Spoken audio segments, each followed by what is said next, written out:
Another day, another blown lead. First Word starts now.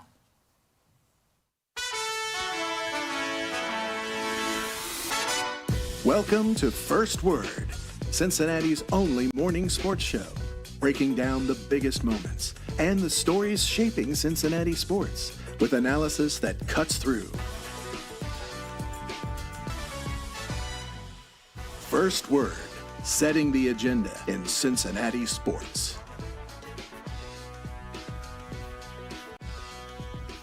Welcome in to First Word and happy Tuesday. I'm James Rapien alongside Marisa Contipelli and Jacob Tissot. We are your morning sports show, Cincinnati, every single weekday, 7 to 11, right here on The Crown. And unfortunately, a theme of this show, it's one of the main themes, is blown Reds leads. I didn't even mention them in the first 7 seconds. I was like, everyone knows who I'm talking about. I'm not talking about another team. I'm talking about the Reds, who got out to a 3-0 advantage over the Brewers. Elly, Cruz hit a home run. Nick Lodolo was dealing, and it felt like they had me again. I was like starting to think, man, what if they win this game against Milwaukee? Which they did to me 3 times last week, and they lost all 3. I don't care if they're up 52-0 tonight. I will not think they're going to win the game. That's where I'm at. They ultimately lost 5-3. We're going to hear from Terry Francona in a minute. The bullpen gives up 5 runs in 3 innings. But they've fooled me the last 4 times they've played Milwaukee, and they're 0-4. I am not falling for it again. I'm sorry, Reds. I'm not falling for it. Well, no, it's nice to have you join me. I think maybe if they were wearing different uniforms against the Reds last night, I would have bought in. Certainly a type of game this Reds team has been able to win. The early leads, a good start from Lodolo, even if the length wasn't quite there. But against the Brewers, I'm not going to buy in unless it's a significant lead like that, because we've seen time and time again, this is what happens when the Reds play the Brewers. I don't know what it is about those Milwaukee uniforms, but something happens, and this Reds team can't win baseball games. Yeah, tough. Like you said, had a great outing by Nick Lodolo. Just had the 1 hit through 5 innings pitched. That's what you needed out of him, and you had the 3-0 lead, and just unfortunately wasn't able to hold it to the end. So a little bit of a roller coaster of emotions last night for sure. Reds are now 19-49 in their last 68 against the Brewers. 19-49 is insane. It is. And the crazy part is they're 19-33 since May 1. Yeah. So that gives you an idea of where they're at, where the Reds are at, where they are record-wise. 39-44 on this season. They fall to 20-22 on the road. A lot of things went their way early. Dane Myers made a heck of a catch and was hurt on the play. We're going to hear from Terry Francona on that, the loss, Nick Lodolo, and much, much more right now. Here's Tito following the 5-3 loss. Looked like Antone executed that pitch, located that pitch against Ortiz. What'd you see in that at-bat? Well, he threw him 3 in a row, and, I don't think he quite got it where he wanted to. I'm probably trying to get off the plate a little bit, and he didn't. You stuck with Petty tonight. Is that kind of where your bullpen was at in this game? Yeah. Excuse me. We needed to get Petty through Vaughn. It wasn't working out as well as we obviously wanted it to, but if we could get there, because they had pinch hit, I thought we had a chance. And then we opened it up for the righties for Antone, but it didn't work very well. On that note, Lodolo kept him off the board, but how impactful were those walks? Yeah, it was just, it was like almost 50-50 ball strike. Same thing with Chase when he came in. That's a hard way to be successful. I give Nick a lot of credit. He battled his ass off because he did keep him off the board, and they didn't, I think, had 1 hit. But it's a lot of pitches, a lot of work for 5 innings. What's the status on Dane Myers? He was X-rayed here and came back negative, saying that we sent him to the hospital because he was in so much pain and so uncomfortable that something. Again, you can't just have an X-ray and say, so kid was really hurting, and it wasn't going away. I think they want to check for a lot of things because he was, you saw how violent it was, and he was really in pain. So we'll get him to, he's already at the hospital, and we'll see what we can find out. Well, shoulder, neck, head, ribs. That's what I'm saying. There's so much that you saw what I saw, but we'd all be guessing, and that's probably not a good thing to do. How impressed were you that he got to that ball? That was an amazing catch. He's fearless going to the wall. I mean, probably like nobody I've ever seen. But I can't believe he held on. But he paid a pretty big price for it. Dane Myers paid a big price, and unfortunately, it was in a loss. The Brewers cruised to the 5-3 victory, scoring 5 runs in the final 3 innings. Chase Petty giving up 3 of those runs, gave up the home run in an inning and 2/3, and that's the unfortunate part of this. Is Nick Lodolo battled. He had some command issues, issued some walks, but did his job, put the Reds in position, and then the bullpen. And this is what happens. They find ways to lose games. Sometimes it's starting pitching. Sometimes it's at the plate not generating runs. They jumped out to a lead, but the bullpen unable to hang on in the standings. It gets painful, more painful, more painful. Doesn't feel great. And even the wild card spot getting farther and farther away, guys. Yeah, wild card spot starting to get into that threshold of what we said. They need to stay within 5 games. And as you see, currently 5 games back in the wild card spot after last night's loss. And like you said, the bullpen got able to hold on to that lead, and tough when you have a guy like Joey Ortiz for this Brewers team who was entering last night batting .200, hadn't hit a home run since May 12th. Go ahead and get that 2-run shot that ended up sealing it. Yeah, certainly unfortunate, and you guys both mentioned the control there last night, and it's certainly been an issue with Chase Petty now for a while, and he hasn't been able to miss bats, and he hasn't been able to find the strike zone. K percentage so far this year just above 10, which is among the worst in the league for a reliever that's designated as high leverage, which at this point for Cincinnati Reds, he is a high leverage reliever. And just looking at the bullpen right now, to go from him to TJ Antone and have to try to get multiple innings out of Petty when he clearly didn't have it in the first, and then Antone, again, being a guy you're bringing in a tight game like that, this bullpen is just nowhere close to what it was thought to be before the season. And having to have these guys in these roles right now was not the plan coming in. And there's just not enough arms in this bullpen to cover the innings that are necessary, especially with how often these starters have gone 5 innings. Yeah, that's it. Is the bullpen needs help. They still only generated 3 runs, and I think that's a big part of it as well. You had Elly de la Cruz at the plate in the 9th, and it didn't feel great. Like when he was going to the plate, you're only down 2 runs. You got the 2 outs. It's like, oh, well, Elly's at the plate, and it has felt better at times, put it that way. And that's what stinks is when he hit that home run yesterday to give them a 3-0 lead, I was like, maybe this is it. Maybe this is him starting to snap out of it, get more comfortable as he's coming back from that hamstring. I like that they put him at the DH spot. I would consider doing that at least one more time this series just to get him off of his feet. But, yeah, I mean, you look at it. Once he swings, I'm like, all right, maybe Elly's back. Maybe that's the hit he needed. I even tweeted it like he needed that. That felt like a big one. It gives the Reds a 3-0 lead at the time, his 13th home run of the year. And unfortunately, that was the last time they scored. And Elly's last hit, he finished 1 for 5. Hopefully that's not nothing.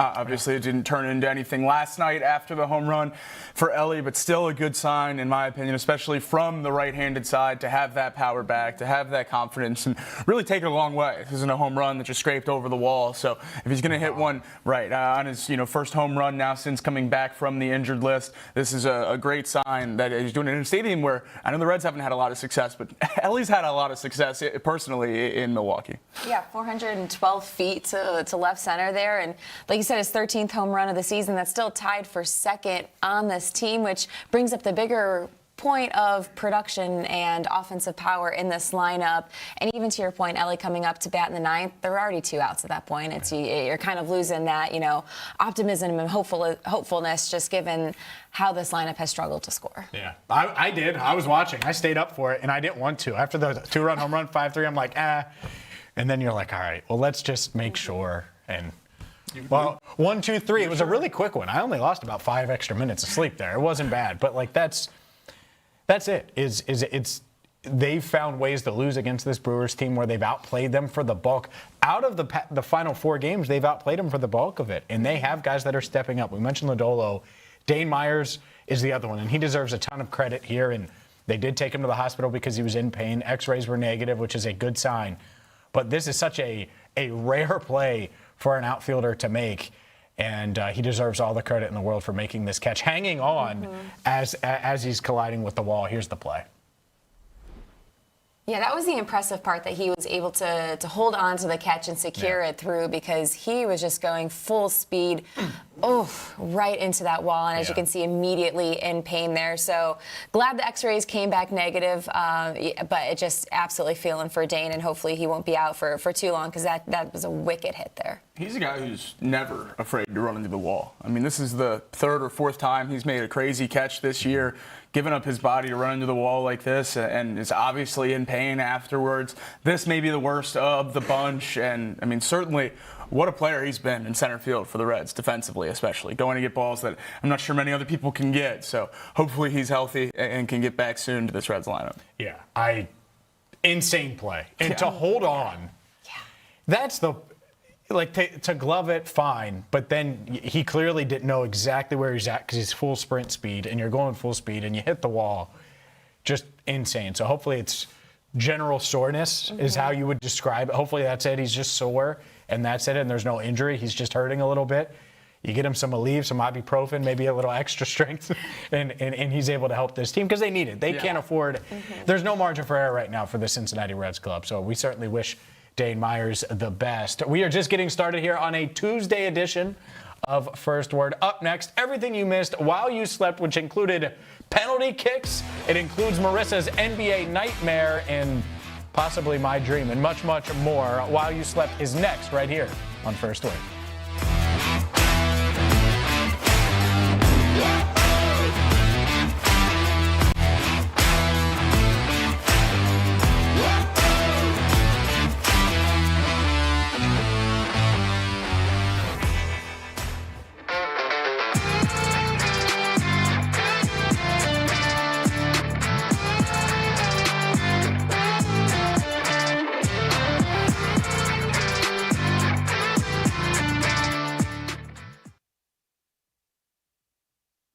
How big of a challenge is that with the NIL rosters flipping like crazy? You mentioned the 7 new guys, just one, getting guys in the building and going up against everybody else when it comes to the NIL side. And then when they get there, you got to get them familiar and comfortable, and not on the court, but off of it as well. Yeah, we've tried to embrace just understanding that this is a one-shot deal every year, right? And you're just starting over. You hope you can retain some good guys. Your recruiting starts with trying to retain. But, this year we only have one starter back, so we're going to have essentially a brand new team. And in some ways it's exciting, because you're going out and you think that you're able to really narrow down and pinpoint these are exactly the needs that we have. And then you just got to figure out, are we in the ballpark money-wise? Obviously, bringing in players is a huge piece, but you just mentioned the retention there. As a mid-major, how's the struggle when guys progress and play really well to have them not try to take that leap and keep them at NKU? It's not a struggle. You just lose them. You just do. I think our league last year, the stat was of the 15 guys that made one of the all-conference teams, 14 of them left the league. Wow. And so it's kind of an assumption. And so, again, even in recruiting, we got a really talented freshman this year that I think maybe could help us a lot. There's no guarantee he's back to the sophomore year. So, again, we just kind of take that one-year approach. How can we be the best team to win a championship this year in the Horizon League?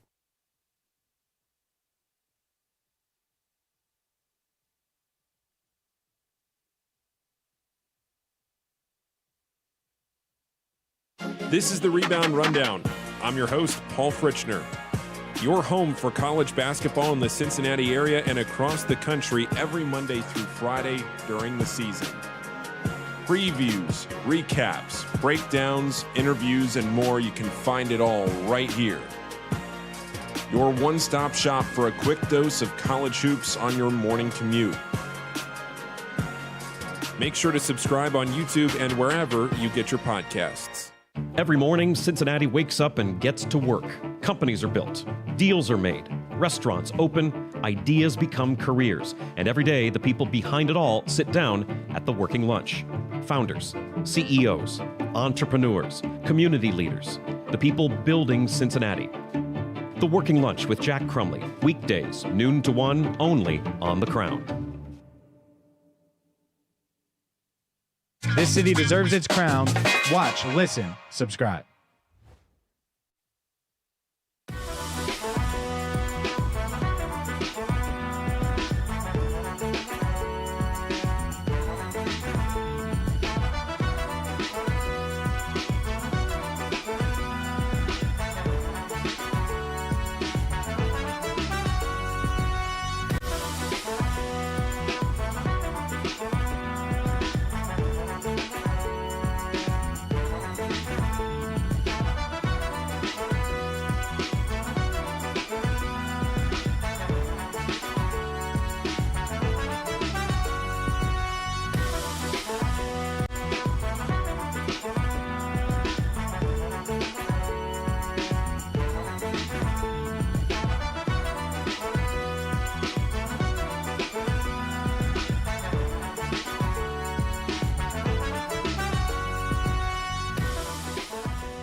We're rolling on a Tuesday. I'm James Rapien alongside Marisa Contipelli and Jacob Tissot. We are your morning sports show, Cincinnati, every single weekday, 7 to 11, right here on The Crown. And let's get to everything you missed while you slept, and it starts with the Cincinnati Reds. They shoulda, coulda, woulda, but didn't. They lost another game to the Milwaukee Brewers despite jumping on them and getting a 3-0 lead. They fall 5-3.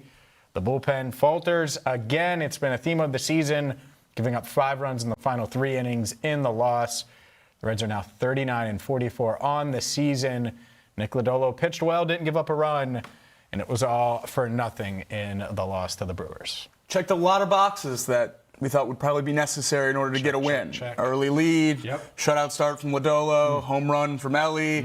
Still not enough to... Crazy catch by Dane Myers. Yeah, a great play by Noelvi in right in the second inning. Like it's a lot of stuff that went right for this Reds team last night, especially early in the game, and they weren't able to hold on. And that's the thing. When you play this next level of teams, if you will, not an injured Yankees team, not a Pirates team, not a Mets team that's been struggling all year, you can't have 4 innings off. You can't have a back half of the game where the offense doesn't produce anything and the bullpen walks 7 batters and allows a home run to a guy that doesn't hit for power. So when you have so much go right in the first half of the game, you just need something to go right in the back half, and that just wasn't the case last night. Yeah, and what we saw in the series against Milwaukee last week, where you had pretty good starting pitching and you weren't able to capitalize on it. And now this is 2 straight starts for Nick Lodolo against the Brewers, where he's gone 4+ innings, so 9 combined innings, just 3 hits, no earned runs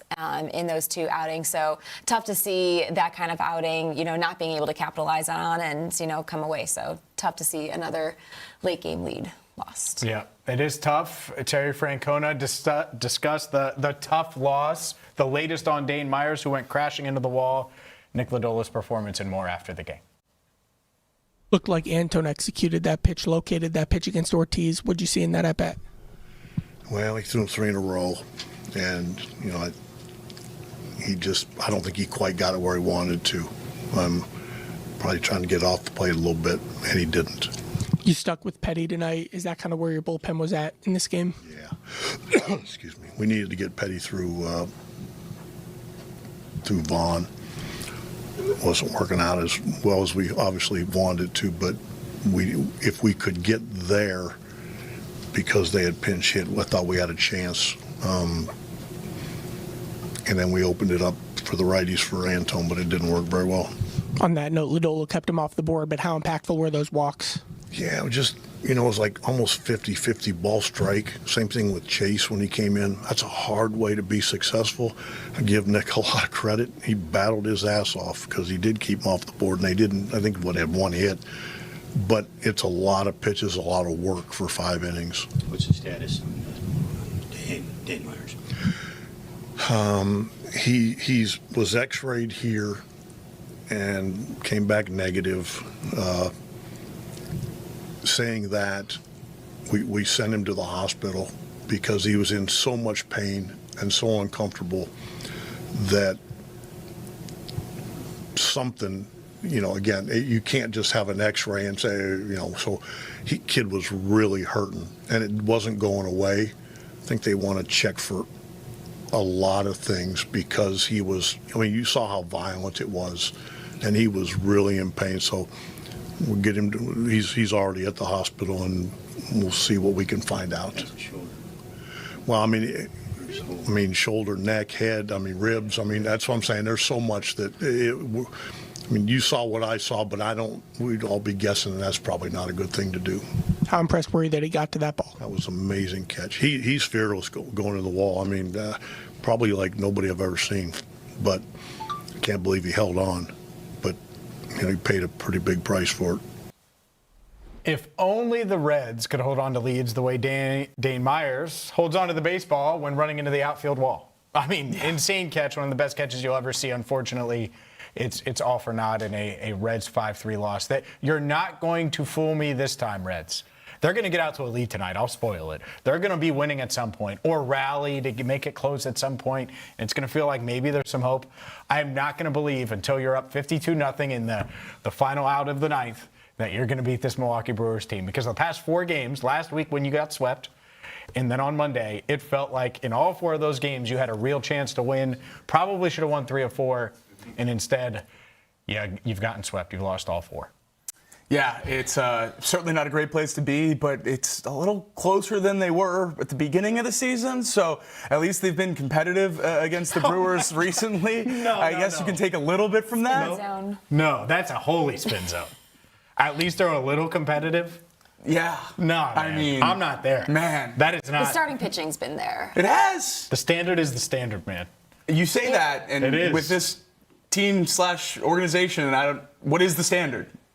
Well, you also can't let those players, like a Joey Ortiz, beat you on a night like that. Only hit his 2nd home run of the season. Was batting 200 going into that game. It's not like it's, Yelich or Bowers or someone else on that lineup.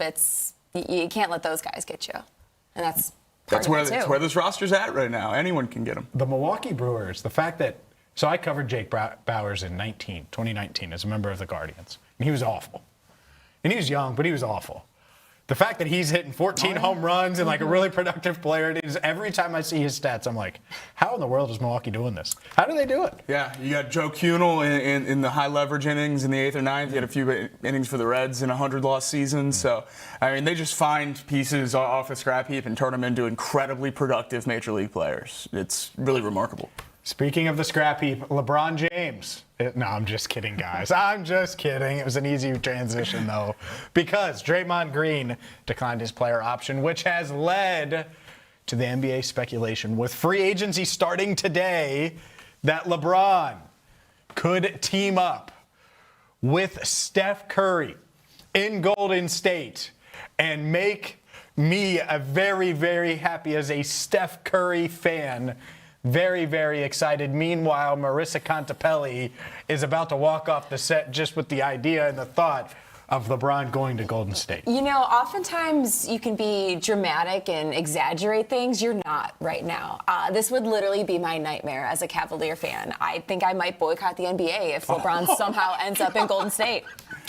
Oh my God, you can't boycott them. We're going to talk NBA here, Marissa. You can't boycott Not if LeBron's in Golden State. I can't She do just it. ignores the NBA segments. As a whole. Yeah, no, that's good. I mean, they'd probably play all 82 games on national television, so it would be hard to avoid them throughout the season. Yeah, all I care about as we roll into NBA free agency is number 5. It's getting LeBron that 5th ring. And Curry number 5. Best chance to do it for both of them is to play together. Yep. So I would love to see him run for it. I would love to go chase number 5, and it's a pretty dangerous proposition to have James and I on the same side during NBA season this year. Where's the broom? Do we switch spots for NBA? I think so. No, but I am all in on the Steph, Draymond, 80 LeBron Warriors. Yeah, and look, I think that this is, full disclosure, I think it's unlikely that this happens. The Warriors have had these grand plans all the time. Like, every year it feels like there's something. A few years ago, it was Paul George and Lauri Markkanen, and they were going to add those two, and it didn't work. The Clippers weren't interested in the Paul George trade. Kind of saved the Warriors from that respect. This is one, if I'm the Warriors, you should be able to sell LeBron on the quality of life and the value part of it. I think the Lakers it feels like they took him for granted after getting Luka. And the Warriors need a LeBron. They need a jump start. They need something like that. So if you could do that, and it means overpaying for Anthony Davis to help get that done, do it. I've seen a lot of these they would be the 04 Lakers, made the finals, by the way. Or they would be a really old team or whatever. They're not even close right now. Who cares if they would be old? You got to try to go for it with Steph Curry, who's 38. You got to find a way to push some chips in and give yourself another chance at number 5, like Jacob mentioned. And so, if I'm the Warriors, I'm not leaving any stones unturned. If I can get LeBron in that building and get LeBron on my team, I do it. And part of it is, what Marissa is talking, LeBron's still good. And if you're the Cavs, you want him. If you're the Spurs, you want him. If you're the Warriors, you certainly want him. Miami should want him. Every team should want him. And what's weird is I think LeBron doesn't feel like the Lakers truly want him. Right. He wants that lifestyle, but they don't want him. And so if I'm the Warriors, I really sell him on that. Hey, Draymond opted out. Now there's speculation that Draymond may just re-sign and LeBron could re-sign with the Lakers and Anthony Davis could get his crazy extension with the Wizards, which good luck, AD, if that's what you do. But by the way, get paid. Do it. But if I'm the Warriors, I'd be willing to give up whatever to get AD, especially if it gets LeBron in town as well. And you do that, you hope Jimmy Butler gets a buyout from the Wizards, and then you have Jimmy Butler come back as well. Like, that's what they should be trying to do, as crazy as it sounds, because you got to try to get back to a championship contender level. And this is, I think, their only realistic chance. Well, get rest of the Banana Boat crew out of retirement, too. You can get Carmelo to come off the bench. Maybe Dwyane Wade can play next to... There you go. You want Dwyane Wade to play next to Steph? He should have in 2018 when he joined the Cavs. The Warriors were interested, and he reunited with LeBron. Yeah. And that didn't work out well, and he got traded midseason because he didn't do enough sprints during practice. Yeah, I'd be a little worried about the unction, towards the end of the year in the playoffs. Skip Bayless dropped Olden State Warriors yesterday, which is unbelievable. Awesome. To go from victim Wembanyama to Olden State Warriors in the last month, he's still got his A game. So shout out to Skip for that one. If Skip at his age can still have his A game, so can Steph and LeBron. That's right. There we go. That's right. It. So Olden State that. Let's dive into the World Cup, which was crazy yesterday. Crazy, so crazy that, and I shocked Marisa with this. Of course I tuned in to watch Germany, the biggest upset so far. Germany lose in penalty kicks. Paraguay handling business. Shocked and impressed all at the same time. I was like, all right, it's tied. It was like the 111th minute, and I was doing a few things. And I was like, I have to turn this on. 117th minute, flip it on, in for penalty kicks. The drama, I love it. I love every bit of it. And Paraguay handling business, shocking Germany, and man, oh man, they move to the round of 16 there, and just crazy. And to see the excitement on the fans' faces in the crowd, you could feel the gravity of it. And the crazy thing is, if you were watching live, Paraguay was in control of the penalty kicks throughout, and it was theirs to lose, and then they failed on their final 2 attempts. Left the door open for Germany, and then the pressure got too much. Germany missed their 6th attempt. Just a huge, massive first upset of the knockout round. And just the fact that Germany, 4-time World Cup winners, are now going to miss their 3rd straight World Cup final. It's the first time it's happened where Germany has missed 3 straight in a row like this. And you look at this upset in terms of what it means for Paraguay. This now guarantees them at least $15 million in prize money for reaching the round of 16, making it the biggest upset in World Cup history, in the monetary meaning like that. So, yeah, massive win for Paraguay. And now when you look at just some of the previous World Cup winners, Italy in 2006, Spain in 2010, Germany in 2014, since they won those tournaments, all 3 of those have reached 0 knockout games at the World Cup. So 3 supposed powerhouses have gone that long without reaching the knockout round. I was told the U.S. hasn't beaten anybody yet. It seems like the U.S. just beat a really, really, really good team. Look at you. 4-1 a couple weeks ago. It looked like everyone told me that Panama was nothing, or Paraguay was nothing, and the U.S. was going to run through their group pretty easily. Well, now they beat a round of 16 team in the group stages pretty dominantly. So I'm ball back in on the U.S. This is a huge win for the U.S. And it wasn't just, I love the spin zone there, which hope you're right. Yes. And tomorrow we're going to be joined by Nick Hagelin to break down U.S. and Bosnia and how the U.S. is going to kick the crap out of Bosnia on Wednesday. But regardless, it wasn't just that matchup. No. Brazil finding a way against Japan, and then penalty kicks when we were all sleeping. I believe we were all sleeping. Yes. Morocco beating the Netherlands, and the Crown group chat was popping, but we were sleeping. The first word crew was sleeping. So. Yeah, tough for the Netherlands now. They've been eliminated in the last 2 World Cups based off penalty kicks, and they've now been eliminated, actually their last 3 World Cup off of penalty shootouts, turning Spain as the only teams to be eliminated 4 times now off of penalty kicks in World Cup history. And with that upset, 97% of perfect brackets were just completely dusted after those last 2 games, and only 6% of brackets picked those upsets. How's your bracket? Not good. I'll be in a good spot in my group, though, if the USA wins. Yeah. Not a lot of soccer guys on my side. There you go. All right. You telling me they're not picking the U.S.? No, there's a few. There's a few that snuck in there. Really? But I'll win. Oh, okay. I'll probably win my group if the U.S. wins. Well. When the U.S. wins. Yeah, I was going to say, you're in great shape. Like, I'm speaking into existence. I see 3-0 domination is kind of how I'm. Three's not enough. 7. All right. Let's roll. Settle down there. Full big guy. touchdown.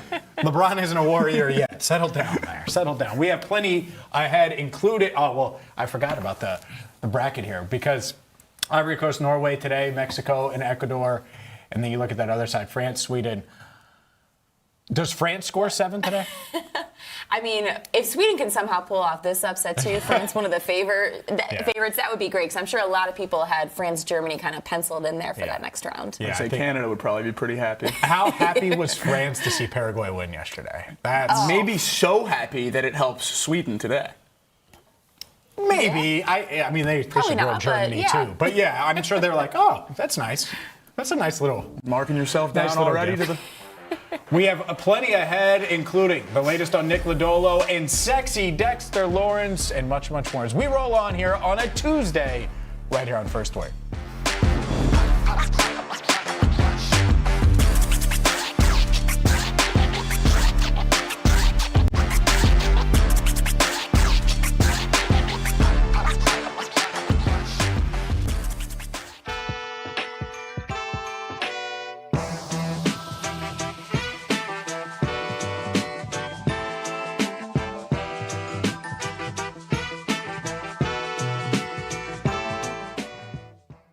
What is The Crown?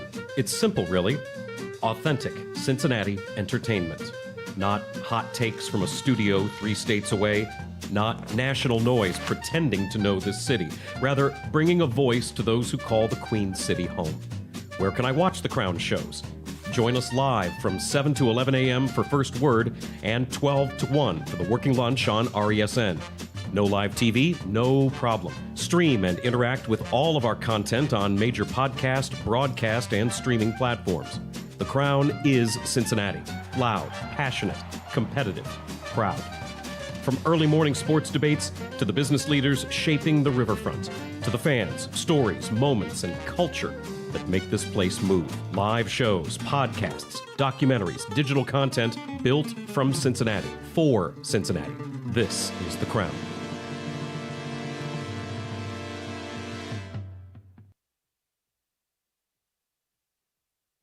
This is a fit for the desk. Joe Burrow's trying this because he wants to join the First Word desk. Joe, I understand. You're more than welcome to wear that. And why do I say the desk?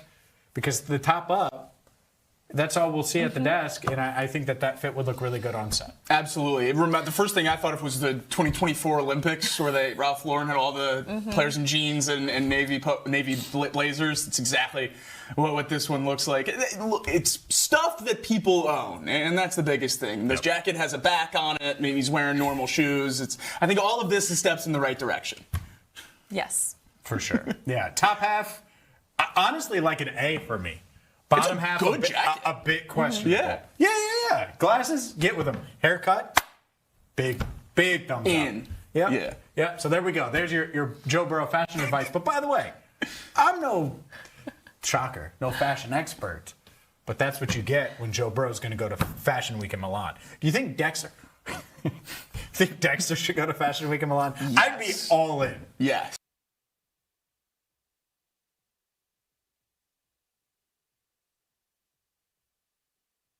This city deserves its crown. Watch, listen, subscribe.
Is Dexter Lawrence a top 3 defensive tackle in the NFL? Welcome back to First Word. I'm James Rapien alongside Marisa Contipelli and Jacob Tissot. We are your morning sports show, Cincinnati, every single weekday, 7 to 11, always open right here on The Crown. And let's dive into Dexter Lawrence. And we've hit on Dexter Lawrence from a bunch of different angles, but this one is a bit different because it comes from Greg Cosell of NFL Films, and he's one of the best film analysts out there and had major praise for Dexter Lawrence and said at his ceiling, at his peak, he certainly can still be a top 3 defensive tackle in the league. Yeah, well, when you score 30-plus points and lose those games, you have to invest in your defense.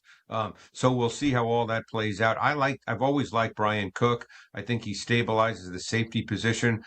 We'll see who plays the other safety. Jordan Battle has been very up and down in his short career with the Bengals. They brought in Kyle Duggar. I think that'll be a training camp battle. Duggar's a certain kind of player, obviously much better closer to the line of scrimmage. But obviously, if Dexter Lawrence is Dexter Lawrence, I mean, that really shores up the interior because at his best, he's a top 3 D tackle in the league. If Dexter Lawrence is Dexter Lawrence, and by the way, that's Greg Cosell on the Ross Tucker podcast. Awesome analysis there on the Bengals. But if Dexter Lawrence is Dexter Lawrence, he's a top 3 defensive tackle. He's going to matter in the interior of the Bengals defensive front. Let's just start here. An unbiased, completely separate entity that has no reason to go out of his way to praise Dexter Lawrence. I do think that alone is music to Bengals fans' ears because, think about it, the past 2 months they've been celebrating having Sexy Dexy in Cincinnati, and now you have Greg Cosell saying he's a top 3 defensive tackle. Yeah, I'm still a little upset over what we talked about on the show yesterday at CBS and Pete Prisco's rankings, where he had him as the 8th best interior defensive lineman. Because, yeah, absolutely, Dexter Lawrence is easily top 3. The numbers do not lie. He has taken on the highest double team rate over the last handful of years in the league. And especially look at that 2024 season, he was double teamed almost 64% of the time and still produced at such a high level with his 9 sacks, and great numbers that season for the Giants. And one of my favorite stats and tweets that I absolutely love going back to is Warren Sharp had posted this earlier this year. Pressures when aligned at nose tackle since 2022. 108, Dexter Lawrence. You have to scroll really, really, really far down this tweet to get to Vita, the next closest at 32. It shouldn't even be a conversation. Dexter Lawrence, easily top 3 interior defensive lineman. That is crazy. Vita Vea, who's awesome. Dexter Lawrence has 76 more pressure. Yeah. That's wild. It's insane. And I remember when that tweet rolled out as soon as the Bengals traded for him, and I couldn't believe how long I was scrolling. The gap is just startling. And obviously Dexter had a down year from Dexter Lawrence standards last season, but even in 2025, coming off an elbow injury, playing on a team that was really hopeless going into the season in the New York Giants, he was still the 9th overall defensive tackle per PFF, 7th in pass rush grade. So if we accept that is an injured down year Dexter Lawrence, well, let's look at the healthy years. 2024, he was number 2. 2023, he was number 1. 2022, he was number 1. When Dexter Lawrence is healthy and productive, he's the best in the league. And if he's not the best, then you can make an argument for maybe 1, maybe 2 more guys. He's certainly top 3. And hearing it from someone like Greg Cosell is a huge sigh of relief for Bengals fans because we all know it and we all want to believe it. And the fact that someone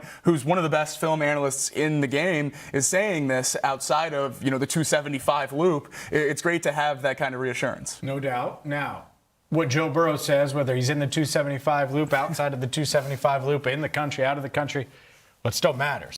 Joe Burrow doesn't think Dexter Lawrence is 2 or 3 or 8 or 22. He thinks he's number 1. Here's Joey B on Sexy Dexy. Got the best D tackle in the league, in my opinion. He's bigger and stronger than everybody, and getting to know him, means a lot to him. He wants to go out and perform well and assert his will. So when you have a guy like that, it's going to be exciting to watch for me and be a part of. Yeah, I was fired up, obviously. Tough to find a guy at pick number 10 that's going to have more of an impact than Dexter will. And so it's exciting that we went and made that happen.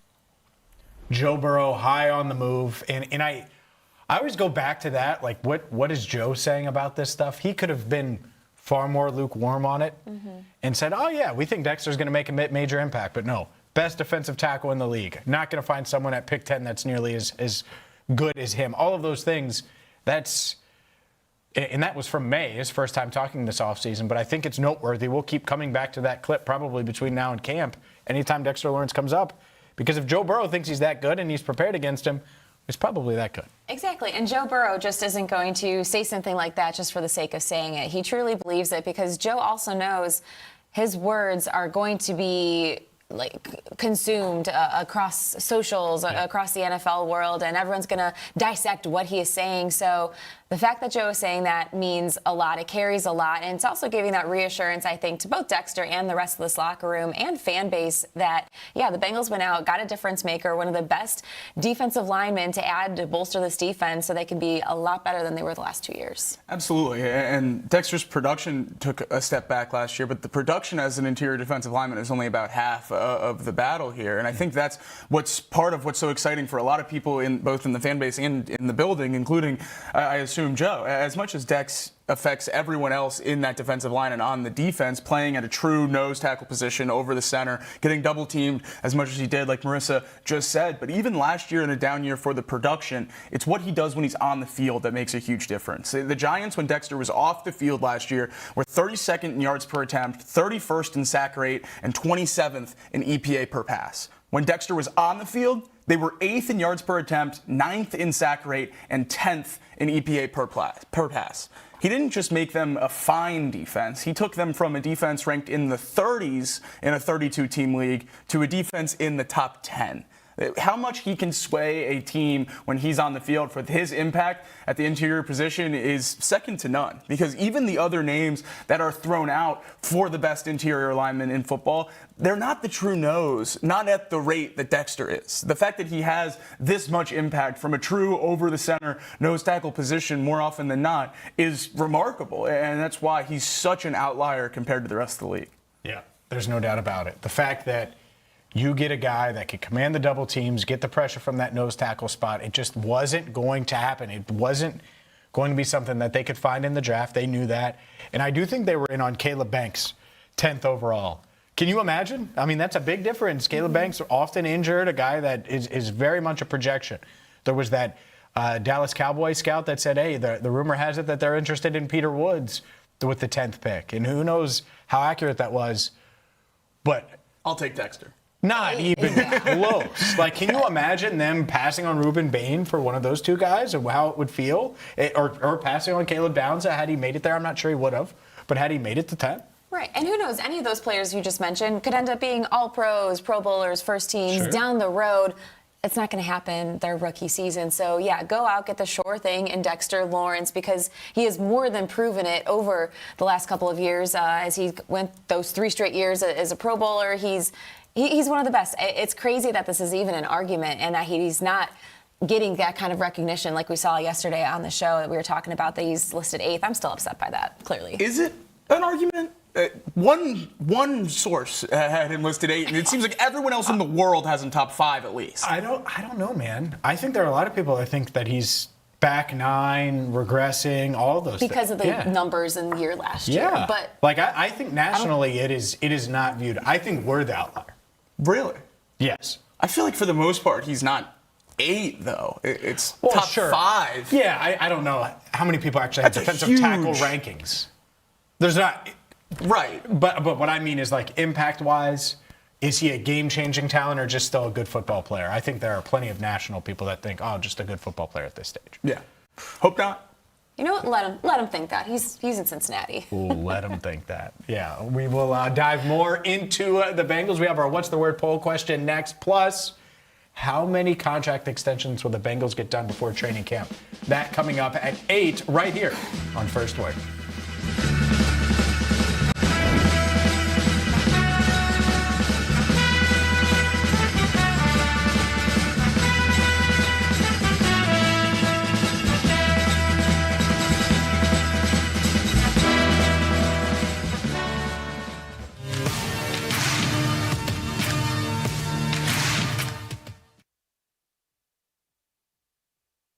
Will he top that? You buying this idea that, hey, if you did the over-under game at 2,000, Jamar could hit the over?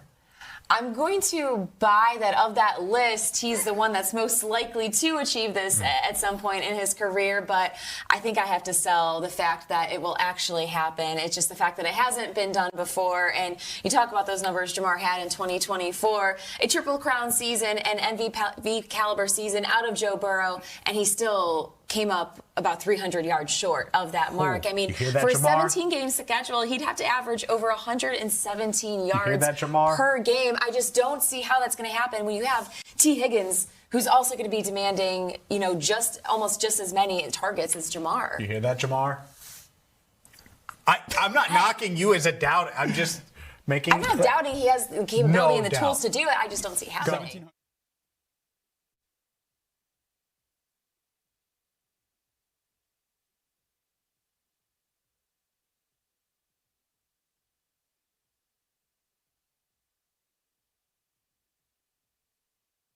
I've been teasing them like crazy. He's my favorite player ever. They're big LeBron fans, and rightfully so. Who doesn't love LeBron? Dwyane Wade's my favorite player ever. So now that we have you here, I got to ask you about you have a D Wade story? Oh, gosh. Or 70? It's a short segment. I think the thing that's most impressive about him, I'll tell you two quick ones. One, from a character standpoint, and obviously really gifted, but what really makes greatness, he was the first non-qualifier that was ever allowed to enter Marquette. And the reason that he got in was because the football coach at his high school, who had never coached him, but was a legend in Chicago at his school, wrote a letter to the president at Marquette, said this is one of the finest young men that's ever walked through these halls. He deserves an opportunity. He's a gifted athlete and an even better young man. Wow. And you look at the trajectory of Marquette University men's basketball because they're probably in the Big East today because Dwyane Wade got to come to Marquette. Old rules where, you had the Prop 48 set out his freshman year. The second one is, it's obvious in the practice. He's not playing his first year. He's sitting out. Man, this guy's pretty talented. We think we've got a pretty good player. The Milwaukee Bucks coaches used to come by practice quite a bit. And one of them came by and literally 15 minutes into the workout one day goes, oh, he's going to play in the NBA. And we're like, really? He's not eligible this year. Are you talking about this guy? He's like, no, I'm talking about Dwyane. He's going to play in the NBA. We're like, and so we all thought he was going to be good the more we coached him, and after hearing people like that say those kind of things. But to know that he's going to be in the conversation no matter what for best ever at his position, when you talk to people about all-time greats at the two-guard spot, I don't know if we saw that coming. And so really a great testament to him. And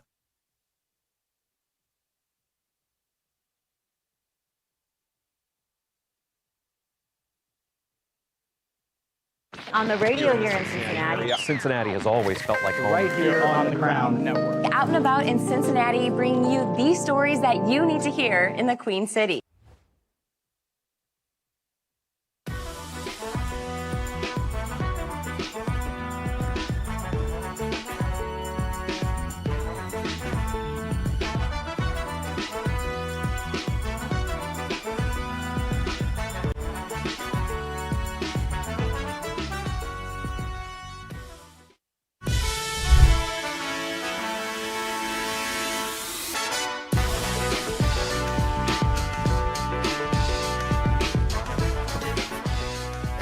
I love strawberries. Welcome back to First Word.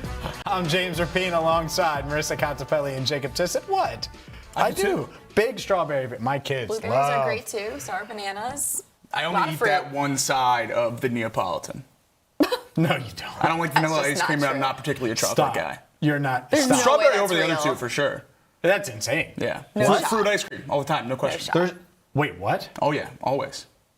See, I would only eat the chocolate. No. Oh no, I'll take the banana. See, we balance each other out very well. And that's why this desk works. It clearly does. Are you serious? 100%. I like strawberry's fine. There's no way it's strawberry over those though. No, distantly number one. What? Yeah. So what's your go-to? Strawberry. Cherry cordial. Love a cherry cordial. Yeah, I was gonna say. Love a cherry cordial. Okay. Yeah, strawberry. Strawberries. Strawberry Fruity cheesecake. ice cream. Yeah. Oh yeah. No question. Distantly.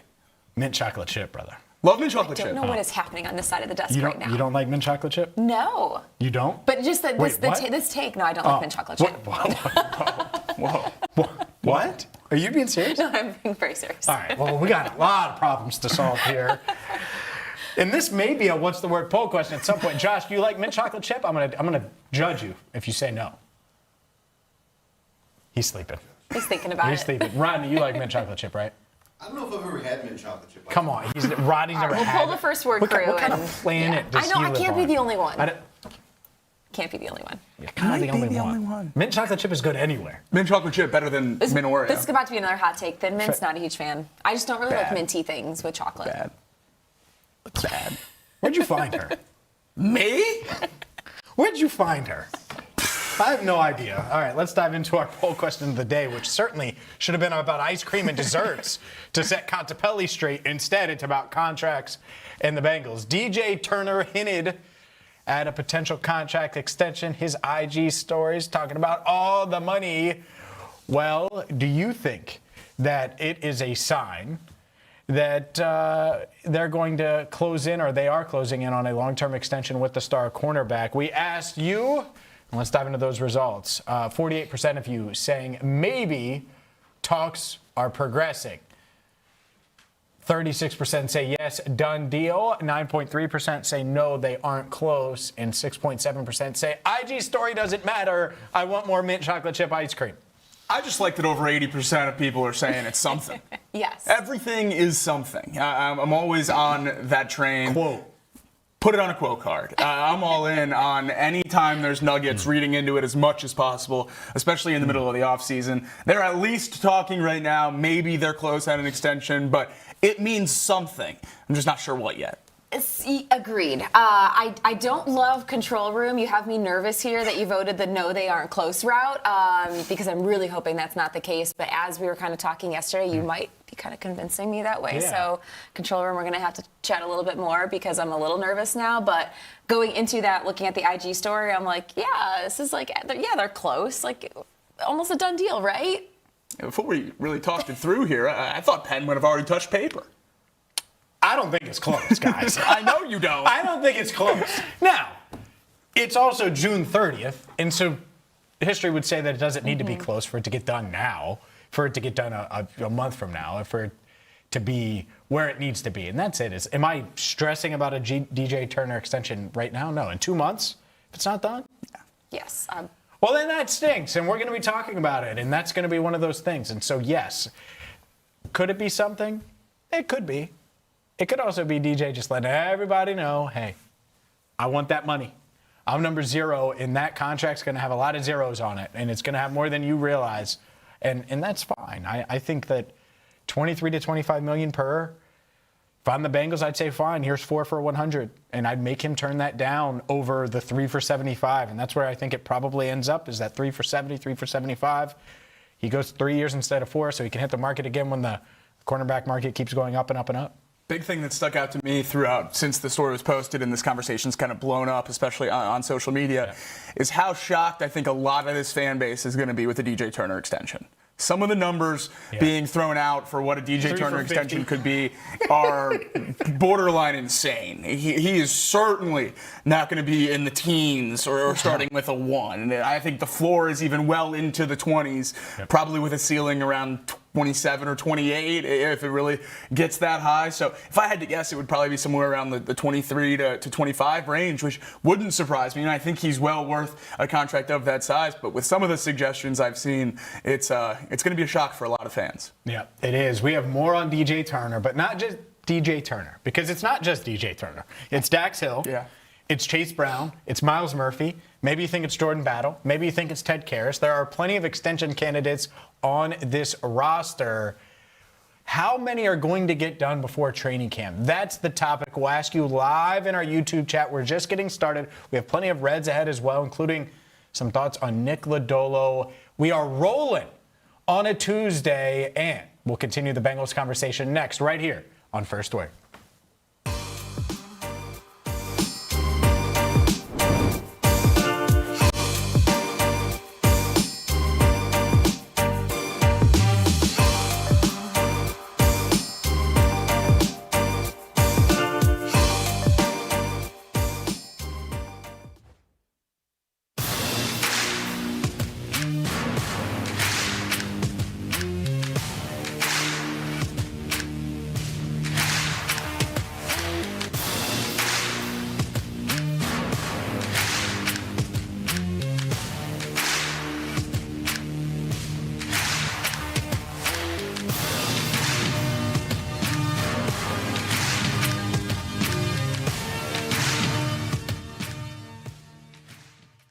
But look here, loose ball, Caitlin Clark passes it, gets hit in the throat, and nothing called there. Refs didn't see it, James. Yeah.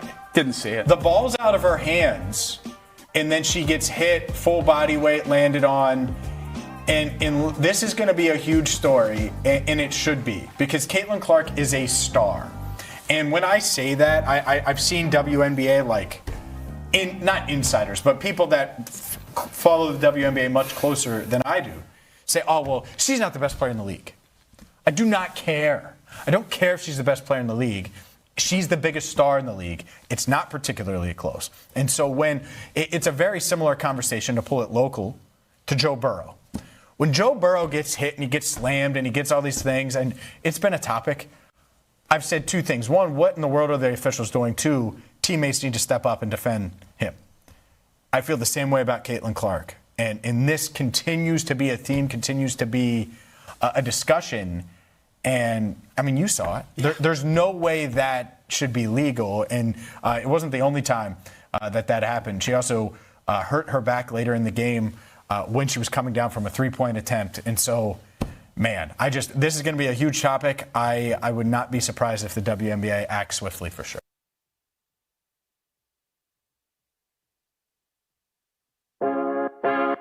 Hi, my name is Elly Jones. Just your typical 40-year-old Cincinnati girl. Although, no, I'm not married or divorced. I don't have any kids, and I don't live in the neighborhood I grew up in, which is the West Side, by the way. But what I do have is a lot of freaking time, and I've been using it well. So come along with me on this grand adventure, because I've been trying all the new around town that you need to know about. This is Nat Tries That.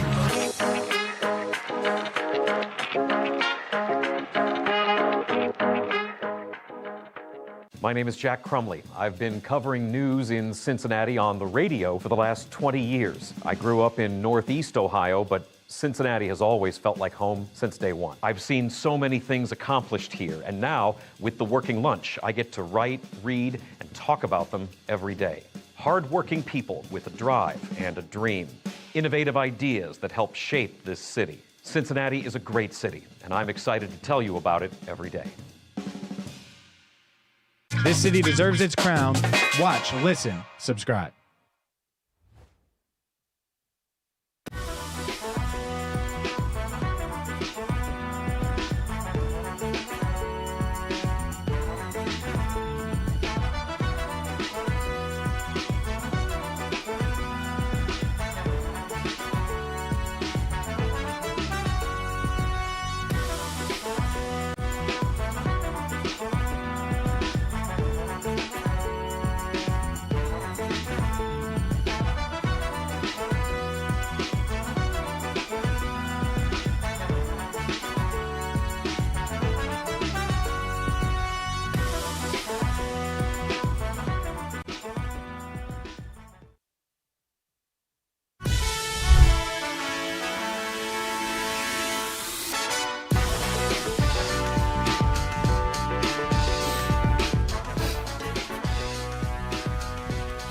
First word rolls on a Tuesday. I'm James Rapien alongside Marisa Contipelli and Jacob Tissot. Someone said in the YouTube chat, got to get a Rollin' on a Tuesday shirt. I'm in. Rollin' on a Tuesday. I'd wear it every Tuesday. And maybe some Mondays.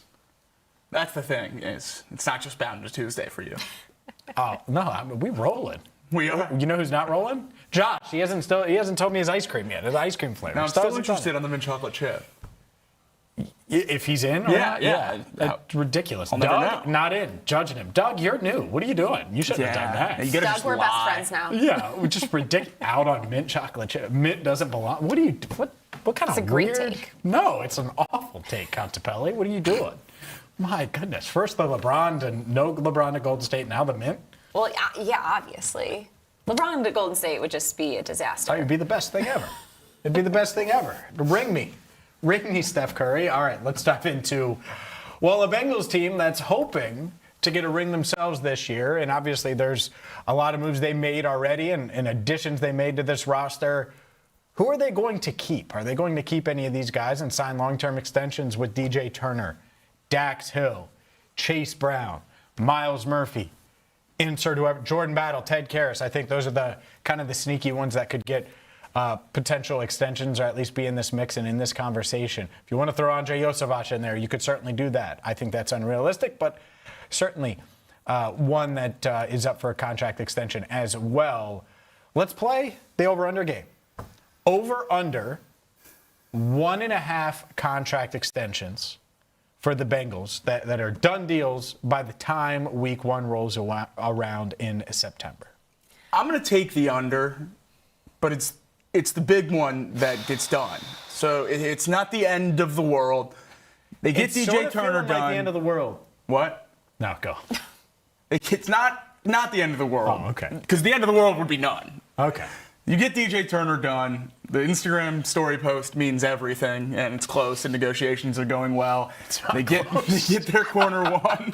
They get their corner. Well, if it isn't close now, it'll get close soon. They get their corner one locked up, and we can move on from there with the corner of the future in DJ Turner. I hope they can get some more done. I do wonder how many more of these I even necessarily want them to get done in terms of long-term extensions. But I would love certainly to bet the over here, but I'm going to be taking the under. But I do think it's DJ Turner that gets done. I'm with you. I think DJ Turner gets done. That's the priority. I feel like it's going to be the under because the Bengals historically just typically don't do a lot of contract extensions in September, in August. And so for more of the notable name players. I'm going to take the over on this, though. I think of this list, I think it's going to end up being 2. I could see it being maybe DJ and either Miles. In a great world, I wish it would be Dax. I just don't know if they're going to be able to keep both of them. I feel like I would love to see Chase Brown extension. I just also don't see that realistically happening. But he has more than earned that opportunity and that extension. I'll take the over. I think a sneaky one in terms of likelihood is potentially Battle just because of the price point. Look at you. Is it because of the price point or because Battle went to Bama?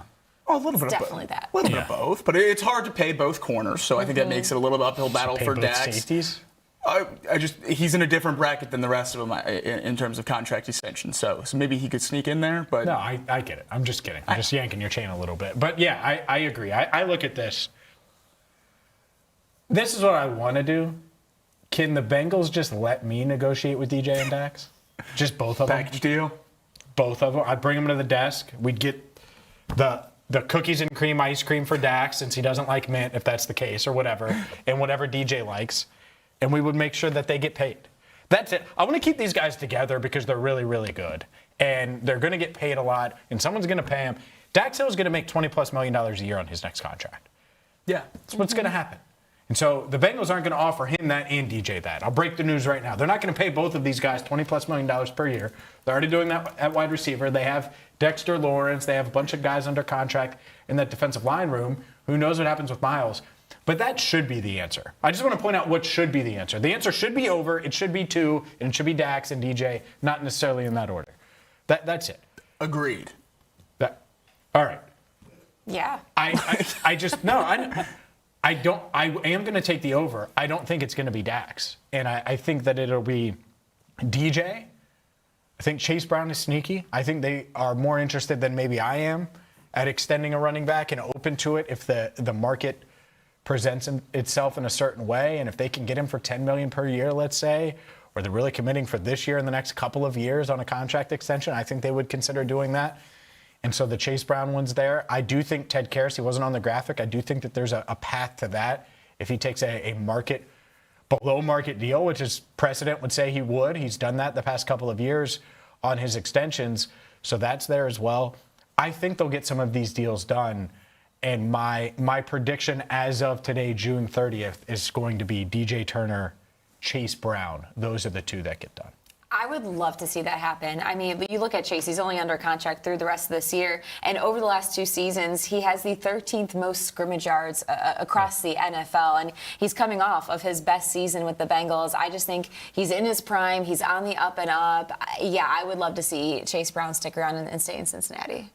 He's been incredibly productive since he slid into this offense. Out of that list, he is the one I'm least interested in extending. I have no interest in extending a running back in the modern NFL. It's just the position you play, and especially Your Bama here. colors are showing right now. It's not close. What do you mean? I don't. Chase whoever Brown, the running back is, I wouldn't want to pay. It doesn't matter. Chase Brown Jordan Battle's a far bigger risk than extending Chase. Absolutely, for a cheaper contract, and I'm saying that it's contract probably could not come much in cheaper if he plays well. $8 million per year. He's not signing a $5 million extension. Yeah, I don't think in an offense with two wide receivers paid a huge amount and a quarterback with a huge contract, I'm not interested in paying a running back. It's just really in Jordan perpetuity. Battle 3 for 24, Chase Brown 3 for 33. I probably wouldn't be interested in Jordan Battle at that number. Well, then why would he sign? And he might not. So, I mean, I took the under on 1.5. I don't think any of them are going to get done. But out of the whole list, paying a running back is the one I'm out on the most. I get that, and I'm not saying I'm necessarily. I would pay Dax and DJ, and I would open up those purse strings and commit $45 million per year in average annual value to those two guys because they're the best two on the list. They're better. I see a comment here. Dax is not that good. Last play 3385 says that on YouTube. Dax is not that good. DJ is. Dax is that good, man. He's awesome. I think there are people in the building that think, like, pure football-wise, he's the best player in that secondary. And I don't think that that's a crazy reach to think that. And so the writing just appears to be on the wall here with Dax and DJ. I think they'll pay one of them. If it's too hard to get something done with DJ, I do think they'll pivot to Dax and try to get something done. It just feels like it's going to be DJ. He's going to take the priority.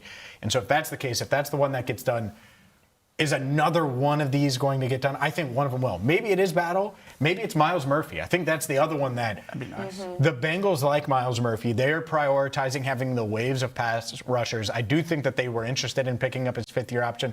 And then they looked at it and said, you know what? Let's try to get a long-term deal done so we're not in this situation that they are with Dax, where Dax has $12 million guaranteed this year. He's like, hey, I'll play it out. I'll make the most money I've made in my career. And then next year, I'll cash in elsewhere.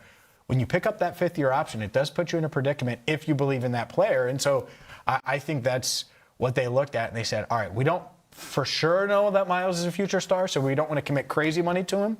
But it would be nice to have him around for the next few years. What you just said, the fact that the Bengals didn't pick up that fifth-year option makes me think that an extension will get done with Myles because to me that's the only thing that makes sense in that scenario. Otherwise, why not pick up the fifth year, let him play out this season if you don't want to get a long-term deal done? So that's why I'm taking the over. I think it's going to end up being Myles and DJ. That would be ideal in my mind. Those would be the two that I would like to get done. More so than Dax? Yes, just because, and I don't think Myles Murphy is a better player than Dax. I don't think he's a better edge rusher than Dax is a corner. I just think once you pay DJ Turner, you don't need to pay both corners. Just tell me you don't like mint chocolate chip ice cream either. Just go ahead and jump on the bandwagon.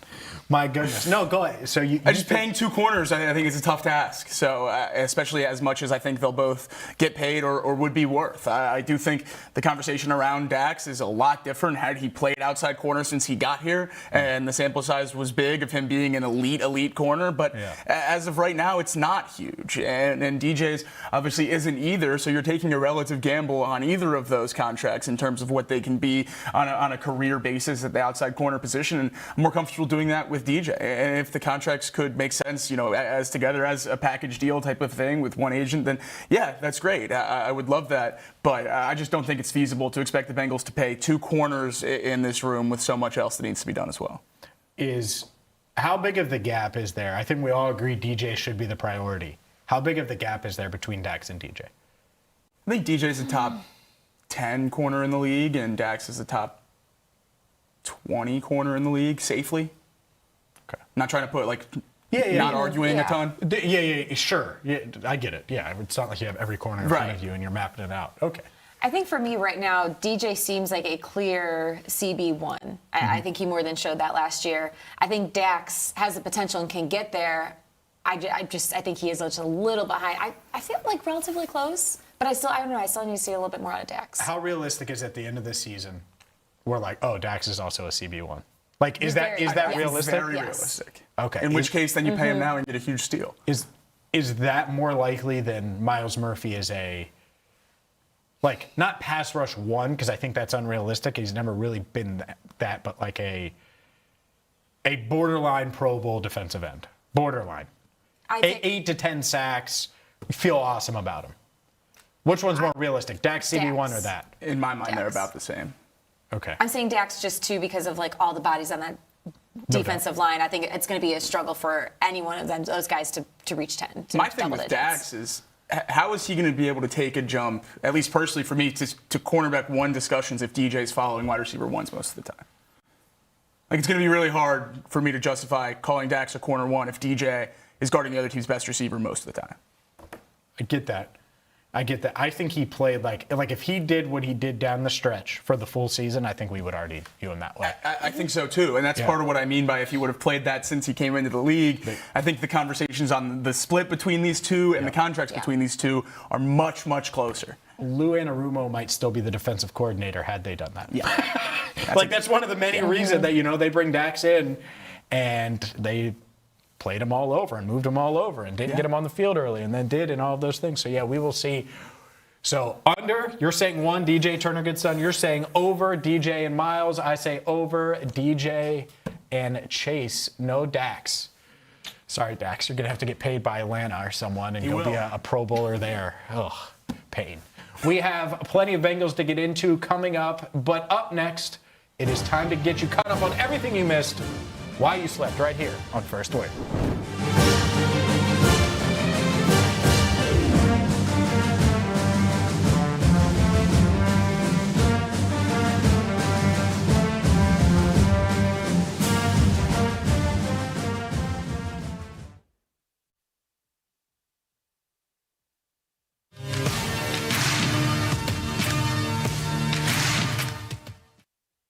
Affects the whole game, and whenever you break the snap and you're going up to the ball, you have to see where 97 is. So that's a linebacker's dream, playing behind that. So I'm looking forward to taking the field with him and making a lot of plays with him and hitting the sexy Dexy with him. I've been practicing. I still don't know how to do it, so it's gonna take a little more practice. But I'm excited just to take the field with him, and he's a great player, so I'm excited to line up with him for sure.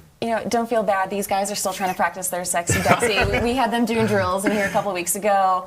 A lot of work needs to be done. You weren't too far off. We're getting there. We got a lot of time to get there, Pressure's on you, though. Yeah. You got plenty of eyeballs on you. I tried in the mirror, and it just, I look so uncoordinated, and I got to work on it, but it'll come.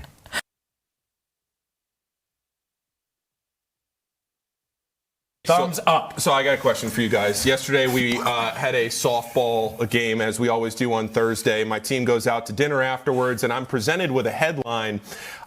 Casey, if you could pull it up here, that'd be great, please. So I don't know if all of you saw this. You guys missed this? And while you slept, there is a black bear that has been making its way across Cincinnati's east side. I bring this up here on the show for 2 reasons. One is to raise awareness for this. If it's brown, lie down. If it's black, fight back. So I just felt like that was really important for Cincinnati residents to understand if you come across this bear. That's absolutely true. But here, I'm going to rank. I need you guys to help me rank things here. What are 4 things that are less likely to see in Cincinnati? Okay, we're going to rank these. We only got 90 seconds to do it. The first one, James Rapien out at lunch with all of us after work. You don't see that very often. Low. Okay, well, let me get to the rest of the list. Marisa Contipelli at this desk on a Friday, also very low. Third, Jacob Tissot in a Brendan Sorsby jersey. Or 4, Paul Fritchner in a weight room. I want you to rank all 4 of those things. I love that he included himself. Because I was like, man, just eviscerating everybody. It's obviously me showing up at lunch. Yeah. There's absolutely no. I'm going to walk today over to Young Buck Deli, no free ads, but shout out Young Buck Deli, and I'm going to go over there and I'm going to get my chicken parm that they only sell on a Friday, and you're not going to be there. But you never are, so it's okay. There's no chance. Once. You get me for 1. The thing is with that list, I think they're all share likelihood except for one option. I have a Brendan Sorsby Texas Tech jersey on the way. You totally failed that one. When you said it, I was like, on the way. Yeah, he's a big sword. On the radio here in Cincinnati. Cincinnati has always felt like home. Right here on the Crown Network. Out and about in Cincinnati, bringing you these stories that you need to hear in the Queen City.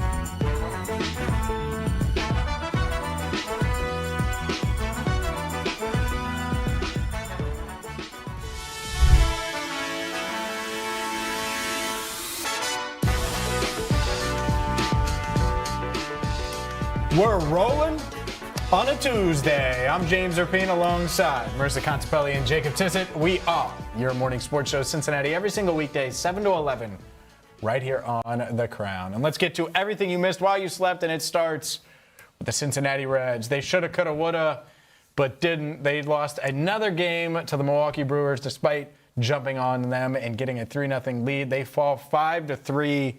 The bullpen falters again. It's been a theme of the season, giving up 5 runs in the final 3 innings in the loss. The Reds are now 39-44 on the season.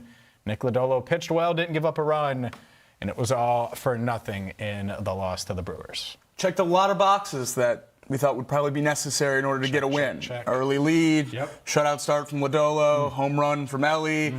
Still not enough to... Crazy catch by Dane Myers. Yeah, a great play by Noelvi in right in the second inning. Like it's a lot of stuff that went right for this Reds team last night, especially early in the game, and they weren't able to hold on. And that's the thing, when you play this next level of teams, if you will, not an injured Yankees team, not a Pirates team, not a Mets team that's been struggling all year, you can't have 4 innings off. You can't have a back half of the game where the offense doesn't produce anything and the bullpen walks 7 batters and allows a home run to a guy that doesn't hit for power. So when you have so much go right in the first half of the game, you just need something to go right in the back half, and that just wasn't the case last night. Yeah, and what we saw in the series against Milwaukee last week, where you had pretty good starting pitching and you weren't able to capitalize on it. And now this is 2 straight starts for Nick Lodolo against the Brewers, where he's gone 4+ innings, so 9 combined innings, just 3 hits, no earned runs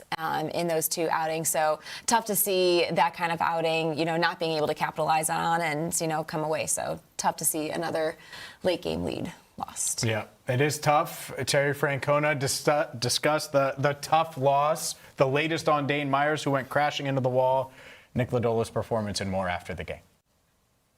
Looked like Antone executed that pitch, located that pitch against Ortiz. What'd you see in that at bat?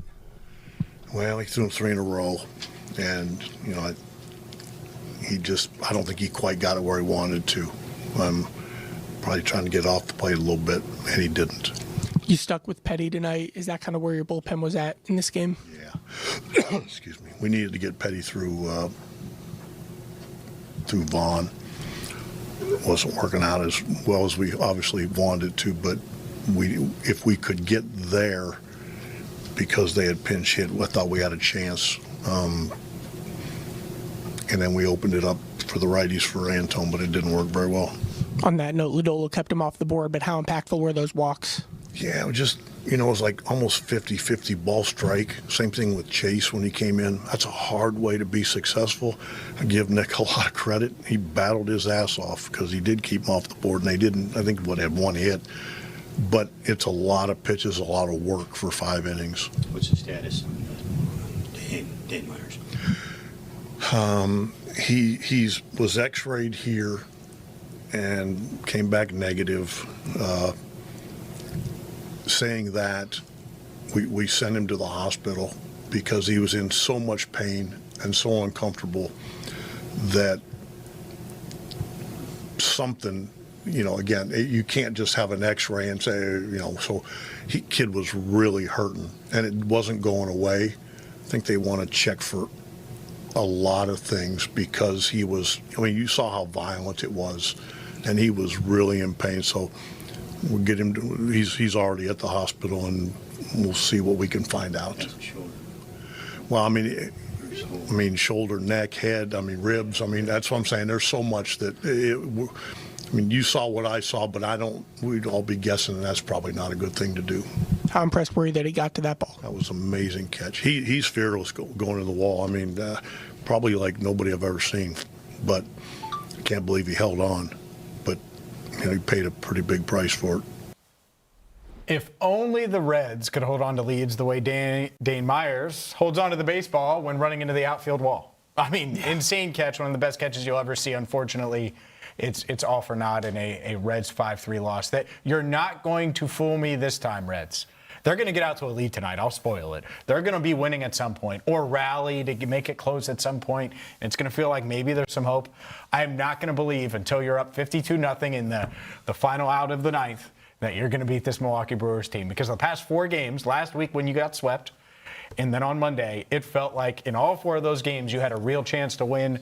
Probably should have won 3 of 4, and instead, you've gotten swept. You've lost all 4. Yeah, it's certainly not a great place to be, but it's a little closer than they were at the beginning of the season. So at least they've been competitive against the Brewers recently. I guess you can take a little bit from that. No, that's a holy spin zone. At least they're a little competitive. Yeah. No, man. I mean, I'm not there. Man. That is not. The starting pitching's been there. It has. The standard is the standard, man. You say that, and it is. With this team/organization, what is the standard? Well, you also can't let those players, like a Joey Ortiz, beat you on a night like that. Only hit his 2nd home run of the season. Was batting 200 going into that game. It's not like it's, Yelich or Bowers or someone else on that lineup. It's you can't let those guys get you, and that's where this roster's at right now. Anyone can get them. The Milwaukee Brewers, the fact that I covered Jake Bowers in 2019 as a member of the Guardians, and he was awful. And he was young, but he was awful. The fact that he's hitting 14 home runs and like a really productive player it is, every time I see his stats, I'm like, how in the world is Milwaukee doing this? How do they do it? Yeah, you got Joe Kunal in the high leverage innings in the 8th or 9th. You had a few innings for the Reds in a 100-loss season. So, I mean, they just find pieces off the scrap heap and turn them into incredibly productive major league players. It's really remarkable. Speaking of the scrap heap, LeBron James.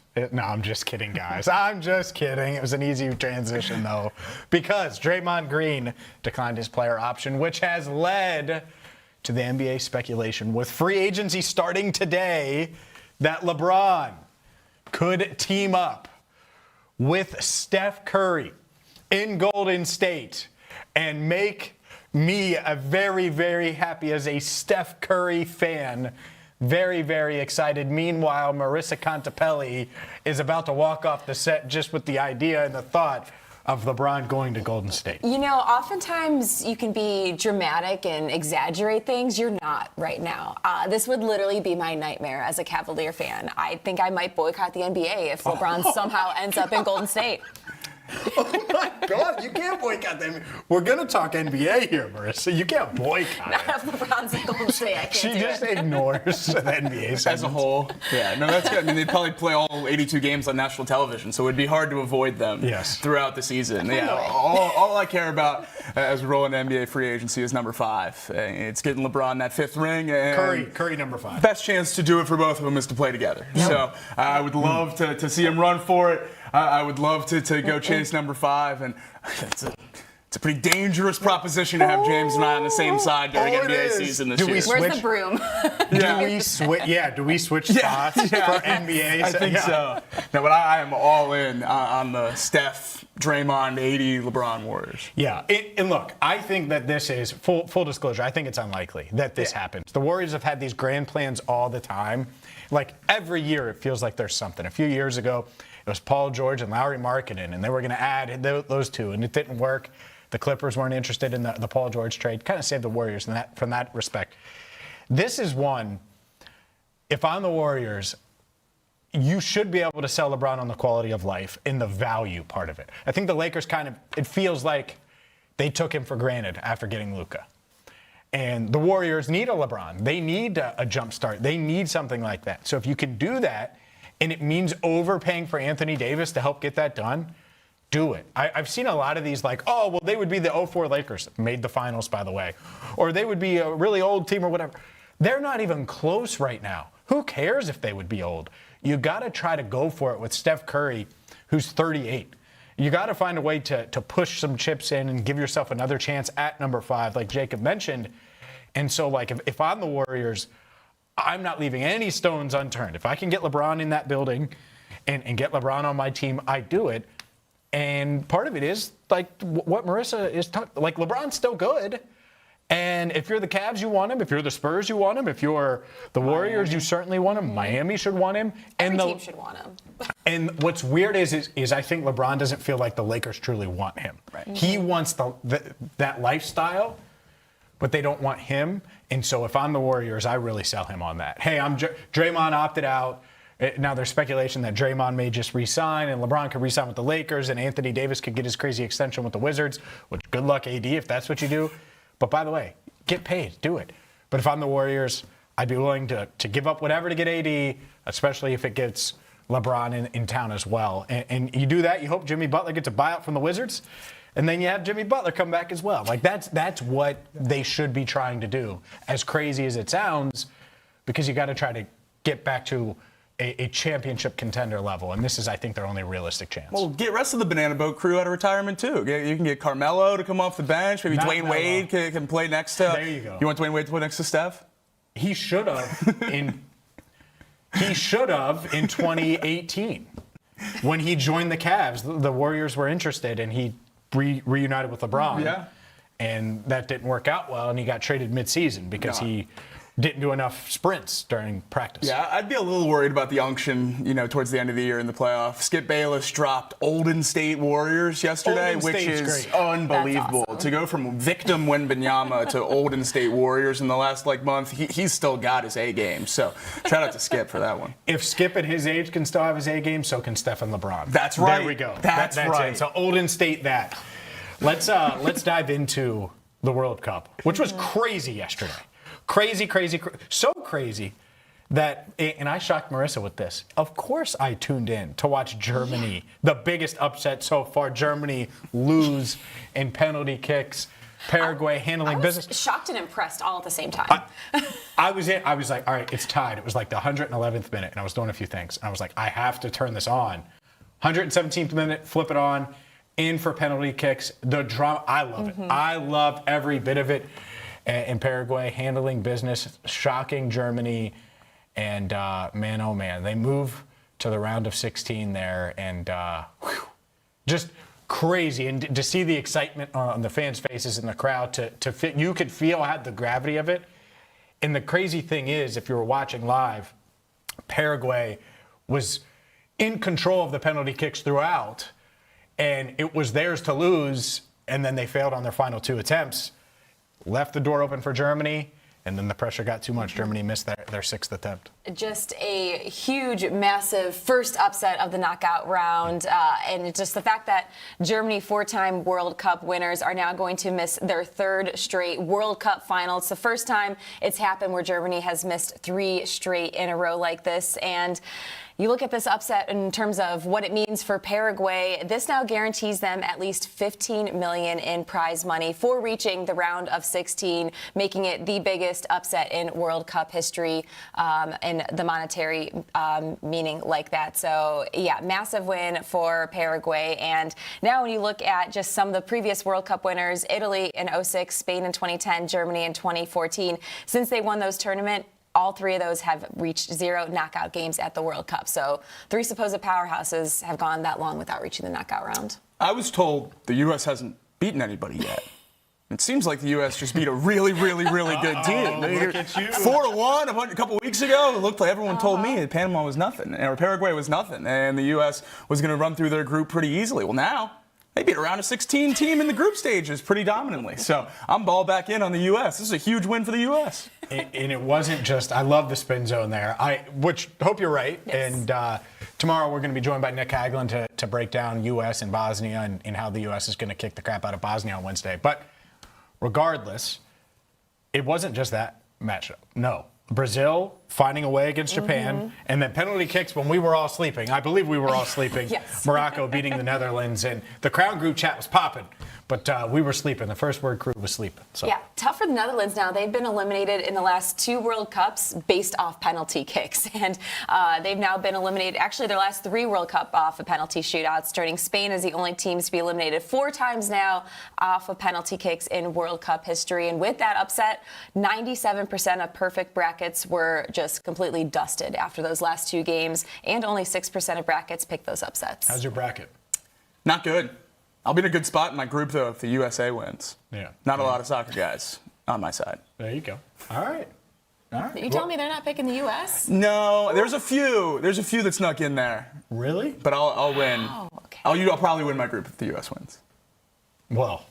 When the U.S. wins. Yeah, I was going to say, you're in great shape. Like, I'm speaking into existence. I see 3-0 domination is kind of how I'm. I'm three. Oh, three's not enough. 7. All right. Let's roll. Settle down there. Full touchdown. LeBron isn't a warrior yet. Settle down there. Settle down. We have plenty ahead, included. Oh well, I forgot about the bracket here because Ivory Coast, Norway today, Mexico, and Ecuador, and then you look at that other side, France, Sweden. Does France score 7 today? I mean, if Sweden can somehow pull off this upset too, France one of the favorites, that would be great because I'm sure a lot of people had France-Germany kind of penciled in there for that next round. Yeah, I'd say Canada would probably be pretty happy. How happy was France to see Paraguay win yesterday? That's maybe so happy that it helps Sweden today. Maybe. I mean, they should roll Germany too. But yeah, I'm sure they're like, oh, that's nice. That's a nice little marking yourself down already to the. We have plenty ahead, including the latest on Nick Lodolo and sexy Dexter Lawrence and much, much more as we roll on here on a Tuesday right here on First Word.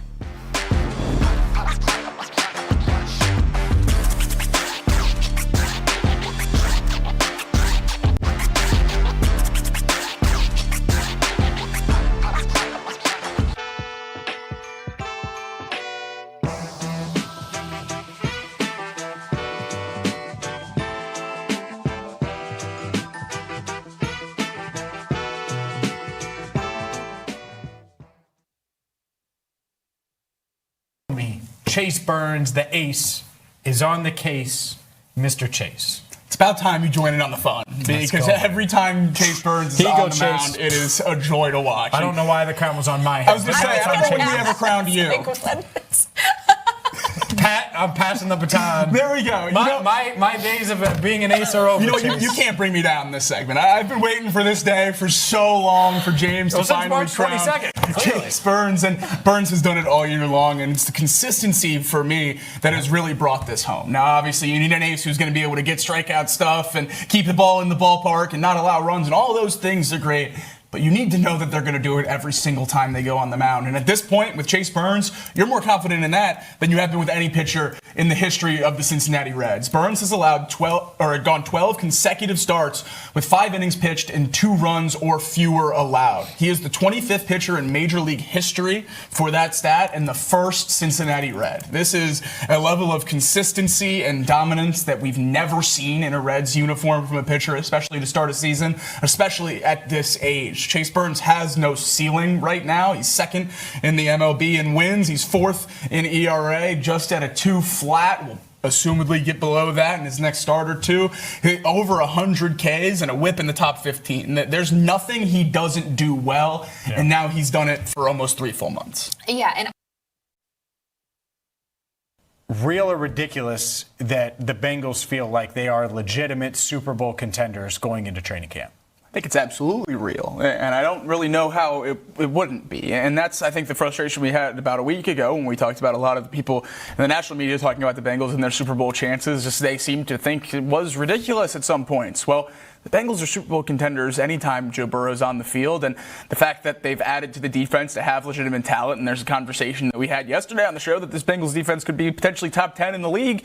If that's the case, there's no question in my mind they're Super Bowl contenders and should be in the short list of Super Bowl favorites. I think the Bengals have certainly done enough to be in that conversation. They belong in the top 7 or so at worst, I would say, teams in this league to win a Super Bowl, and puts them squarely in the conversation at the top of the AFC East for sure, or AFC North for sure. AFC standings, no question, in terms of one of the teams that I think can win the Super Bowl. There's not a lot of other players or quarterbacks in this league that are on Joe Burrow's level. We all know that, and now he has a defense and rest of the roster to match. So I absolutely think the Bengals are square in this mix to win the Super Bowl. I think it's real.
here on First Word. What? Don't shake your... Marisa, you love his nicknames. Put some cheese on it. Yeah, whole cracker. Why are we calling him Jacob Biscuit?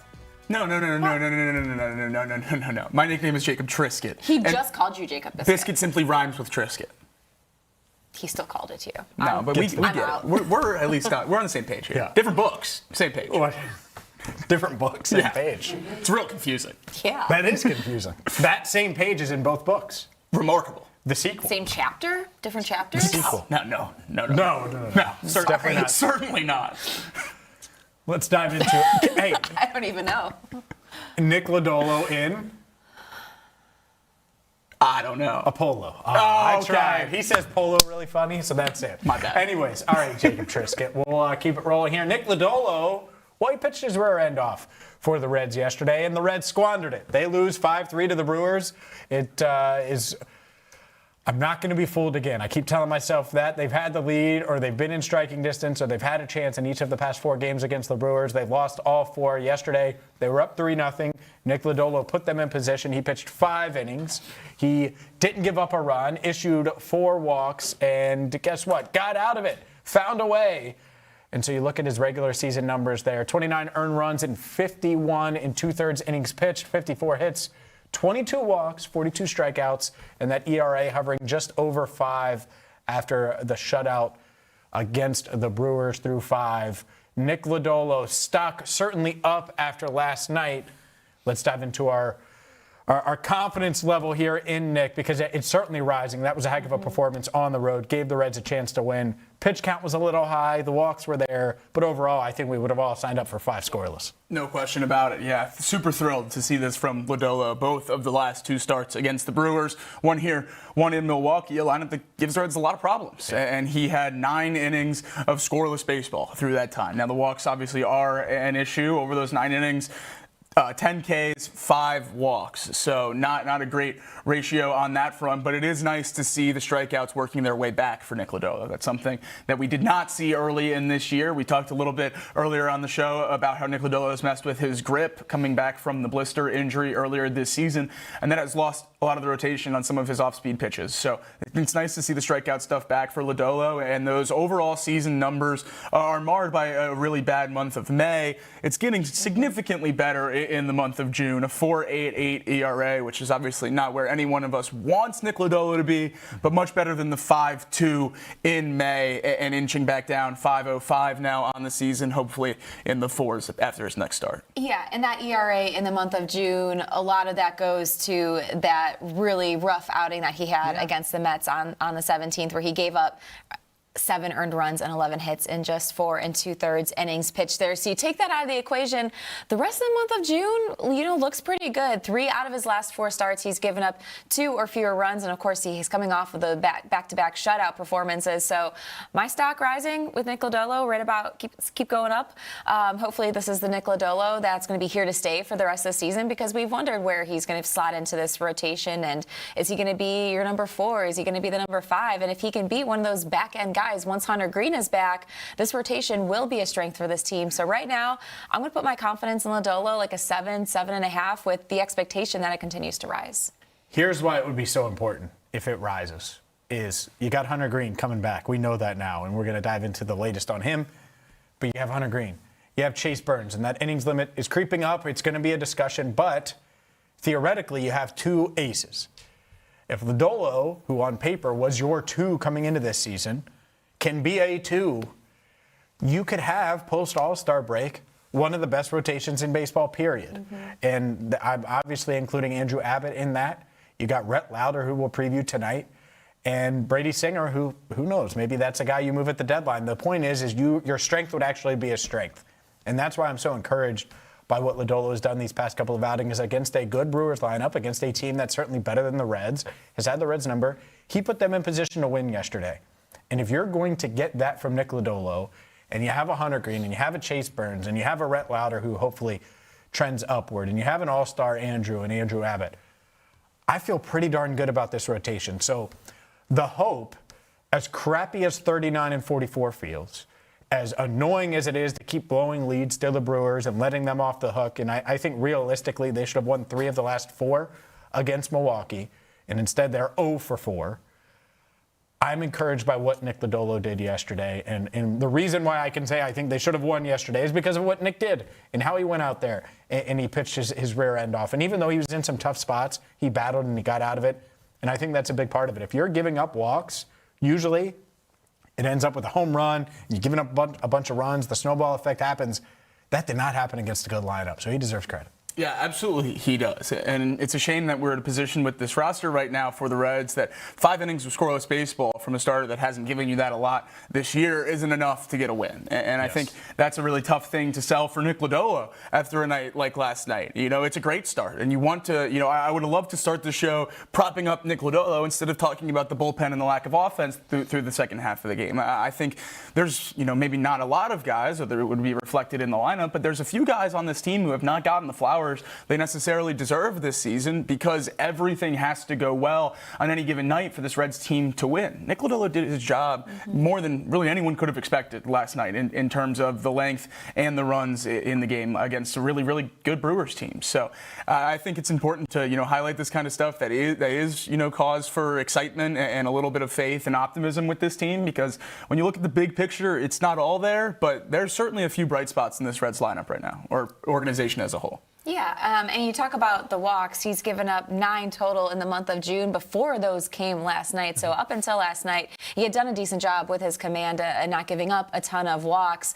The other tough part, and we kind of saw this with Brady Singer through a stretch too, is that the Reds have now dropped each of his last 5 starts. So hopefully that's something that can change too, because you don't want to see that trend continue, especially when you're getting good outings like we've had back-to-back now from Lodolo. 5 starts in May, 7 home runs allowed for Nick Lodolo. 5 starts in June, 1. That's a huge improvement. Is Nick Lodolo, can he play his way? We talk about Brady Singer. Can Lodolo play his way? Because like it or not, the Reds are 5 games back in the wild card. They're 39-44. Is it realistic to think he could have value at the trade deadline? Absolutely. I think that's where his most value to this team probably could come this season. If he can pick this up and get his value back to where it was maybe 18 months ago, a year and a half ago, when it was pretty close to his peak. He pitched a full season last year, looked really, really solid for the bulk of that year. And Lodolo's going into 2027, which will be the last year of arbitration for him. If the Reds want to really get anything in terms of a return for Nick Lodolo in a trade, trading him with another year of control is the way to go about that. And we all know how much starting pitchers go for at the deadline. I mean, there are not many that are usually available, and teams in contention that need starting pitching are willing to overpay more often than not for those pitchers. So I would absolutely be answering the phone on Nick Lodolo. I don't know if I'm yet, you know, picking up the phone and making calls, but if teams are interested, absolutely the Reds should be listening. Yeah, I think that one's interesting as far as just overall value goes, deadline, because if the guys get healthy that we're about to talk about, well, then there's a realistic chance that Singer, Lodolo, one of those guys makes sense to move ahead of the trade deadline, even if the Reds are still in the mix for a playoff spot. But up next, let's dive into all of these injury updates. The latest on Elly De La Cruz, Eugenio Suarez, Hunter Green, Emilio Pagan, and much, much more. It's a long list. We'll get into it next right here on First Word.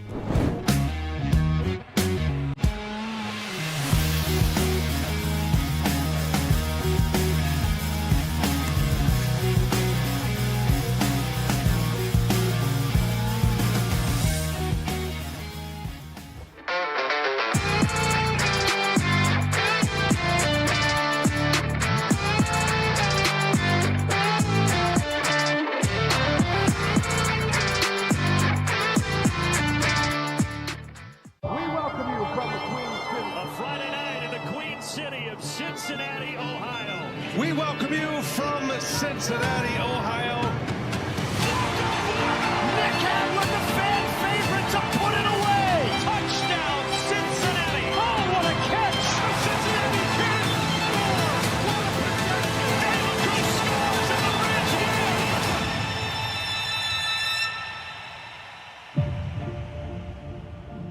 It's incredibly frustrating that the Reds aren't giving him the talent necessary, because I do think he's a great hire if the talent is on this roster. But my worry that happened when the hire was announced has come to fruition so far. We weren't doing this show, so you guys didn't see it. But my worry when they brought him on was that he was going to be the big addition. You hang your hat on his name, on his hire, and that's what changes everything for this Reds offense. It seems to be the course the front office has taken through this whole thing. You haven't gone out and got the Schwarbers. The closest you've gotten is a Suarez, and he hasn't performed this year. Yep. The big addition of the Elly era is Terry Francona. And if that's the case, it's not going to work. I agree with that. The manager, it's 2026. You should never feel like, all right, the manager is we got him, and that's it. And to your point, it certainly felt like that last offseason. And this year it was Eugenio Suarez, and that's the one that they pointed out, and that's the one that they were leaning in on, and it hasn't worked. And when you put all your eggs in the February basket for a guy that was really, really good last year, but the league let sit out there. It's not like there were so many teams beating down his door that he was available until February because he was like, maybe I'll get another $20 million. It wasn't that. It was the other way. It was like, well, hey, Eugenio, if you're still out there, you want to come back? Here's $15 million. Yeah. Here's $16 million. And it hasn't worked. And that's the problem, is the margin for error that they put themselves in as an organization has you questioning Terry Francona, has people questioning this decision, that decision, all these decisions as an organization. And it's just simple. They have to be better.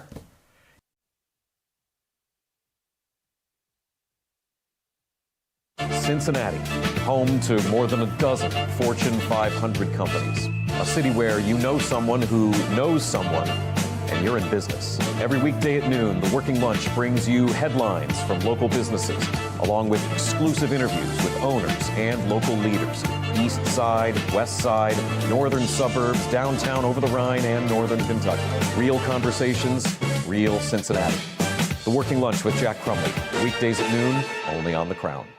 On the radio here in Cincinnati. Cincinnati has always felt like home. Right here on the Crown Network. Out and about in Cincinnati, bringing you the stories that you need to hear in the Queen City.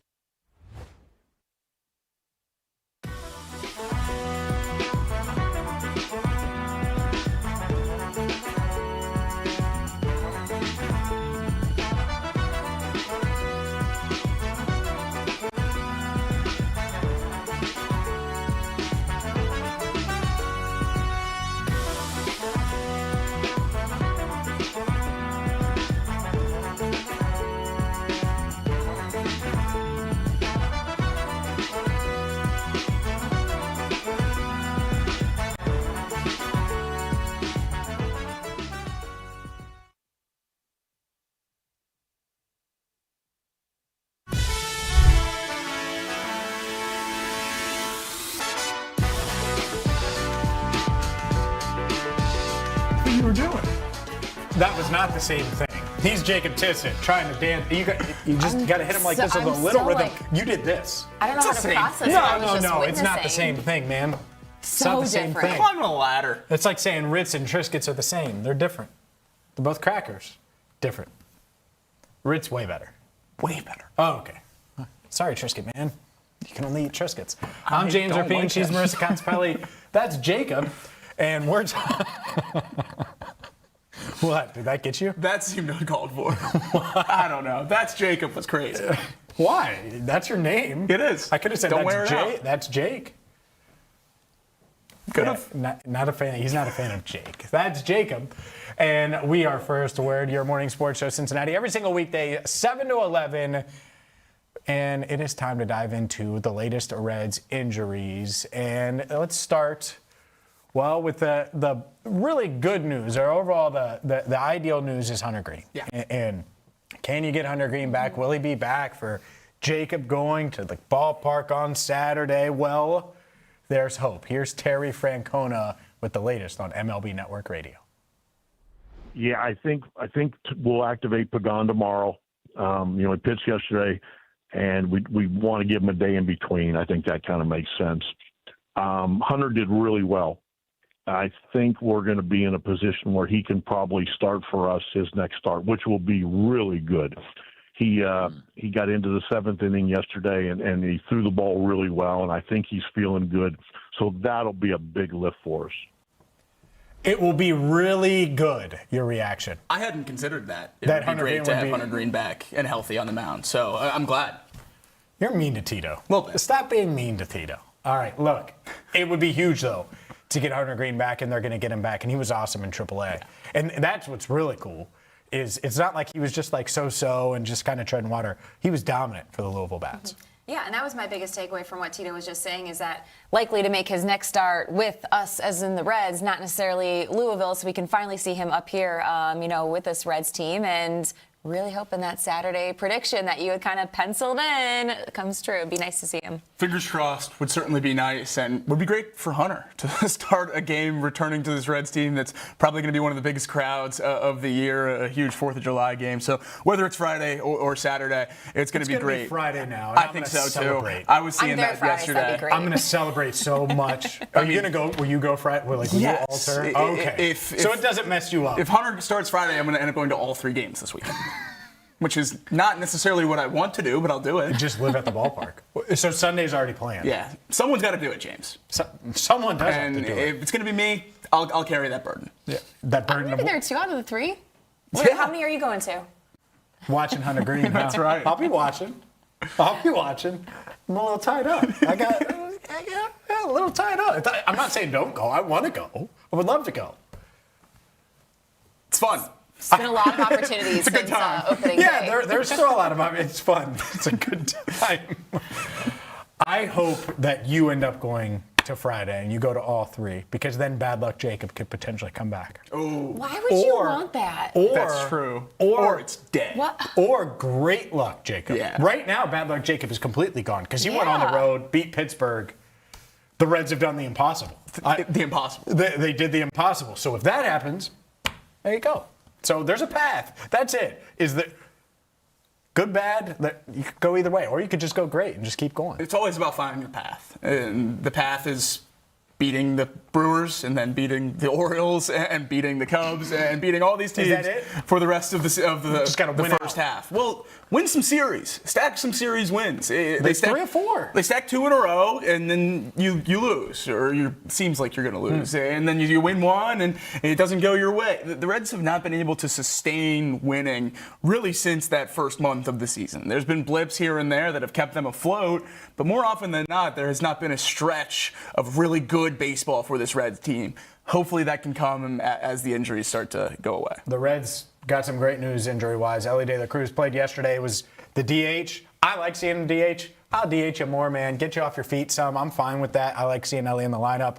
Emilio Pagan will be activated later today, like Tito said. Expected to rejoin in the 9th inning, which I think I like. Mm-hmm. I would love that for sure. Yeah, I mean, you paid him to be your closer, and certainly no one has seized that role in the time that he's been out. So might as well throw him right back in there. And Eugenio Suarez, negative x-rays, great there. And Dane Myers, we're waiting on an update from him. Made the catch, one of the catches of the year yesterday, running into the wall. Loved seeing the effort on this play. Hated seeing him run into the wall like he did. Hopefully he's okay, and this was just some general soreness that he suffered. But overall, we'll see on Dane Myers. But overall, pretty good on the injury front for the Reds right now. Negative x-rays for Myers as well. Yes. He is in a lot of pain. Still went to the hospital yesterday after the game, but negative x-rays. So watching that play last night, I didn't really see a path where they'd get to negative x-rays. So a huge win. Now the road to recovery. Yeah.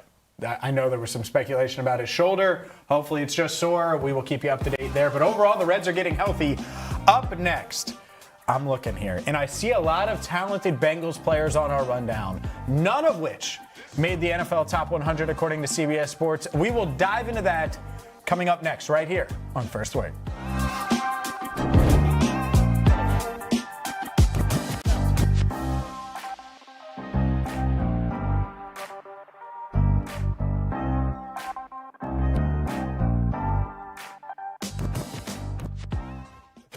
This city has always had something to prove.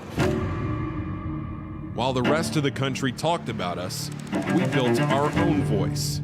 Blue collar, underdogs, built differently, overlooked, talked about like we were supposed to stay quiet. But that was never who we were, because this city doesn't wait for permission. And neither do we. And now, for the first time, Cincinnati has a network built in its image, because the biggest stories in this city deserve more than highlights. This isn't cable television. This isn't national media. This is ours. This is The Crown.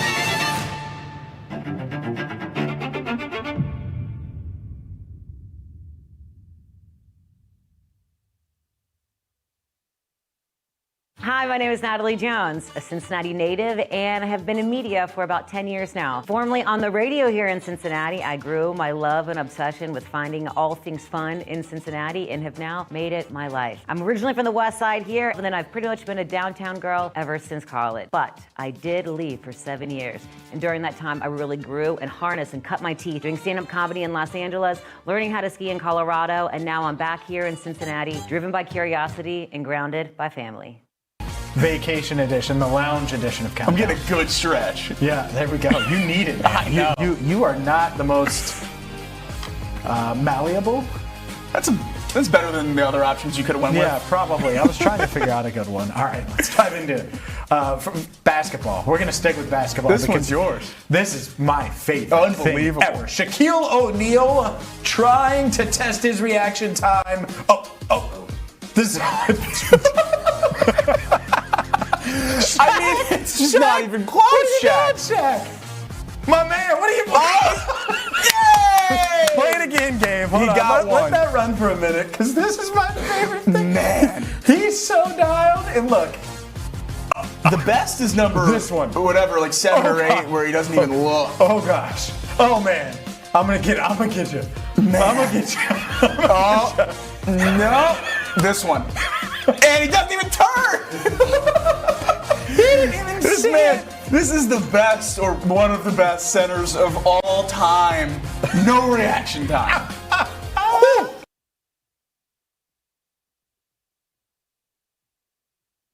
I'm Paul Fritchner. I'm a 2019 graduate of Xavier University, and I've been covering college basketball for 10 years here in the Cincinnati area. I'm the host of the Rebound Rundown, a daily college basketball podcast during the season and a weekly show in the off-season covering everything you need to know about your favorite team. And if you're not a fan of a team here in Cincinnati, I have you covered from the national perspective as well. Follow it on YouTube and wherever you get your podcasts. This city deserves its crown. Watch, listen, subscribe.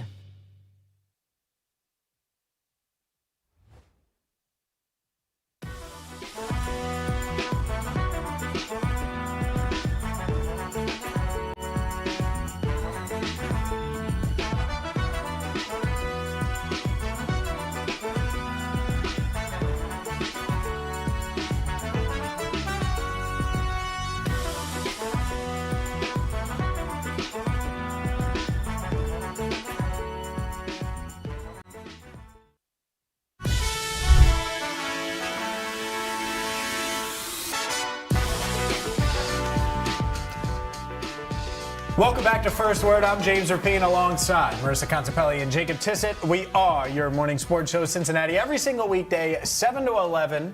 Here on The Crown. Right here on The Crown. Now, we're not doing that. It doesn't flow as well. It doesn't flow. You bring us back that way like 90% of the time. It doesn't flow us. It doesn't flow. It doesn't flow. The lack of No, but flow. he brings us back that The way lack of very flow. often. No, it's Not a 7 to double 11. crown. Yeah. Well, you don't have to double crown it after Yeah, you that's toss what I it to mean. me. It just doesn't flow. But he does. Once his wheels are on the track, they're rolling. Yeah. He says 7 to 11 here on The Crown. If you want to very crown often. him, then crown him then.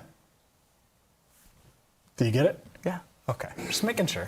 I don't know if you did or not. You never know. If you missed the show, you can take us with you anywhere and everywhere you go with Apple Podcasts, Spotify, Google Podcasts as well. Catch us live every single day on the Rock Entertainment Sports Network. And, of course, live right here on YouTube, on X, on Facebook. And it's not just us. No. The Working Lunch with Jack Crumley. And, yes, he knows somebody. They know somebody. And they know somebody. And that means Jack is in business every weekday, noon to 1, right here on The Crown. The Rebound Rundown with Paul Fritchner, The Nat Jones Show, and Nat Tries That on YouTube or wherever you get your podcasts, right here on The Crown. Let's dive into this top 100 list from CBS Sports, because there are 4 Bengals players ranked in the top 100. Joe Burrow 5th, Jamar Chase 4th, and then you got Dexter Lawrence 91st, T. Higgins 89th. 4 guys made the cut. A lot of Bengals players didn't make the cut. Yeah. Who should, who will a year from now when we dive into the CBS Sports Top 100? And the funny thing is, or the fun thing at least, about this, the NFL Top 100 isn't out yet, and that's going to be voted on, or is voted on by players, and they weigh in and all of those things. So we're going to have multiple different 100 lists to react to. This CBS Sports one had 4 Bengals, but a lot of guys that weren't on there. DJ Turner not on there. Chase Brown not on there. Dax Hill, Brian Cook, Amarius Mims, Jonathan Allen. Some of the names could be on there next year. Maybe will make the cut. Who will make the cut and join those 4 in the top 100 next year? The guy I think is most likely to join the group is the one I'm okay with already paying like he is, and it's DJ Turner. I think if you just look at the numbers and what he did on the field last year for the Bengals, he belongs in the group this year. He belongs in the top 100 this year, and probably, quite frankly, higher than some of the Bengals that are ranked where they are right now. T at 89 and Dexter in the 90s. I think DJ Turner's above that in the grand scheme of the NFL. And granted, I think those 2 guys probably are as well. But I was shocked to see DJ Turner wasn't on the list. Usually when these top 100 lists come out, they're pretty into the numbers from the past season, and they do a good job of representing that. And I don't think that was the case, because I don't think you can really spin DJ Turner anywhere outside worst case scenario, the top 10 corners of last season. And even then, I feel like that's, giving a few that are a more than reasonable argument to have DJ Turner ranked ahead of. So I think DJ Turner is next to join the group, because I think he's already in it in terms of what he does in between the white lines. Agreed. Not shocked DJ didn't make the list, because no one's talking about DJ in the way that he should be talked about. It was a snub for the Pro Bowl this year, even though I think he more than deserved that opportunity with just how great his play was. I mean, you just look at the numbers alone. His coverage grade was 6th best among all corners with a 78. He had the 3rd most pass breakups in the league. He has 2 picks. Passer rating allowed against was a 77. It's just, he was a clear CB1 on the field. And so, yeah, this time next year, we better be talking about DJ Turner being in the NFL Top 100 and on other Top 100 lists that come around in NFL circles. Another Bengals player that I would like to see make the cut, for me, it's going to be Chase Brown. I mean, look at what Chase has done over the last 2 years, really, and he's just entering his prime. He's one of just 13 players that have at least 2,800 scrimmage yards over the last 2 seasons, and even a step beyond that, players with 2,000 or more rushing yards and 750 or more receiving yards in each of the last 2 seasons. There's 4 guys, and Chase Brown is one of the players on that list. And so he's more than proven that he can be a multi-threat running back out of the backfield and has that chemistry with Joe Burrow. I think his numbers are only going to continue to rise, and hopefully we see him on the NFL 100 next year, too. For sure. It would go a long way toward this offense taking a step. I think there's a conversation, just as you were explaining, what would be best for the Bengals out of the guys we're about to name. Amarius Mims would be certainly high on that list. That's a guy, they need him to be in this top 100 next year and need him to be this no-doubter, Pro Bowl, potentially all-pro type of offensive tackle. And he has the physical traits, physical ability. I think he has the desire. And I think last year a big part of what he learned is you're going to get nicked up. You're going to have to play through things and how to play with those issues that come with playing NFL football. He didn't play a lot of football at Georgia. And he dealt with an injury, and it was just kind of unique where he only made 8 starts, and that's why he fell to the Bengals at pick 18 overall. Otherwise, he's a top 10 pick. This year would have been a top 10 pick. There's no doubt in my mind in this year's draft that he would have been in that mix because there weren't tackles like him. And he was really unique. The Bengals took him. They've developed him. He's fit really, really well with Scott Peters. I think he's emerging as a leader in that locker room. But more importantly, on the field, I think he's ready to take another leap after what he did last year. Amarius Mims, to me, of really all of these guys, and maybe that includes DJ Turner, like upside-wise, the upside is there. He's already a good player. I don't mean that. I don't mean he's like a lottery ticket. The floor is already there. But he has the potential to be one of the 5 best players on this roster next year, or this year. So next year, he's a top 100 player in the league for sure. I could totally see that happening. Yeah, I completely agree and think that's the trajectory he's on. It's just whether it's next year or potentially the year after and how fast that timeline is, because he's progressed exactly how you'd hope he would throughout the early parts of his career. He's been great in the right tackle position and continuing to get better. I think a lot of the numbers for Mims don't necessarily represent, obviously, the steps he's taken growth-wise, but also how good he is in an offense that asks a lot out of their tackles. He's on an island out there quite a bit at the right tackle position here in Cincinnati, and they're throwing the ball 40, 50 times a game with Joe Burrow, Jamar Chase, and T. Higgins. So his job is as hard as almost any right tackle in football, and he's doing it at a really, really high level. In his rookie year in 2024, he was the 67th overall tackle last year, closing in on the top 40. So keep that progression up again. We're talking about a top 20 tackle this year, and then the next year, we're talking all pro. So speed that up a little bit. You're in year 3, take a big step, and we can get there this year. So I think Mims is someone, if you haven't bought stock yet, it's going to be too late pretty soon. Oh, it's already too late. I've already gotten all of it. No, you don't.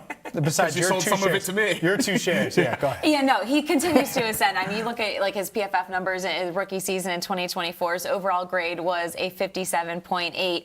His overall grade last year was a 67.6. But you look at the back end of the season, the final 6 weeks there, he finished with an 81 overall grade. So Mims continues to get better, and I really like, the work he has done with Scott Peters. All the guys in that room just have raved about what Peters has brought and the different way he's a player's coach and what they're getting out of him. So I'm excited to see what this offseason looks like with Amarius Mims working with Peters, and just how much better Mims is going to be at right tackle this season. How much easier does it make his life to have a guard next to him again for a second year in a row? So true. I mean, as much as everyone on that offensive line was talking about how great it is to re-sign Reisner, and Joe Burrow talking about how huge that is for the offense, the one I saw tweeting about it just as much as everyone else throughout the offseason was bring back my guard, and it was Mims. And that's going to change so much for what he's going to be able to do with the same offensive line coach, a healthy quarterback in the offseason, and then the same guy right next to him, that they know each other. They have that communication, and they have everything worked out going into week 1 and into training camp to even get better by week 1. So the stars are aligning for Mims to take that next huge step this season, and I hope it happens. Yeah. I put in the YouTube chat for everyone out there, who has the higher ceiling, Amarius Mims or DJ Turner? Because there's a lot of talk about DJ Turner, CB1, all of those things. Amarius Mims needs to be OL1. He needs to be the best offensive lineman on this team this year.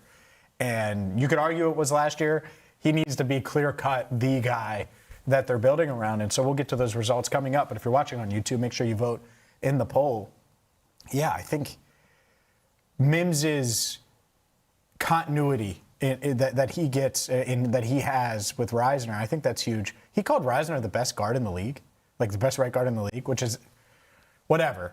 I love the belief though, and I do think the belief in that, whether or not it's true, that helps a ton on game day when you're going into wherever and you need to block whoever and deal with it. Because this offensive line, they're asked to pass protect a ton, and it is not an offensive line friendly scheme, because of what the Bengals are trying to do and what they should do on offense with Joe Burrow and Jamar and T. And so for Mims to reach that next step, he needs to trust whoever is at guard. Clearly, he trusts Dalton Reisner. Yeah, and that's such a huge thing to have. And if there's a belief there that Reisner can be the best guard potentially in the league right next to Mims, and I think there's a belief for a lot of this fan base that Mims could be one of the best right tackles in the league as well. And I think that probably works both ways. As much as Mims is going to benefit from Reisner being back here, Dalton's a guy who's waited till the end of off seasons for years past to sign with new teams and moved around the country. Having that kind of relationship with a young guy that you've sort of taken under your wing while also returning to an organization you're comfortable with and a scheme you're comfortable with, that whole side of the line has the potential to be one of the best right sides of the line in the entire league. Yeah, I totally agree. And other names that could potentially make this top 100 list, I'm looking here and I'm thinking about it, and we've named Chase Brown, we've named DJ Turner, we've named Amarius Mims. Go, who do you got? Brian Cook. I certainly hope Brian Cook. Needs to be Brian Cook. If he brings that stability that I'm expecting him to, he needs a little bit more ball production. For sure. I think if he's going to make the top 100, the flashy stats, if he gets that, I think he'll be a top 100 player. I think a lot of the additions to this Bengals defense are going to have a leg up going into the top 100 list next year because of how they can flip the image of this team in that side of the ball. I think when you're looking at the Bengals come playoff time this year, if they're, the 2 seed in the AFC, if they've won the North, or however that shakes out this season, I think it's obviously going to be be because the defense has taken massive strides to get to where they are by that point. And if that is the case, then the Dexter Lawrences and the Boye Mafes and the Brian Cooks of the world have worked out. And they've taken huge steps and become the pieces that we've talked about them being here on the set since those moves have been made. So I think Brian Cook's obviously a face of this offseason in terms of being one of the biggest names to be added. I think coming from Kansas City and having his name already in championship conversations, having won Super Bowls before, kind of lets people have that familiarity with him as well. And I think if he's as good as a lot of us think he can be and swings this defense the way I think he could, he'll absolutely be on the list next year. What about Dax Hill? By the way, shout out real quick. I'll let you guys chew on that for a second. Ronnie Smith said Brian Cook. Owen Fagel on the YouTube chat also saying Brian Cook. So on the same page with Jacob here. What about Dax Hill? Is there an argument for Dax? There could be. I think that's a little bit more of an uphill battle because if you do have DJ Turner, who's going to be shadowing the number one receivers, he's your CB1, he's going to draw most of the attention. So I think it's going to be an uphill battle for Dax Hill. Now, if Dax goes out and balls out like a cornerback one and you end up with two studs out there at corner for the season, then yeah, he could absolutely be in the conversation. And you look at his numbers over the last, 2 seasons, drastically improved, holding, almost an 87 passer rating against and improved from a 99 the season before. And you really saw him last year get settled in and comfortable on the outside there. So I would expect his numbers to just continue, to increase and his production to go up. So it's possible. I think I would expect to see Brian's Cook name on there before Dax if we're kind of comparing those two. Only 2 teams in the league have multiple corners in the top 100 this year. It's the Texans and it's the Eagles. I don't think Dax can get there next year. Now, maybe, and if he does, they need to have an extension done beforehand because it would be the steal of a lifetime to pay him in this offseason. I think he has the ceiling, but with what DJ Turner is going to do, and I think what happened to Dax this year could be what happened to DJ last year, where he has a really good season, people start talking about him, the name starts to grow a little bit, and then the next year he can get into these lists, these types of names. And we talk all offseason about how he's being overlooked, but I think it's an uphill battle to get 2 Bengals corners in this list next year. I just don't see it happening. Yeah, I get it. It's interesting. It's just interesting to try to predict who it could be, who's the under the radar. Yeah. Is there a dark horse that stands out that could be like, is there a path for Jordan Battle, Barrett Carter? My dark horse would be Jonathan Allen. Okay. Older, one-on-one, ends up with 12 sacks, rejuvenates his career because he leads the Bengals in sacks, and suddenly he's back to his Pro Bowl level because he's playing next to Dexter Lawrence. Like, I could totally see that. That's very much like an older veteran wide receiver, Steve Smith ending up in Baltimore, and suddenly Joe Flacco's throwing him passes. And it's like, oh, he can still run. He can still play. We didn't realize. Like, it's almost like that. Like, I think he was fine for Minnesota last year, and I thought it was a fine addition. I like the addition way more now that Dexter Lawrence is in stripes. And if he's commanding double teams, can Jonathan Allen still put pressure on opposing quarterbacks? Yeah. Is 8 sacks too high? Probably. But if he gets there, could he sneak into the top 100 because he's this super productive interior pass rusher? Maybe. Even with 8 sacks, would he?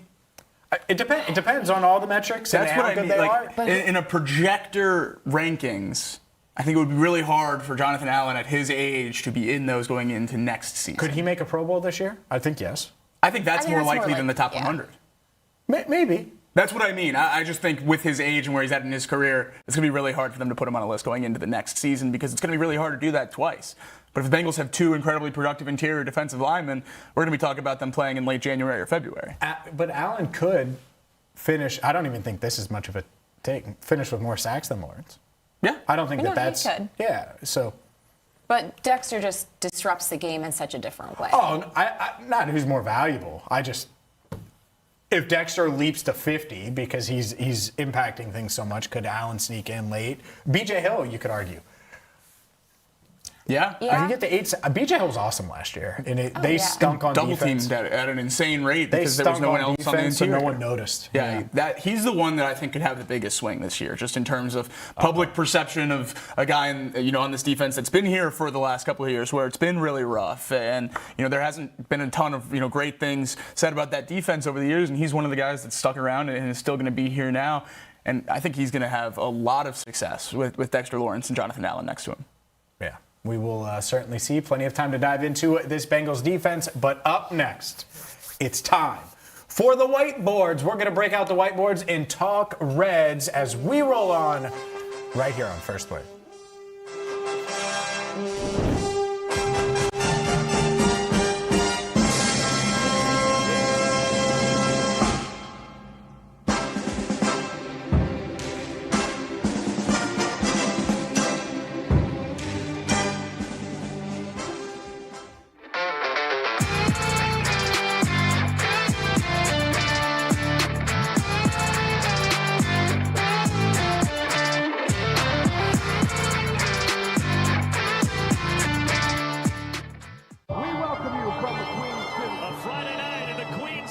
Cincinnati, Ohio. We welcome you from Cincinnati, Ohio.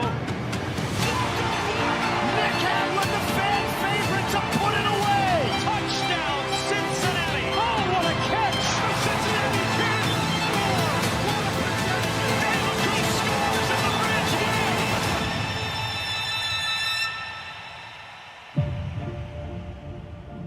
It's incredibly frustrating that the Reds aren't giving him the talent necessary, because I do think he's a great hire if the talent is on this roster. But my worry that happened when the hire was announced has come to fruition so far. We weren't doing this show, so you guys didn't see it. But my worry when they brought him on was that he was going to be the big addition. You hang your hat on his name, on his hire, and that's what changes everything for this Reds offense. It seems to be the course the front office has taken through this whole thing. You haven't gone out and got the Schwarbers. The closest you've gotten is a Suarez, and he hasn't performed this year. Yeah. The big addition of the Elly era is Terry Francona. And if that's the case, it's not going to work. I agree with that. The manager, it's 2026. You should never feel like, all right, the manager is we got him, and that's it.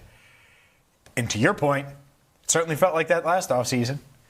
And this year it was Eugenio Suarez, and that's the one that they pointed out, and that's the one that they were leaning in on, and it hasn't worked. And when you put all your eggs in the February basket for a guy that was really, really good last year, but the league let sit out there. It's not like there were so many teams beating down his door that he was available until February, because he was like, maybe I'll get another $20 million. It wasn't that. It was the other way. It was like, hey, Eugenio, if you're still out there, you want to come back? Here's $15 million. Yeah. Here's $16 million. And it hasn't worked. And that's the problem, is the margin for error that they put themselves in as an organization. Has you questioning Terry Francona, has people questioning this decision, that decision, all these decisions as an organization. And it's just simple. They have to be better.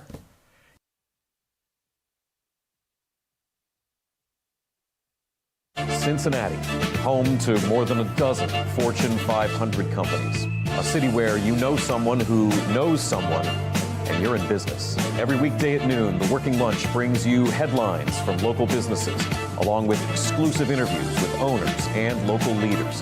East Side, West Side, northern suburbs, downtown over the Rhine, and northern Kentucky. Real conversations, real Cincinnati. The Working Lunch with Jack Crumley, weekdays at noon, only on The Crown. On the radio here in Cincinnati. Cincinnati has always felt like home. Right here on the Crown Network. Out and about in Cincinnati, bringing you these stories that you need to hear in the Queen City.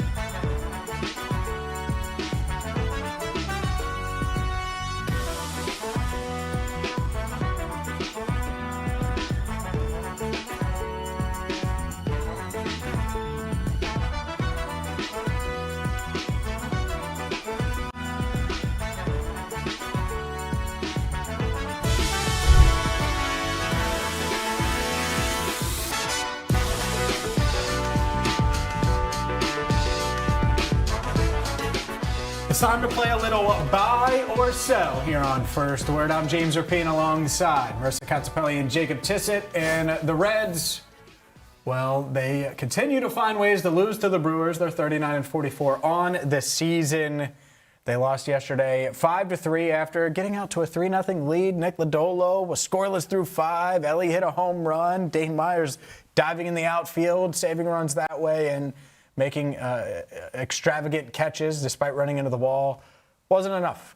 The Reds bullpen faltered, and so they dropped the first game to the Milwaukee Brewers. 3 more to go.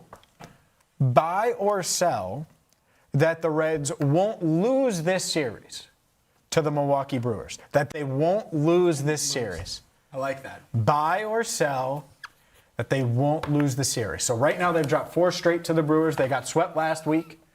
3 straight at GABP, despite either having the lead or being close to winning that final game, which is still painful. That means they got to win at least 2 of the next 3 here. And I don't even know how I'm just flipping right now. Sorry, Jacob. Yeah. They're going to tie. It's going to be 2-2. You got Abbott and Burns coming up. I'm selling all day long. Until you beat the Brewers, I'm never going to believe you beat the Brewers again. What does Burns coming up do? They're not going to hit. They're not going to make contact with a single baseball for 7 innings. Mizorowski's on the mound for the Brewers. I'm confident when those 2 guys are on the mound. I get that. Starting pitching wasn't the issue yesterday. No, it wasn't. And that's what's so tough about this. Because I want to believe.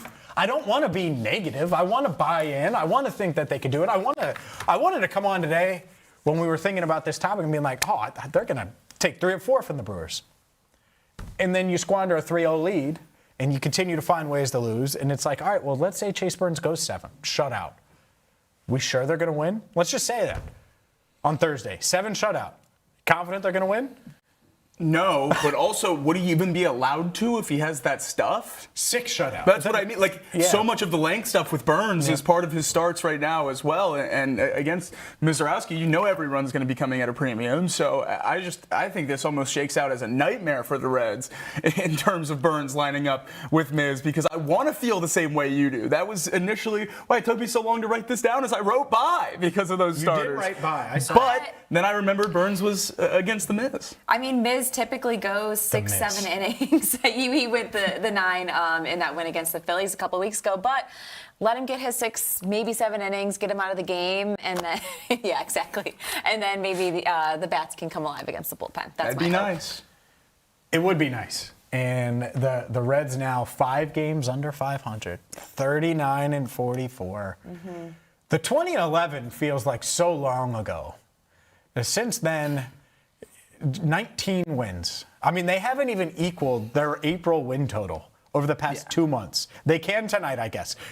So there you go. You can equal your April win total in the first month of the season over the next 2 months. That's kind of sad, just putting it out that way. This season really does feel like 3 seasons, the 3 months. It's a really good team, a team that was relatively unwatchable, and a team that's playing 500 baseball against everyone they play, and it's a coin flip every night whether or not they're going to win or lose. There's been 3 distinct differences of Reds teams so far this year, and it's been relatively the same players, which is why it's so head-scratching at times. Yeah, it is. The Reds have 12 games between now and the All-Star break. Let's continue with buy or sell. They're 5 games under 500. Buy or sell that they'll be 500 or better. Or better sounds hilarious, but at least 500 by the All-Star break. So just for everyone out there, they play the Brewers, and there you see it. Then 3 against the Orioles. So 3 against the Brewers left, 3 against the Orioles, off day, 3 against the Phillies, 3 against the Cubs, All-Star break. Buy or sell that they will get to that 500 mark. And this is kind of a test for Marisa to see how honest she's going to be. This is a test. Because I want to be optimistic and hopeful. It just sets 5 games under with only 12 games. That's just too big. It seems like too big of a lift right now with the stretch coming up, like we just talked about. The Orioles, the Phillies, and then the Cubs are always a tough series. I agree. I agree. I mean, are they going to go 8-4? Yeah, they're in a deep They'd have hole. to go 8-4, right? Yeah, that's what I mean. Are they going to go 8-4? Right. Yeah, 8-4, and I don't know how many of these series I can talk myself into them winning on paper. Like, they're going to need things to break their way to beat these teams, because this is not the stretch of the schedule that we were talking about at the beginning of May, where they have teams that they'll be favored against and should be able to beat and should be better than, like the Royals and those series they dropped back to back to back. This is tough. Good teams lose these series to the Brewers and the Phillies and the Cubs. They're some of the best teams in the league. They're World Series contenders. And we're talking about the Reds fighting to get back within a handful of games from the wild card. These aren't the teams that they're supposed to be hanging around with right now. But they've put themselves in a position where you can't lose games. Every game feels like the whole season, essentially, because of how bad the month of May was. And now I don't know how much confidence I have in them the rest of this first half. Now, luckily, it does lighten up just a little bit as the second half turns, but is it potentially too late by then? This is why in 3 of the last 4 against the Brewers, they've had the lead, and they blew it. First 2 last week, they ultimately got swept, and then last night. If you just get 2 of those, so split with the Brewers, it feels so much different right now. And you're 41-42, and you're buying that. Sure. Yeah. Because it's far more realistic, and it feels like you have some momentum, and you've won 4 straight series, and you haven't swept anyone, so you haven't made a ton of headway, but you're inching your way closer. They haven't done that. And this was the series, we talked about it yesterday, this is the series where it's like, all right, show us, and you better start showing, because you got 3 games left against the Brewers, and it's been the same old story, or it was the same old story last night. Every time the Reds have scratched and clawed back to a point where they can shock the world, win a series they're not supposed to win, get a little good faith back, they haven't. And luckily, this is a 3-game series or a 4-game series, so you have 3 games left, and there's still a chance for the Reds to do that. But Game 1, that's the game you're supposed to win. That's how it has to go for the Reds to have a chance against the Brewers, and you let it fall through your fingers. And that's been a theme for over 2 months now, is that when the Reds have chances to win, they're not seizing it. And it's just not a good enough roster top to bottom to let these opportunities fall through your fingers, because you're not going to get them every night. You're not going to be in every game. We've seen this team get blown out quite a bit this year, where there's insurmountable deficits relatively early in games. The games where you're within striking distance late, and especially having some success early, those are the games this Reds team has to run away with. And because of the injuries to the bullpen and the lack of consistent production from the lineup, they haven't been able to seize those opportunities. I'm going to throw you guys a curveball. This is curveballs. one that is not on the list. Elly De La Cruz hit his first home run since returning from the injured list yesterday. I was like, made me a believer. They're up 3-0, 2-run homer. Oh, they're going to win this game against the Brewers. Silly me. You're not going to fool me again. But buy or sell that Elly De La Cruz is going to lead the Reds, or be leading the Reds in home runs by the All-Star break. Right now, Sal Stewart leads the Reds with 15 home runs. Elly De La Cruz has 13. His career high, Elly's career high, by the way, 25. So he's on pace to top that. Will Elly De La Cruz be ahead of Sal Stewart and lead the team in home runs 12 games from now? Buy, sell. So I think it's going to stay with Sal.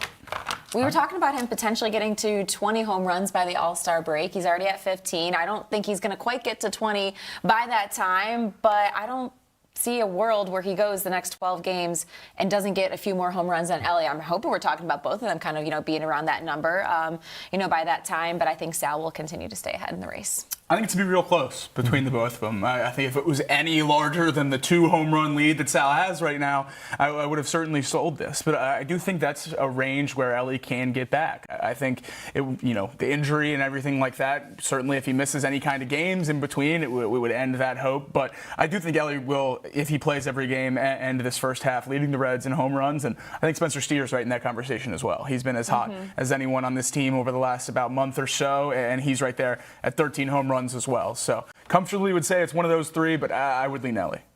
Yeah, I think that the Sal, if he gets to 20, the Reds may be 500. Yeah, I could see that. Because and that's what the home run, that's what the long ball can do. Right. Potentially is give them an equalizer, a chance to compete, and not just compete, but win some of these games. So I hope that is the case. I hope it is Sal, and it's like 20 Sal, 18 Elly, 17 Steer. Yeah. They need something like that, some kind of lightning in the bottle over the next 12 games to get back into it. Plenty on the Reds coming your way. But up next, I have no idea what's coming because it's countdown time. Contipelli's countdown is next right here on The Crown.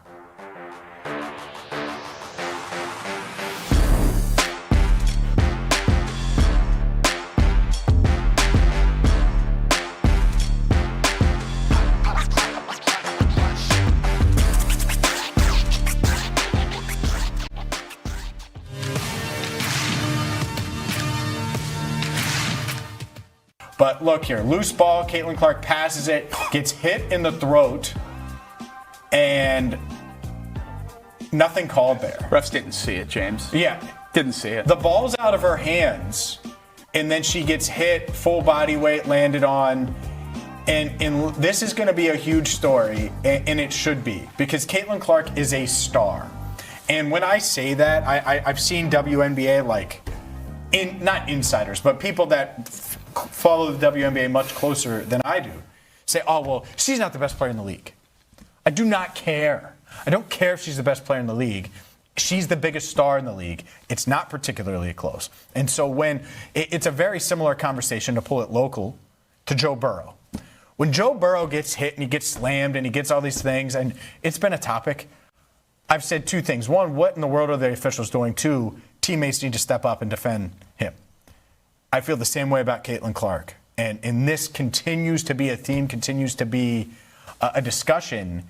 And, I mean, you saw it. There's no way that should be legal. And it wasn't the only time that happened. She also hurt her back later in the game when she was coming down from a three-point attempt. And so, man, this is going to be a huge topic. I would not be surprised if the WNBA acts swiftly for sure.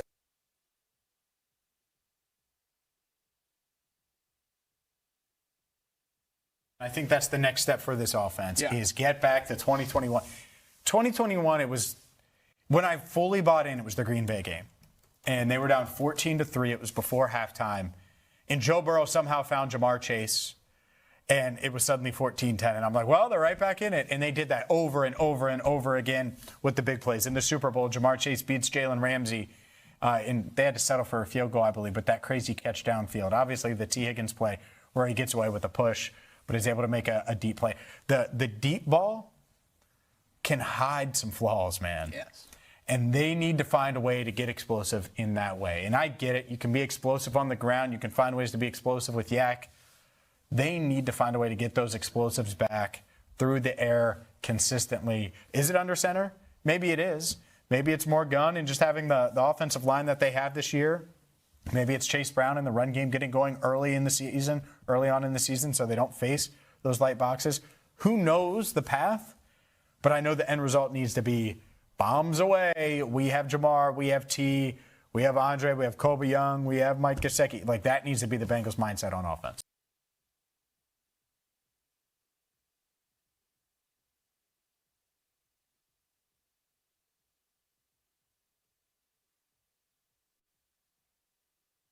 Hey, I'm Marisa Contipelli, one of the co-hosts on First Word and a features producer here on The Crown, where I will be out and about in Cincinnati bringing you the stories that you need to hear in the Queen City. Now, I know I'm from Cleveland, but I love my Cincy sports. I've been in Cincinnati for almost a decade now, spending the last 8 seasons with the Bengals as a team reporter and senior producer. I am so excited to be a part of the team here at The Crown, and I can't wait to bring you the latest from around the city.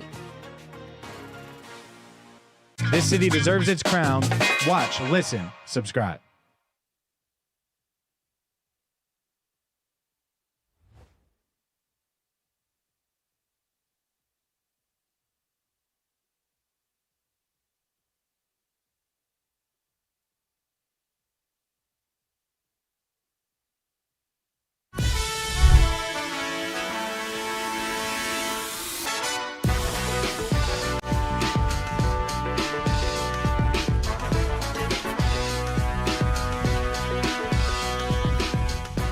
Coming up in 15 minutes, the latest on DJ Turner in our What's the Word poll question of the day. Welcome back to First Word. I'm James Rapien alongside Jacob Tissot and Marisa Contipelli.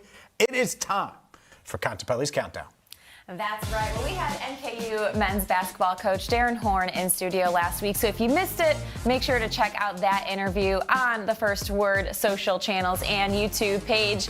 And we saw that the Norse had posted what their World Cup predictions were going into the knockout round. So let's go ahead and take a listen to see who some of the players are picking. All right, Noah, who's winning the World Cup? I got France. I got Australia winning the World Cup, but my actual prediction is I got the Netherlands winning. Australia, what he said. Yeah. I got France. Argentina. Tough for the guy that picked the Netherlands, but France, of course, being a very popular pick. And as we talked with Darren last week, you know, they have a lot of international players on this team. So not surprised that a lot of them, you know, maybe kind of going with some of those home countries in this one. But no U.S. picks? Jacob. Yeah. No, I got you. I got you. It's still north-south, but I will be taking the U.S. France is going to win it, but U.S. is going to roll Bosnia and get to the Sweet 16, and that's what we're going to call it because it's going to be very, very sweet when that happens on Wednesday. So, yeah. I do love the March Madnessification of the World Cup bracket by a lot of the U.S. fans. It's round of Sweet 16, Final Four, Elite Eight. I love it. It's a round of 32, Sweet 16. Yes. I'm in. Why wouldn't it? I'm in. What? Come on. No, it's Let's great. go. I think that that alone, I think, is helping people understand soccer, World Cup, who might not be as familiar with the sport. It's only helping it grow. I just needed a bracket. You did. And now I have a bracket. And I will say, the World Cup, putting it in a circle, I'm in on that. Circle brackets when I saw are really that, cool. I immediately knew. I was like, Jacob's going to be in. I will be trying to do that for March Madness. Should March Madness adopt penalty kicks? Just going to throw that out there. How? I don't know. All I know is the drama that comes with penalty shots. kicks is awesome, and it's better than Put it on the topics sheet. Yes. We'll flush this out one. Let's do it because penalty kicks are awesome. Is it just free throws though? Because that's not fun. Free throws are not fun. No, penalty kicks. We'll figure it out. Like you said, it's going to go on the topic sheet. It's an awesome idea. You know what else is awesome? One-on-one. Concession stand prices in Atlanta. It's been a thing in the past, and I'm so glad that they kept this going through the World Cup, as you can see right here with some of those prices. A whole pizza, and if you can get one of those each items, gets you for $57. It's affordable. It's great for, you know, families when they're out there, and especially a lot of the international fans coming overseas. I love that Atlanta has stayed true to this. I will take 3 meatball hoagies, please. There we go. Yeah, shout out to Arthur Blank. He does this at all the Falcons games and everything as well. Great price concessions and what is, in my opinion, one of the nicest stadiums in the entire country in Atlanta. Just a beautiful, beautiful venue. And the fact that they do this with the concessions is great. So I'm glad they kept it for the World Cup. And it seems like everyone that's been to Atlanta for a game so far has had rave reviews for how they've held it for the World Cup. Yeah, not shocked at all. Watch John Ross score a touchdown there at Mercedes-Benz Stadium. Not forgetting that. That was the A.J. Green sliding touchdown play in 2018.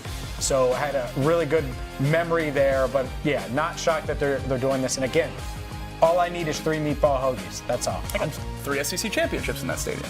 Go with your 3 hoagies. So you have some good memories there too. You bring up that 2018 game. I was on such a roller coaster because Tyler Eifert had that gruesome injury in that game, and then AJ comes away with it. That was a crazy game. They improved to 4-1, and it was like, oh, the 2018 Bengals are awesome. Marvin was gone 3 months later. What a great fooled me. They won like 2 more games, I think, after that. It was something real. That was certainly tough. I don't know if it was as tough as what happened last night for the Mets. And we have to show this just absolute insane play. Juan Soto.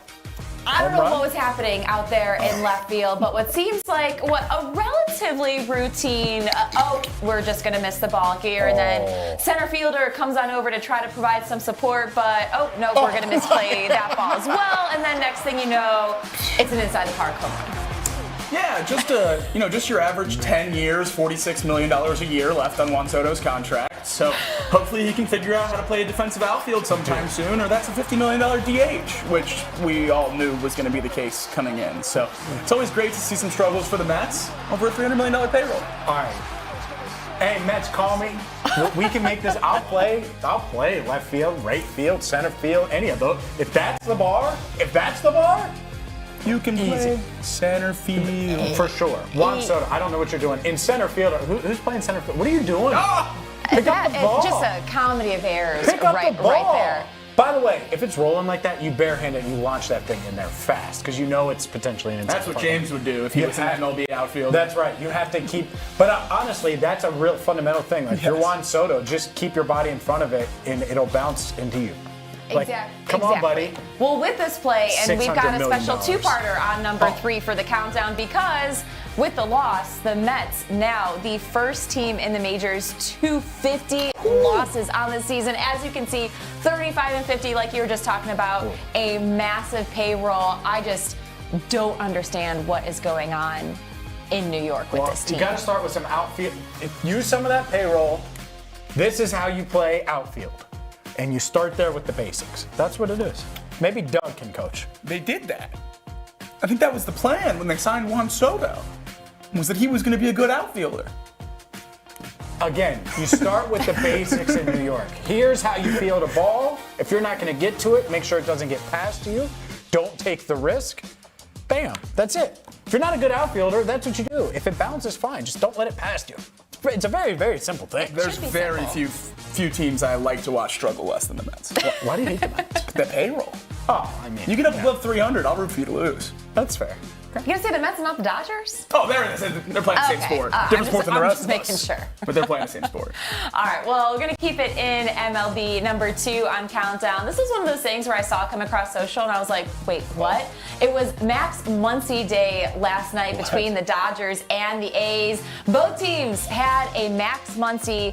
Not only just the names the same, they were playing the same position.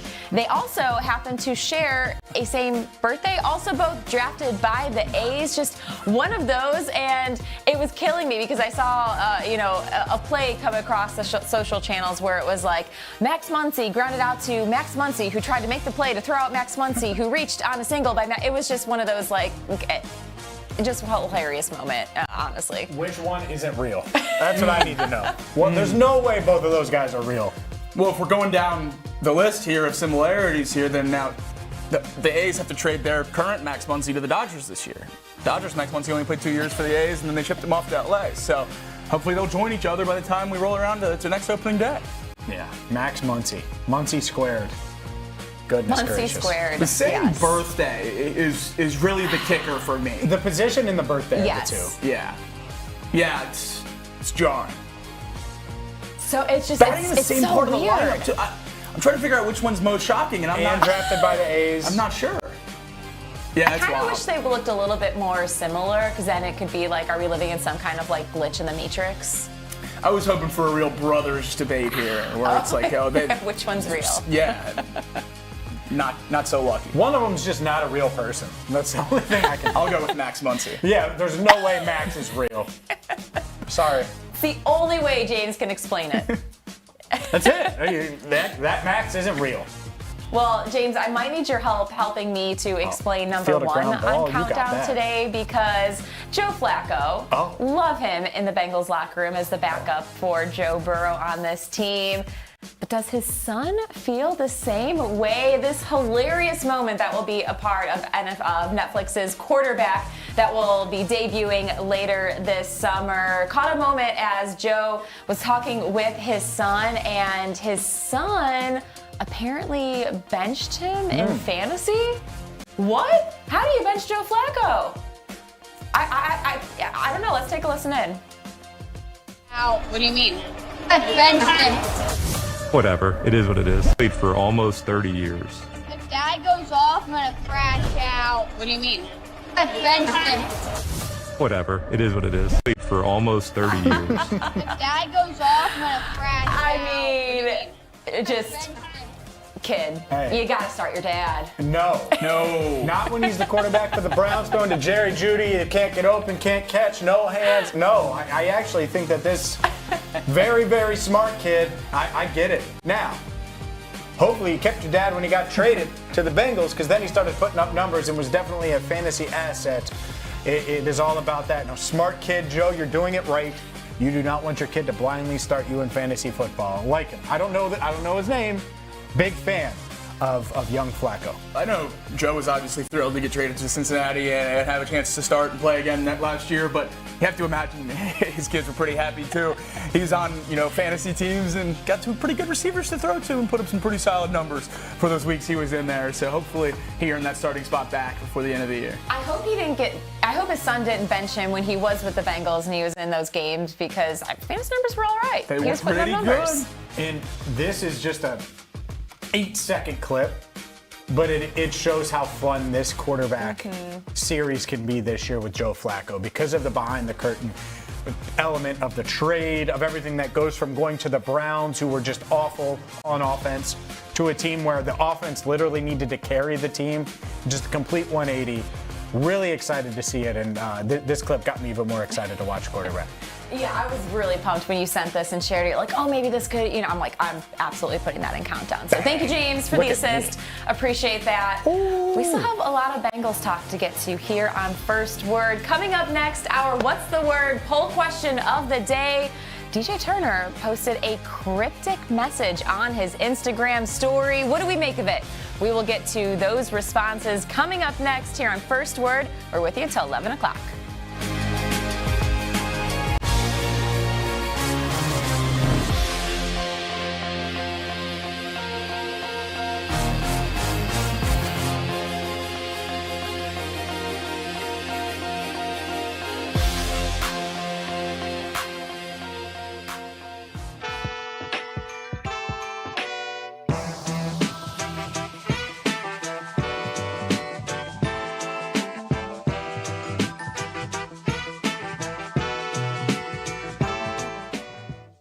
The Crown has you covered. Start your day with the First Word, Cincinnati's only morning sports show.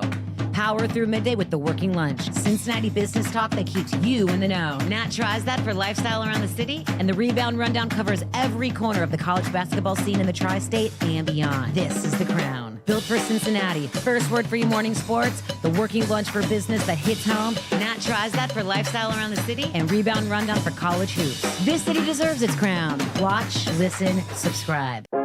Hi, my name is Elly Jones. Just your typical 40-year-old Cincinnati girl. Although, no, I'm not married or divorced.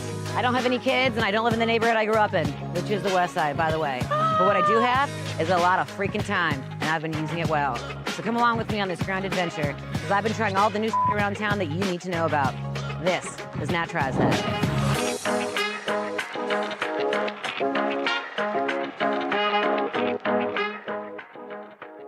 And yet, I think that there are Bengals fans that will see him in a Ravens uniform and strictly say, oh, this is the washed version of Trey Hendrickson. This is the well past his prime Trey Hendrickson. This is the guy that is going to cost the Ravens. I'm not saying that, to be clear. I do have thoughts, though. But first, Jacob Tissot, your thoughts. Is Trey washed when you see these photos? Can I say it? You can say whatever you want. He looks washed in the photos. I mean, this is Brooklyn Nets, Kevin Garnett. This is Tennessee Titans, Julio Jones. Ravens, DeAndre Hopkins, if you will. It's just that end of the career jersey guy that it just doesn't look right. And maybe that's partially because he was playing for the Bengals in so many big games against the Ravens. It's still not quite clicking for me that he's in Baltimore. It's going to be weird to see him suit up there week one. But Seahawks TO. All of these, before my time, but absolutely a Seahawks TO comp there. Celtics Shaq, Cavs Shaq, Suns Shaq. All the Shaqs.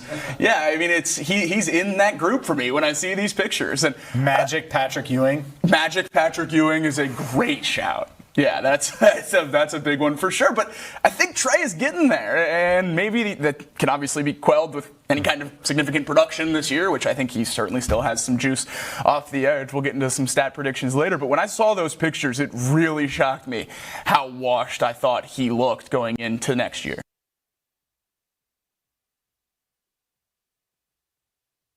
My name is Jacob Tissot, and I'm a co-host of First Word from 7 to 11 every morning right here on the Crown Network, where we will break down the biggest stories in Cincinnati sports. I'm a graduate of the University of Alabama, where I spent 4 seasons working for the football team as a student assistant, contributing to the 2020 National Championship and 3 SEC championships. I'm a Cincinnati native, a St. Xavier High School graduate, and will bring a local perspective and passion to covering the Bengals, Reds, and everything in between. I'm excited to have you join us on First Word. This city deserves its crown. Watch, listen, subscribe.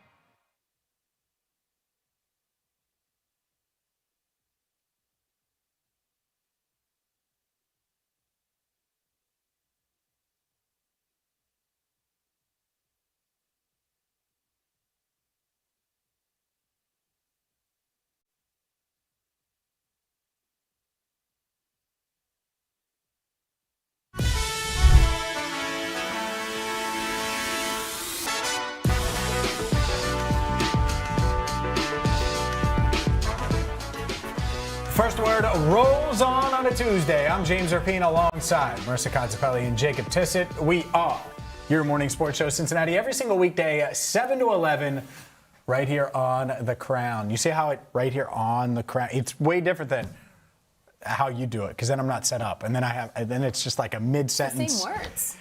Way different. Way different how it goes. What, Trisket? What do you got? You got something? Just letting you guys wrap this up. You got some crackers for us? Yeah. With some cheese? No cheese. In the mix? Or mix it up? Put it in the cracker box, shake it up, throw it around your back. It's my Throw it favorite. around your back? Throw it around your back, yes. How are you doing that? Cross You're it taking over, a box Click and your like, heels, yeah.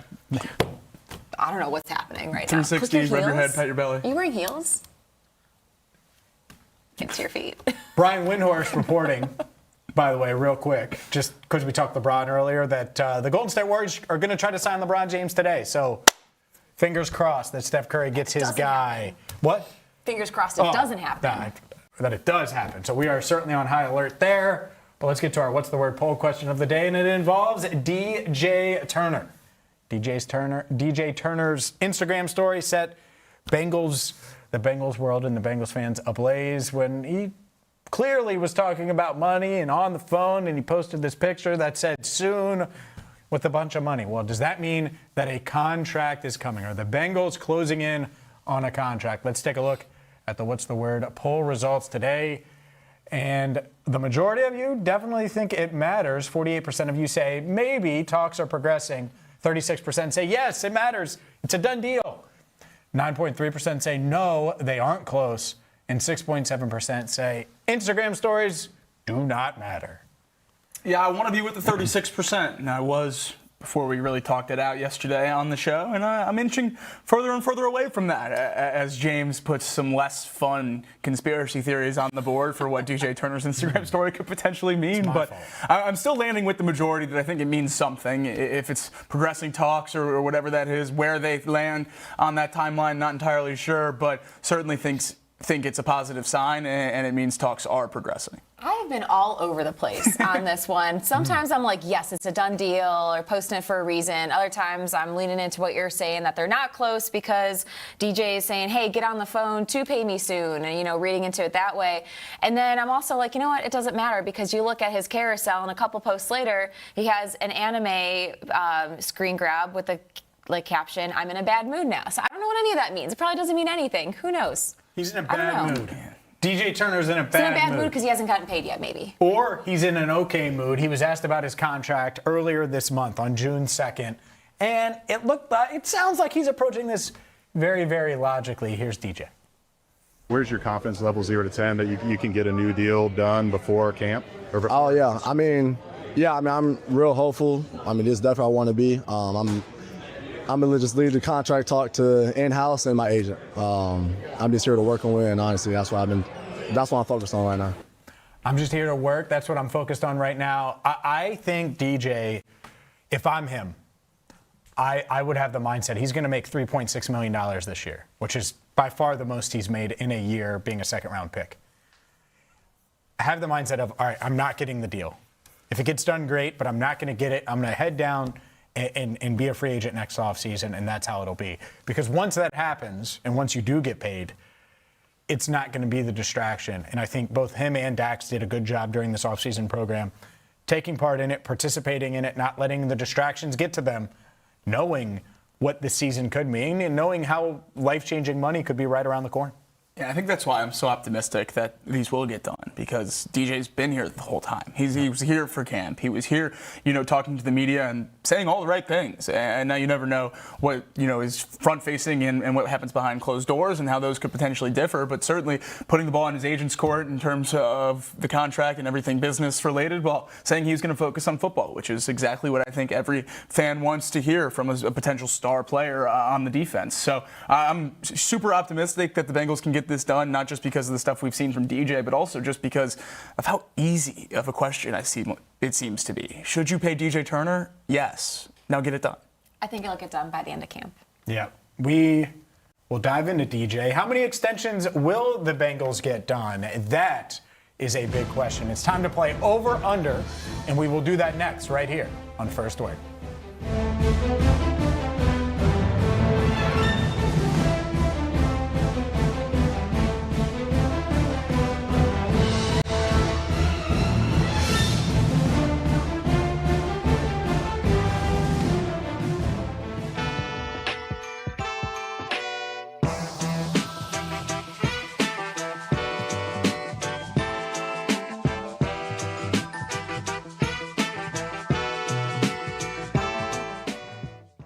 Crown has you covered. Start your day with the first word. Cincinnati's only morning sports show. Power through midday with the working lunch. Cincinnati business talk that keeps you in the know. Nat tries that for lifestyle around the city. And the Rebound Rundown covers every corner of the college basketball scene in the tri-state and beyond. This is The Crown. Built for Cincinnati. First word for your morning sports. The working lunch for business that hits home. Nat tries that for lifestyle around the city. And Rebound Rundown for college hoops. This city deserves its crown. Watch, listen, subscribe. Hi, my name is Elly Jones. Just your typical 40-year-old Cincinnati girl. Although, no, I'm not married or divorced. I don't have any kids, and I don't live in the neighborhood I grew up in, which is the West Side, by the way. But what I do have is a lot of freaking time, and I've been using it well. So come along with me on this ground adventure, because I've been trying all the new around town that you need to know about. This is Nat Tries That.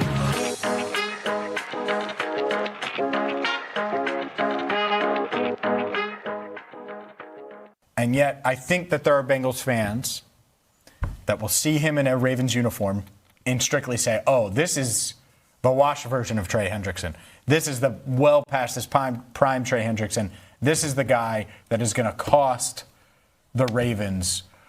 I'm not saying that, to be clear. I do have thoughts, though. But first, Jacob Tissot, your thoughts. Is Trey washed when you see these photos? Can I say it? You can say whatever you want. He looks washed in the photos. I mean, this is Brooklyn Nets, Kevin Garnett. This is Tennessee Titans, Julio Jones. Ravens, DeAndre Hopkins, if you will. It's just that end of the career jersey guy that it just doesn't look right. And maybe that's partially because he was playing for the Bengals in so many big games against the Ravens. It's still not quite clicking for me that he's in Baltimore. It's going to be weird to see him suit up there week one. But Seahawks TO. All of these, before my time, but absolutely a Seahawks TO comp there. Celtics Shaq, Cavs Shaq, Suns Shaq. All the Shaqs. Yeah, I mean, he's in that group for me when I see these pictures. And Magic Patrick Ewing. Magic Patrick Ewing is a great shout. Yeah, that's a big one for sure. But I think Trey is getting there, and maybe that can obviously be quelled with any kind of significant production this year, which I think he certainly still has some juice off the edge. We'll get into some stat predictions later. But when I saw those pictures, it really shocked me how washed I thought he looked going into next year.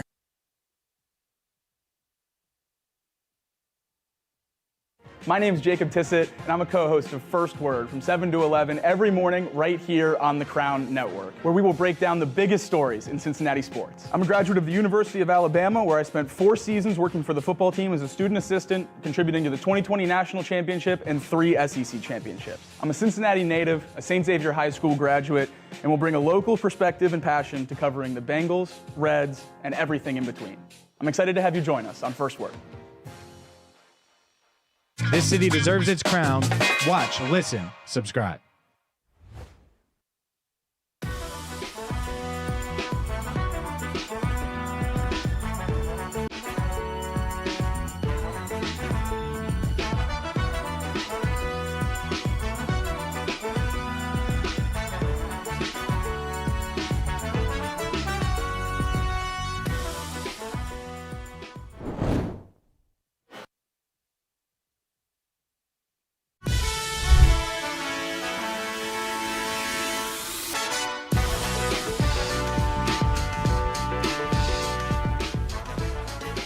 Welcome back to First Word. I'm James Rapien alongside Jacob Tissot, Marisa Contipelli. We are your morning sports show, Cincinnati, every single weekday, 7 to 11, right here on The Crown.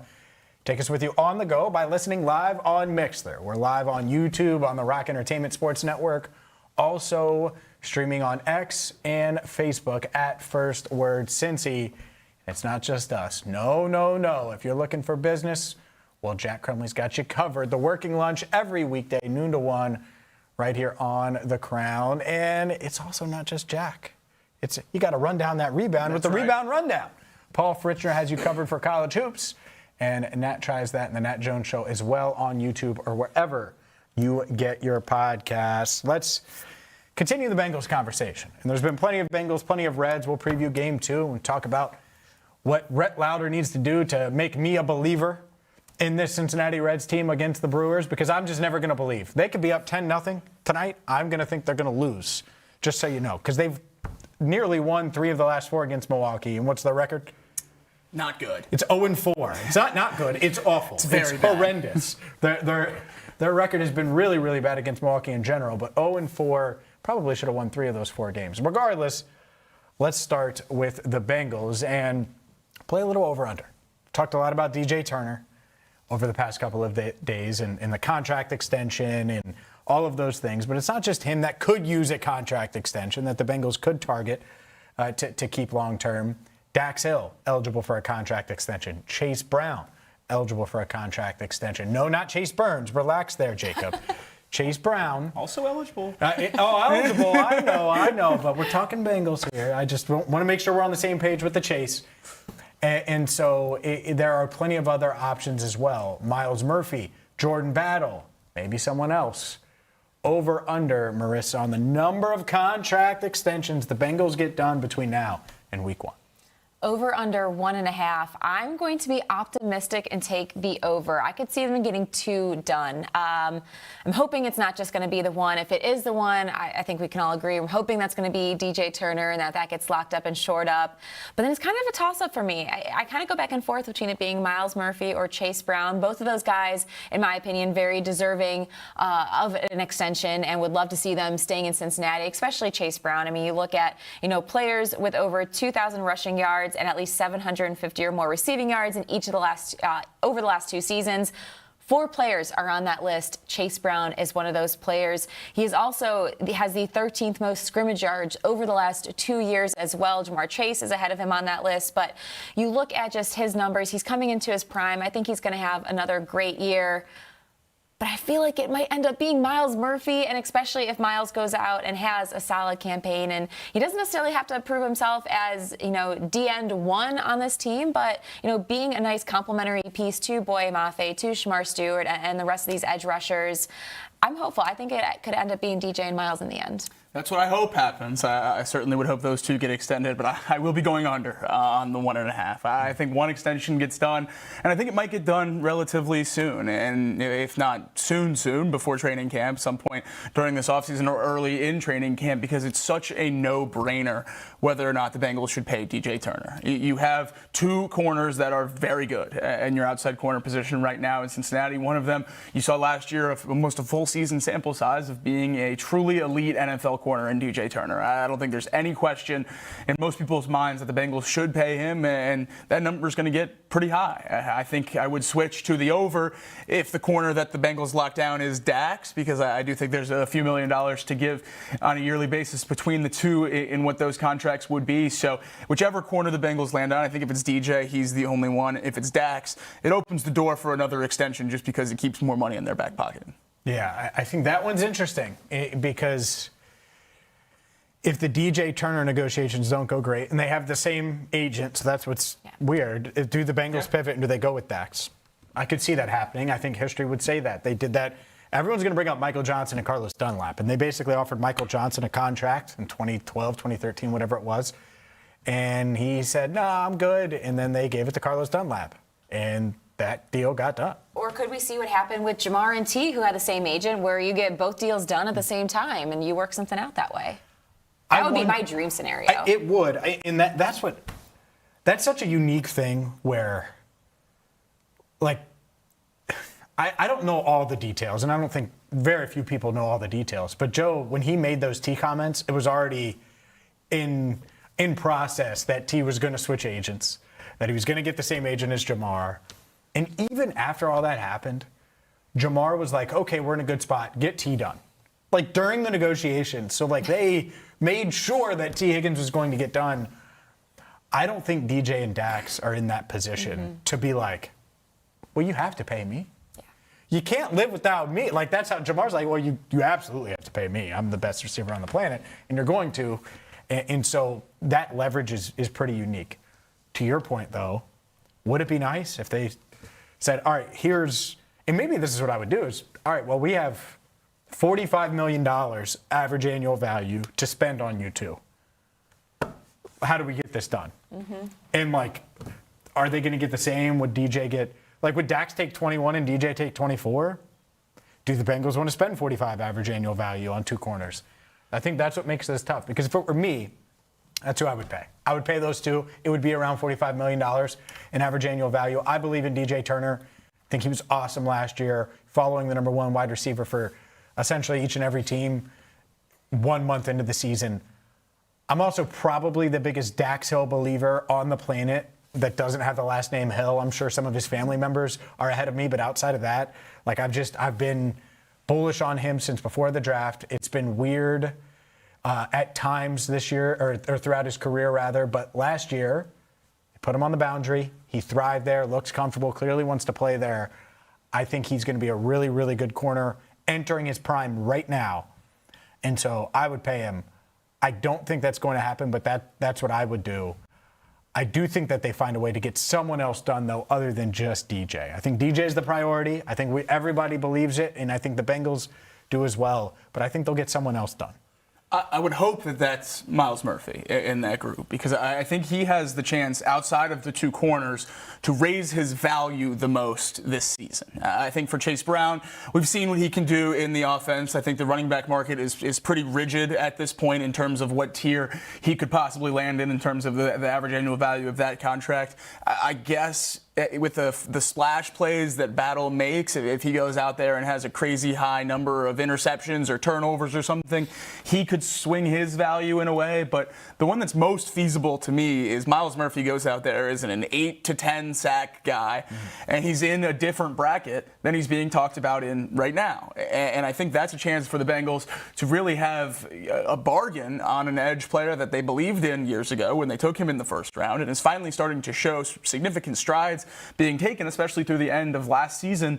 That's a very, very hard thing to sell me on, that as soon as you see steps and progression of a young player that you've bet a lot on as an organization, you move on and you decline the fifth-year option and you don't get an extension done. And I think when you see these players, start to catch on and start to take the steps to become the player that they turn the card in and expected to see on draft night, it's really hard to move on from those players. And I think Myles is at that point in his career right now where it's a turning point. Well, he either become that first-round pick or he won't. But I think he has every chance to do that this year, and the Bengals could get a real bargain by getting that extension done before he breaks out this season.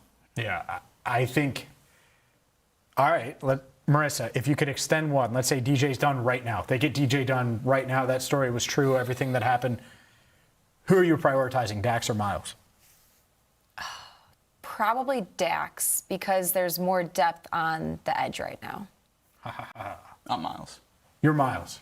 Just no-brainer. That's you believe that much. I do. I'm really high on Myles. I'm higher than most, I think, on Myles Murphy. I like Myles. I was just yeah. Dax is more proven. Absolutely, he is. But once the establishing factor of that question is that DJ Turner is paid, my focus then shifts. I don't think necessarily paying so much money to the corner room is the right way to go about building this defense. And those are certainly the two best players in this group. I absolutely get that, and I'm not arguing that. But the thing we've talked about so much is the depth in the edge room and the depth in the D-tackle room. Well, if those guys start leaving when they get good, that depth goes away very quickly. I think there's going to be a huge benefit of having Murphy and Stewart and Howell and Mafe in a rotation this year to get the most out of all of them when they're on the field in whatever kind of mix they're on the field together in. So I think that would almost be taking a strength and making it a little bit weaker, where obviously it would be beneficial to other parts of the defense. But I think with the guys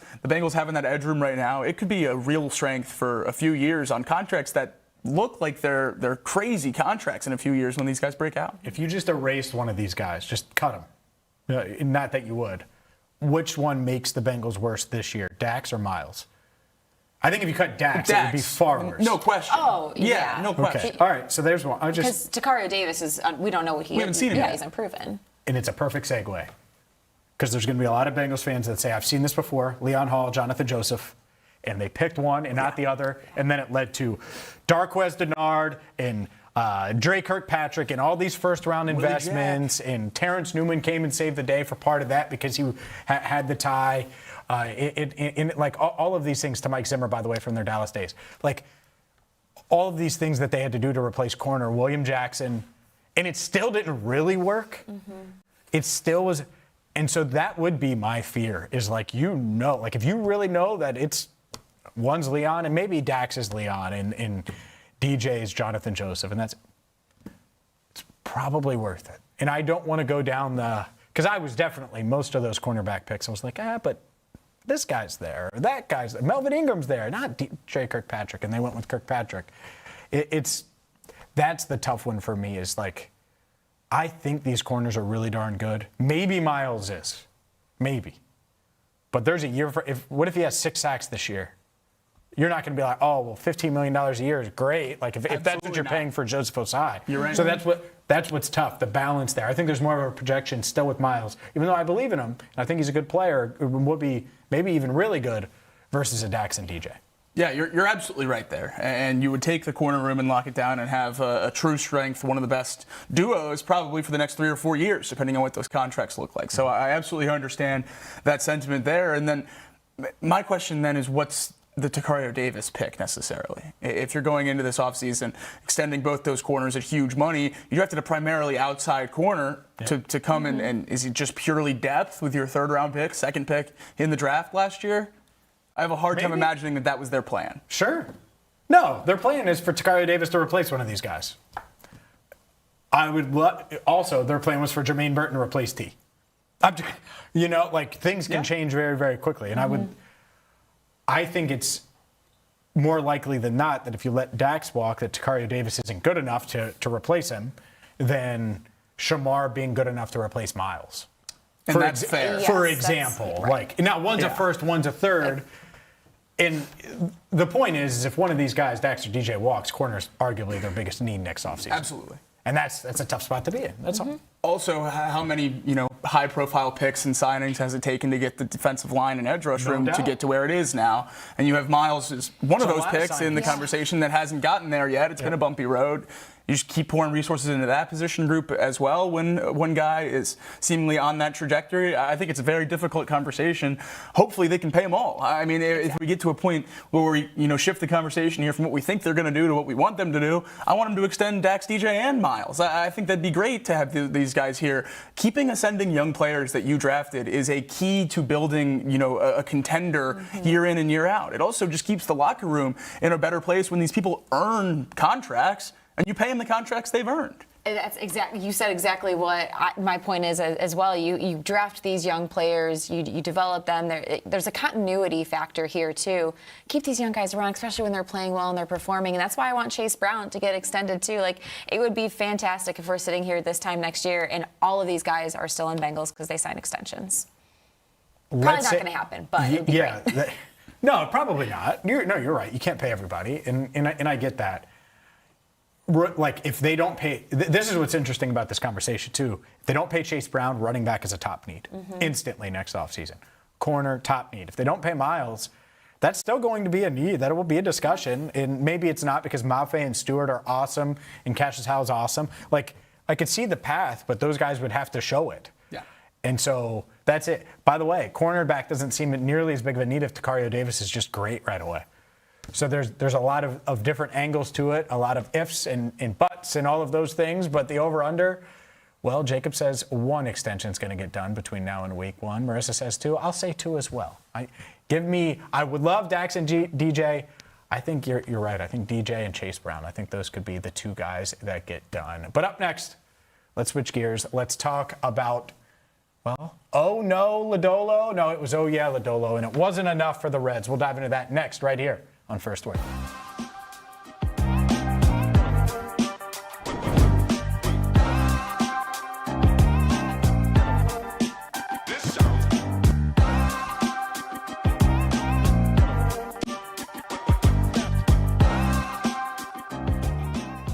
The Crown has you covered. Start your day with First Word, Cincinnati's only morning sports show. Power through midday with the working lunch, Cincinnati business talk that keeps you in the know. Nat tries that for lifestyle around the city, and the Rebound Rundown covers every corner of the college basketball scene in the tri-state and beyond. This is The Crown. First Word for your morning sports, Nat tries that for lifestyle around the city, the working lunch for business that hits home, and Rebound Rundown for college hoops.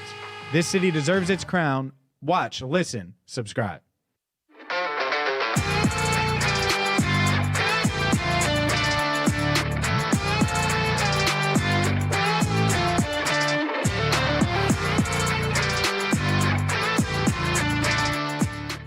More will be better equipped this time to be explosive in the run game to try to take advantage of that. You have to take advantage of it. You have to be more explosive, and I think that's the next step for this offense is get back to 2021.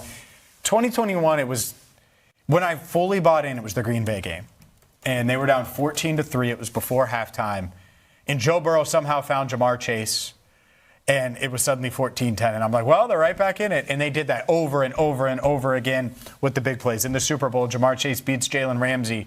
And they had to settle for a field goal, I believe, but that crazy catch downfield. Obviously, the T. Higgins play where he gets away with a push, but he's able to make a deep play. The deep ball can hide some flaws, man. Yes. And they need to find a way to get explosive in that way. And I get it. You can be explosive on the ground. You can find ways to be explosive with yak. They need to find a way to get those explosives back through the air consistently. Is it under center? Maybe it is. Maybe it's more gun and just having the offensive line that they have this year. Maybe it's Chase Brown and the run game getting going early on in the season so they don't face those light boxes. Who knows the path? But I know the end result needs to be bombs away. We have Jamar, we have T, we have Andre, we have Kobe Young, we have Mike Gesicki. Like, that needs to be the Bengals' mindset on offense. Absolutely.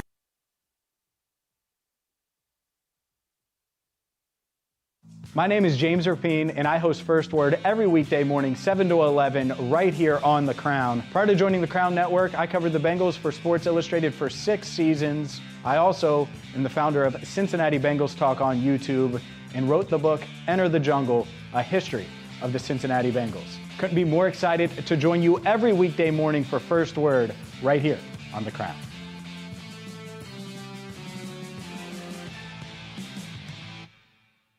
This city deserves its crown. Watch, listen, subscribe.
Oh, yeah, Lodolo. That's right. Nick Lodolo balled out yesterday. No, what? Lodolo, yeah. Oh, that's way better. Lodolo, yeah. Lodolo, yeah. And you hit it with like a little Put it on Kool-Aid a man, shirt. too. But like his, I love giant heads. Lodolo, They have like a giant head on Lodolo, it. yeah. Yeah, do it again. Lodolo, yeah. That's pretty good. That's not bad. Really good. One more. Lodolo, yeah. All right, clip it, Josh. I was making sure we had at least one clean one. Aaron, you got that. Lodolo, yeah. All right. I can't do it like you. That's Good job. You do what? Lodolo, yeah. All right. There we go. He's Jacob Tissot. They lost last night. I'm saying your nickname right. They did not win. No, but he was great. He pitched well. Yeah, but you're forcing the vibes to get way too high. What do you want me to be bummed for months? Yes. No, I'm not going to do that. We don't live in that. No, we don't live in that I don't world. live in that world. No. I live in that. You guys better get it together, and we'll preview today's game coming up in a bit. But Lodolo, yeah. Nick Lodolo, back? Yes. Feels like he's back. Inching his way there. Thinking he's Sending back. up. And it's a big thing here for the Reds that is the case. You're right, they lost. And I have no confidence, by the way. I'm not going to be confident in them against the Brewers ever until they win. That's it. Just to be clear. But I'm confident in Nick Lodolo right now because he's gone up against the Brewers twice. He's handled business. He was struggling a bit with his command yesterday, and yet he was still really darn solid. And that's it, is if you can issue 4 walks and not give up a run in 5 innings, that's pretty darn good for sure. And only 1 hit? Yeah. I'll take that, yeah. Yeah, because despite the walks. I mean, obviously you don't want to see the walks, well, but yeah. still. What if it was 2 walks and 3 hits, right? It's just right. No different. And so for me, the most encouraging thing, or the one way you could sell me on this team moving forward, is their starting pitching being dominant. And Lodolo wasn't dominant from an innings perspective. He threw 96 pitches, all of those things. The walks were a factor. But he's shown flashes now. More reason to believe. Hunter Green's on his way back. Like, there's reason to believe that this Reds team's actually going to have a strength in the second half of the season. Will they be good enough for that to matter? I don't know. But maybe a strength as soon as this weekend. Well, I'm much more concerned about Lodolo's 5 innings or 4 walks. I was expecting him to be the number 2 arm for this rotation coming through. This is phenomenal for a 4 or 5 arm in the rotation, which is where Lodolo is going to be this weekend. Once everyone gets healthy, he falls down quite a bit when Hunter gets put back in. Hunter and Chase Burns, certainly the 1-2.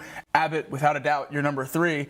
Then you have Lodolo and Louder, presumably for those last 2 spots with Brady Singer, with the option for a 6-man rotation there. And I think when Lodolo's in that position, his numbers look even better. It's hard for a lot of Reds fans to change, move the goalposts for Nick Lodolo because of what he was when he was drafted out of TCU, what he was for the first few years of his career with this Reds rotation, behind Hunter Green as the number 2 arm. There were real debates going into the last couple of seasons about who should start on opening day, Nick Lodolo or Hunter Green. Yeah. And now think about how we're talking about Hunter Green coming back from injury and what he can do for this team rolling into the long days of the summer. That was supposed to be Nick Lodolo, and it's not anymore. He's not that guy. But as the rotation has moved on and grown in this newer era of Reds baseball, his role has changed. And I think he can still be perfect for that new role.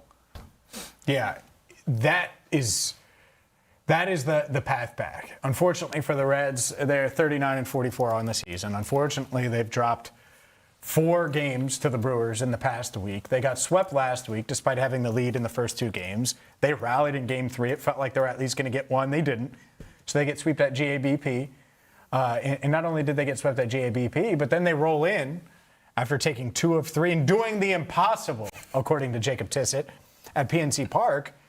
But they're trying to build some momentum, and they win 3 of 4, and it felt a 3 of 4 series, and it felt like, all right, well, this is a chance. Well, it was the same old song and dance yesterday. They get up 3-0. Lodolo pitches well, and then the bullpen falters. Chase Petty falters after having a really nice performance on Saturday, falters and gives up the 3 runs in 1 2/3 innings. It's just, when it's not this thing, it's this thing. And when it's not that thing, it's the other thing. And right now, this Reds team continues to find ways to lose, and they did. Despite out-hitting the Brewers, they did not do enough at the plate, and they certainly didn't do enough bullpen-wise to get the win.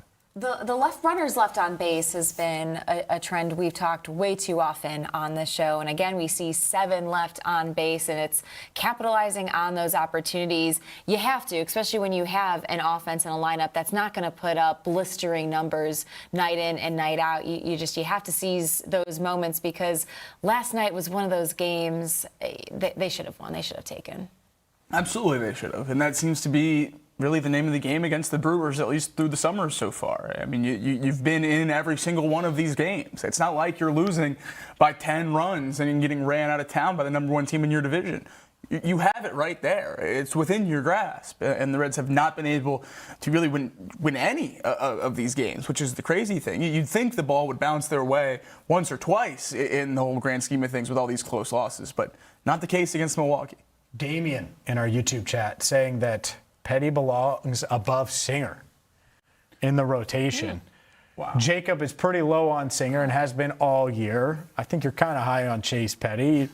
Struggled yesterday. What say you about that one? I think that's interesting. And he added you, so I'm not sure. No, I like the sentiment. I'm certainly not married to having Brady Singer in the Reds rotation, so other options are always great. I don't know that Chase Petty is the guy right now, and I think we've seen that as the sample sizes have grown in the bullpen. He's been able to power through singular innings here or there. It's what we saw on Saturday when he got his first Major League save against the Pirates. He looked great on the mound there, and then he really struggled again yesterday. And I think the thing with with Petty that's a huge concern at this point is the inability to find the zone. His strikeout percentage is below 10% right now on the season, which is alarming. And obviously that's as a reliever. So if you extrapolate that over a starter's amount of innings pitched, it's going to be a real struggle for him to get through innings with allowing that much contact. So I would be a little bit worried about Chase Petty. I think I'm more inclined to believe he could carve out a larger role in this bullpen right now than he could in this rotation, and that's part of why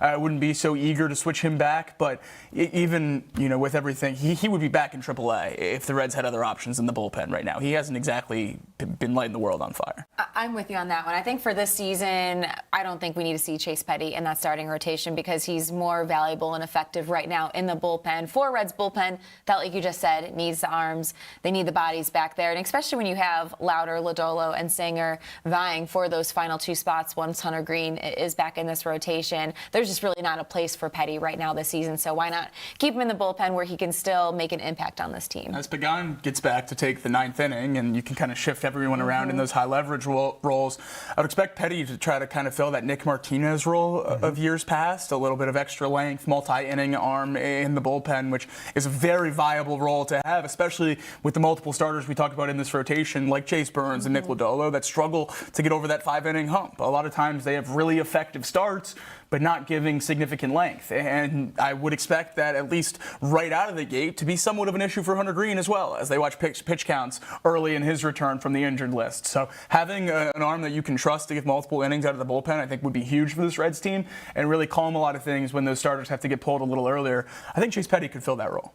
Yeah, we will certainly see if he does. Look, this Reds team, they need to find a way now. We did a buy or sell last hour on whether or not they cannot lose this series. You have to find a way to split it now. And they put themselves backs against the wall. You got to take 2 of 3 now after losing the first game to the Brewers. But if they're really going to make a pre-All-Star break run at this, and you get Hunter Green back this weekend and all of those things, well, it probably does start. We'll dive into tonight specifically, but it probably starts with at least splitting this 4-game set with the Brewers. That's where I've kind of been even, going into yesterday. A series win, yes, would have been great, but realistically, which is where Milwaukee is in the standings, how they, historically have played them, and what we've seen this season against the Brewers, a 2-2 series tie, more than fine for me. That'd be great. I mean, it would be a great place to be, even just the fact that you've beat the Brewers and you haven't lost back-to-back divisional series. Now, obviously, that wouldn't be a series win, but the 2 wins would be more than they had in the division going into the weekend. So, and now to pick up 4 over the week would be great for this team moving into a pretty divisional-heavy second half. So getting this monkey off their back before the calendar flips, I think would be a really, really good thing for this team. Hopefully, they can win these next 2 against Milwaukee. The Reds got some good injury news overall when Eugenio Suarez, nothing broken, was good there. And you also have Elly de la Cruz. He hit the home run yesterday, was able to play despite tweaking his ankle on Sunday. So good. What about Dane Myers? Well, this is what Terry Francona had to say about Dane Myers, about Nick Lodolo's performance, and really about his mindset following another bullpen collapse last night against the Brewers. Looked like Antone executed that pitch, located that pitch against Ortiz. What'd you see in that at bat? Well, he threw him 3 in a row, and I don't think he quite got it where he wanted to. I'm probably trying to get off the plate a little bit, and he didn't. You stuck with Petty tonight. Is that kind of where your bullpen was at in this game? Yeah. Excuse me. We needed to get Petty through Vaughn. It wasn't working out as well as we obviously wanted to, but if we could get there because they had pinch hit, I thought we had a chance. And then we opened it up for the righties for Antone, but it didn't work very well. On that note, Lodolo kept him off the board, but how impactful were those walks? Yeah, it was just, it was like almost 50-50 ball strike. Same thing with Chase when he came in. That's a hard way to be successful. I give Nick a lot of credit. He battled his ass off because he did keep him off the board, and they didn't, I think, had 1 hit. But it's a lot of pitches, a lot of work for 5 innings. What's the status on Dane Myers? He was x-rayed here and came back negative. Saying that we sent him to the hospital because he was in so much pain and so uncomfortable that something, again, you can't just have an x-ray and say, so kid was really hurting and it wasn't going away. I think they want to check for a lot of things because he was, you saw how violent it was and he was really in pain. So we'll get him to, he's already at the hospital and we'll see what we can find out. Well, I mean, shoulder, neck, head, ribs. That's what I'm saying. There's so much that you saw what I saw, but we'd all be guessing, and that's probably not a good thing to do. How impressed were you that he got to that ball? That was an amazing catch. He's fearless going to the wall. Probably like nobody I've ever seen, but I can't believe he held on. But he paid a pretty big price for it. That's Terry Francona. Afterward, we'll see on Dane Myers, but obviously I would be surprised if we saw Dane Myers play tonight. We'll see if he plays again this series. Got to be sore today. Best case scenario, hopefully that's it, is he's just sore, gets a day off, and can be back soon. Yeah, I don't know what worst case scenario is. Walls in the outfield are really hard, and he ran into it really fast. It's great that the x-rays were negative, but not a surprise to hear Francona say he was in pain and had to go to the hospital after the game last night. So hopefully we can see him back before the All-Star break. I don't know what timeline would be fair to really hope to see him back until there's significantly more updates. So just hope he's feeling better this morning. Certainly will be sore, no question about it. But he has been such a great defender in the outfield for the Reds. So far this year, they need him back. Yeah, give him a couple days, again, until we have more updates and really know just the extent of, the soreness or, whatever else he may be feeling. Just so fortunate that x-rays came back negative, and that was positive news because of how hard he hit that wall going full speed. It was one of those, I just, clenched myself and, did one of I can't imagine hitting that kind of wall at that speed and that impact. Obviously, we saw it when he was rolling around afterwards, just how much pain he was in. Yeah, so hopefully he's okay. If we get an update between now and 11 o'clock, we'll obviously share it with you. But the Reds are trying to even up this series at 1 game apiece. Rhett Lauder on the mound. We will dive into that and much, much more with you until 11 o'clock right here on First Word.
This is the Rebound Rundown.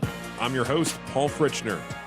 Your home for college basketball in the Cincinnati area and across the country every Monday through Friday during the season. Previews, recaps, breakdowns, interviews, and more. You can find it all right here. Your one-stop shop for a quick dose of college hoops on your morning commute. Make sure to subscribe on YouTube and wherever you get your podcasts. They wouldn't be one of the first 10 teams I listed to win this year's Super Bowl, and they have not been anywhere close in the last 3 seasons that have been played.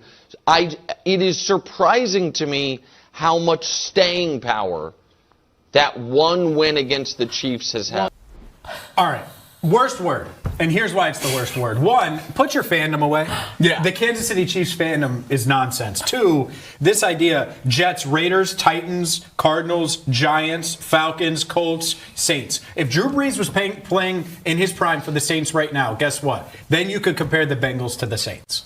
You're comparing all these teams that are hoping, praying, and may all be in on Brendan, so to speak, right? Outside of maybe the Raiders with Mendoza or whoever they had. But my point is none of them have a franchise quarterback. The Bengals not only have a franchise quarterback, they have a guy that Nick Wright apparently likes. No chance do you actually like Joe Burrow, because if you like Joe Burrow, you'd be aware that going head-to-head against your guy Mahomes, he's won more than he's lost. And that's it, is Joe Burrow going up against Josh Allen, Mahomes, insert whoever else you want. He's either won or going to have a really good chance of winning regardless of the defense, which you praised.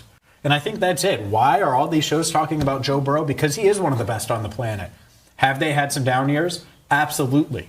But you can't deny that. You can't deny that Joe Burrow is in that conversation with all these other guys. And so, like today, who are you taking? Patrick Mahomes coming off of a torn ACL? Did you watch Mahomes last year? Joe Burrow, when he was out there, was better than Mahomes was last year.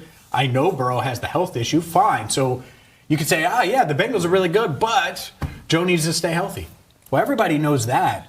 This argument that they're one of 3 teams and then comparing them to the Falcons and all of these other, quite frankly, losers that can't figure out quarterback is unfair because the Bengals have Joe Burrow and they don't, and sometimes it is that simple.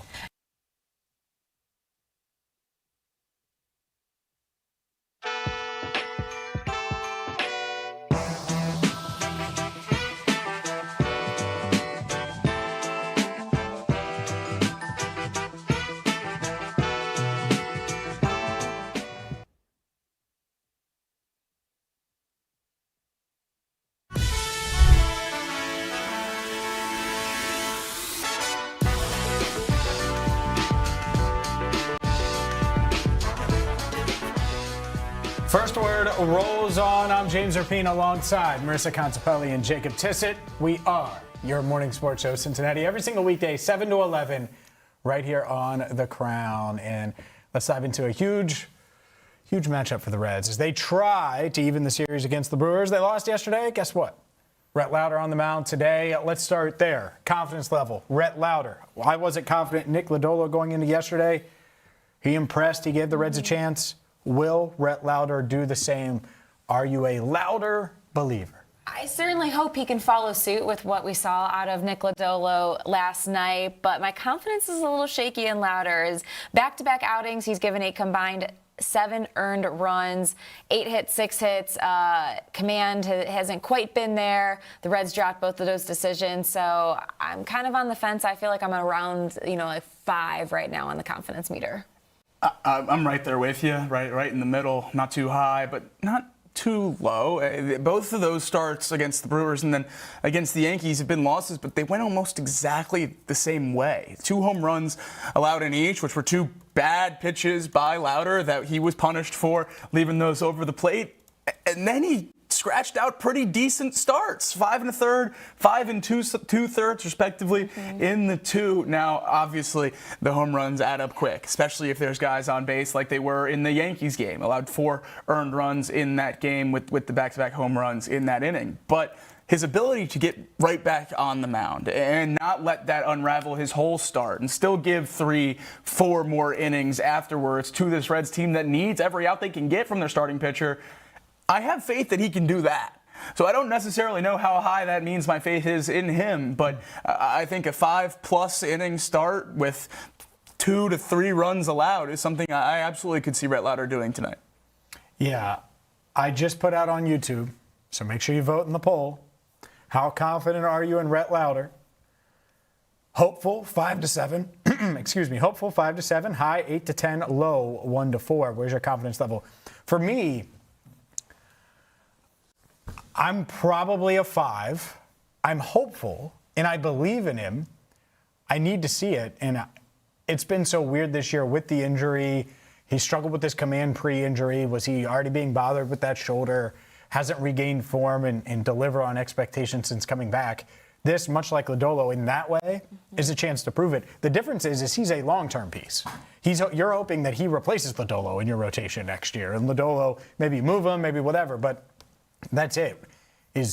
Rhett Lowder is, as much as you want to see him get right for the Reds to be good this year, you want to see him get right so you can say, man, he's a piece, much like Chase Burns is a piece, much like Hunter Green. He is a piece, an anchor of our rotation. And so this is a big opportunity tonight for him to show that element of it as well. So it's interesting because obviously we're still locked in on the season and keeping it afloat and potentially giving themselves a chance to make a run at this and potentially contend for a playoff spot. On the other side, this is as much a big picture thing as anything. You want to see Rhett Lowder continue to develop and impress. That's most of what's being held on to now for this Reds team. Is you're hoping for, breakouts for some young guys, consistent production from Elly and Sal, and a lot of these young guys to really just get more consistent throughout the season. Then you can build on that going into next year, where hopefully they're willing to supplement the roster with some more talent in free agency and things along those lines. I think it's pretty hard to find a way that this roster can get to true contention, competing for a wild card spot. Sure, absolutely, they're within range of that, but division or any kind of championship, it certainly seems like it's out the window with the current roster construction. So I think a lot of the stuff is going to be the progression of these young guys that the Reds have to take into the next few years to really gain a lot from a season that feels like they've left a lot on the table so far. Yeah, and you talk about some of those young guys. I want to see some of those bats come to life tonight, too, because they're going up against Brandon Sprout, who they just faced in his last outing on the 23rd. And he's had a pretty mediocre type year, over a 5.4 ERA right now. And that outing made him look like an all-star. It was his best of the season. He went 6 innings, no earned runs, 1 hit. The Reds only were able to get 2 hits in that entire game. He had 10 strikeouts also against this Reds lineup. And so really want to see these bats bounce back. What are some of these young guys, Sal Stewart, the other guys that are going to be in there? How are they going to, handle facing this, pitcher now for a second time? Yeah, best start of his season so far, and not particularly close. He had a game score of 80 against the Reds in his most recent start. His high on the season before then, 67. So not even remotely close was his best start, and the Reds made him look immortal with 10 strikeouts on the mound for a guy who hadn't gotten above 7 so far on the season. So hopefully they can have some better luck tonight. Yeah, they need it. The bats are what concern me the most. It's the issue, a major issue. Now the bullpen is what it is. We know it's flawed, but that's one way you can solve that is by scoring, and that's part of it here. I'm trying to think of when I think about how they can be that team that produces runs, I think it's the long ball. I think that's, they're not going to manufacture a bunch of runs and be this team where Elly's not going to go out there and steal 4 bases tonight. It's just not it. And part of that's probably health. Part of that is just how they're constructed as a team. They're not the small ball team that you're going to look up and they have 3 hits and 4 runs. Just very rarely do they do that, where they manufacture a runner on base and then get them around and all those things.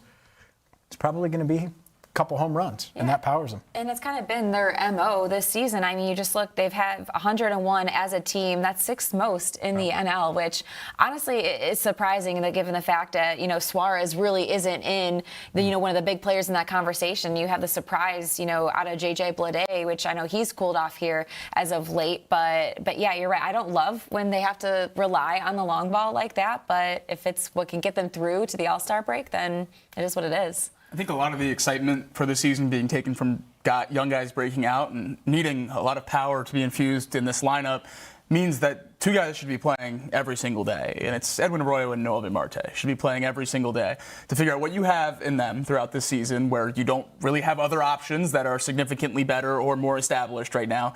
But also they're 2 guys that have the highest ceilings of this lineup right now, or really on a lot of this roster right now. And the Reds need people to be playing above what they are currently. And the 2 that it's probably easiest to see getting there are Noelvi Marte and Edwin Arroyo. I think the 2 of them should be playing every night because I think it gives the Reds the best chance for a little infusion of power, especially with what Marte's been able to do. And Arroyo's been hitting the ball much, much better over the last week or so for him. So hopefully he can continue on that trajectory as well.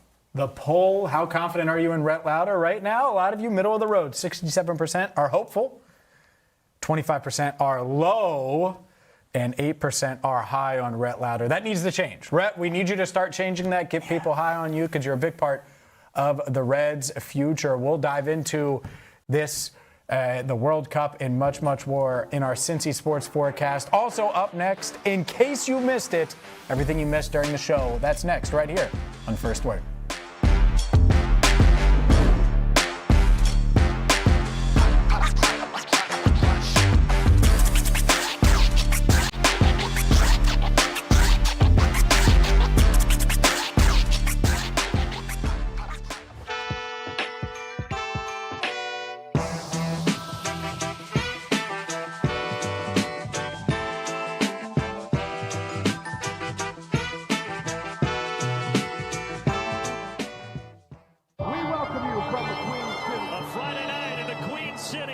Cincinnati, Ohio. We welcome you from Cincinnati, Ohio. Nick Hadlin, the fan favorite, to put it away. Touchdown, Cincinnati. Oh, what a catch. The Cincinnati Reds scores in the Reds game.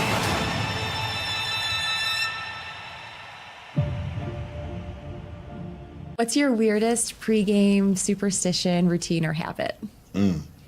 Okay, so before like our team warm up, I go out to warm up like myself, and I'll have my headphones in, and I'll start at the goal line, and I'll walk to the 30-yard line and back.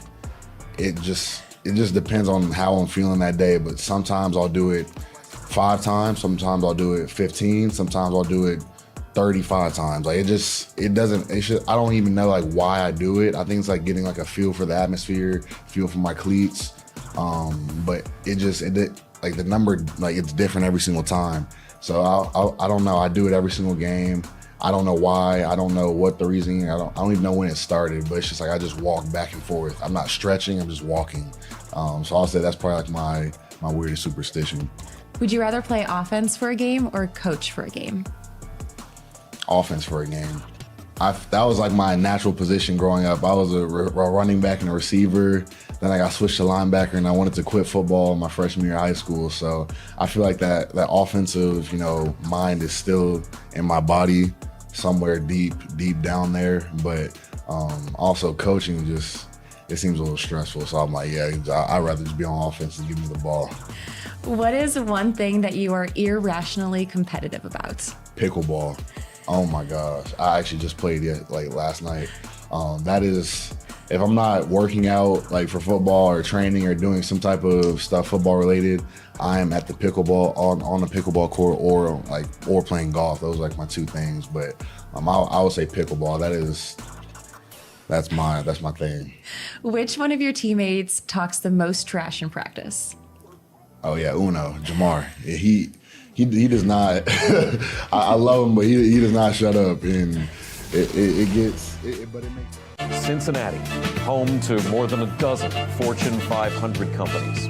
A city where you know someone who knows someone, and you're in business. Every weekday at noon, The Working Lunch brings you headlines from local businesses, along with exclusive interviews with owners and local leaders.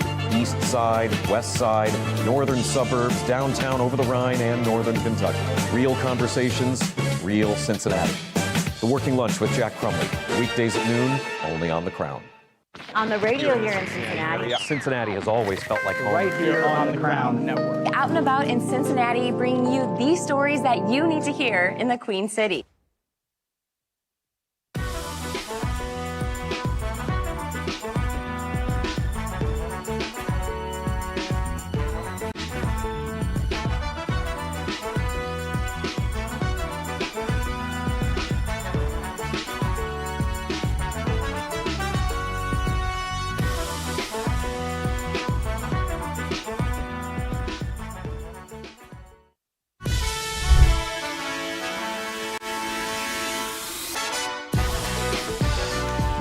Welcome in to First Word. We are your morning sports show, Cincinnati, every single weekday, 7 to 11, always open right here on The Crown. Leave no room for Marisa to chime in and mess up my flow. It's not going to happen.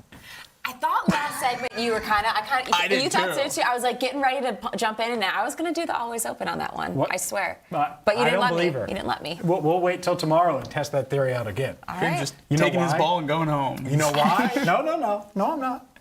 Because we're with you every single day. And that's it. 7 to 11, always open right here on The Crown. There we go. We got it in.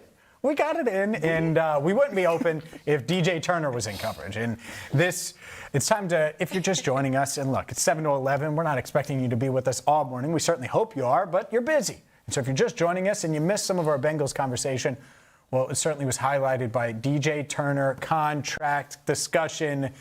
And, well, yeah, is DJ Turner's contract coming? Well, here's what he had to say a few weeks ago during Bengals OTAs about his contract. Where's your confidence level 0 to 10 that you can get a new deal done before camp? Oh, yeah. I'm real hopeful. This is definitely where I want to be. I'm gonna just leave the contract talk to in-house and my agent. I'm just here to work and win, and honestly, that's what I'm focused on right now. Good stuff there from DJ Turner. He's got to be focused on the on-field. Yeah. The off the field's it'll be fine as long as he shows up and he's ready. And I do think he'll probably get paid, but regardless, be ready to go. Yeah, exactly. And I really hope that the Instagram story and all that means that a contract is looming and we get it done. I don't think it'll be before camp. That would be just, wishful thinking, and that'd be a dream. I think it'll happen somewhere mid-August, is my guess. Gritty if it's done before camp? No. Why? Will you sexy Dexy? All gritty if it's done before camp. Is he gritty? No, it's not a Jamar extension. It's just a celebratory thing. Yeah, what do you mean? Probably buy a number 0 jersey if he gets an extension. No, but okay. Will you do 100 jumping? That's the number of jumping jacks for so let's say it's 75 million. You do 75 jumping jacks in the 0 jersey. Sure. There you go. Per year of the contract. That over gritty? Yeah. Yeah, what? Yeah. That looks way worse. Also, the amount of effort. Gritty for like 10 seconds or do 75 max. I got 4 hours every morning. Yeah. Let's go right behind James back there. We're going to turn his mic off. Bang Josh, out 200 jumping We'll jacks. turn his mic off. I'm not listening to you breathe while we do it. I'm not doing that. Talk about my nightmare. That's my nightmare. My goodness. Dexter Lawrence could be opposing offensive line's nightmares. Greg Cosell, major praise for Sexy Dexy during the Ross Tucker podcast. Yeah, well, when you score 30-plus points and lose those games, you have to invest in your defense. So we'll see how all that plays out. I've always liked Brian Cook. I think he stabilizes the safety position. We'll see who plays the other safety. Jordan Battle has been very up and down in his short career with the Bengals. They brought in Kyle Duggar. I think that'll be a training camp battle. Duggar's a certain kind of player, obviously much better closer to the line of scrimmage. But obviously, if Dexter Lawrence is Dexter Lawrence, I mean, that really shores up the interior because at his best, he's a top 3 D tackle in the league. Dexter Lawrence is Dexter Lawrence, top 3 DT. That's music to Bengals fans' ears.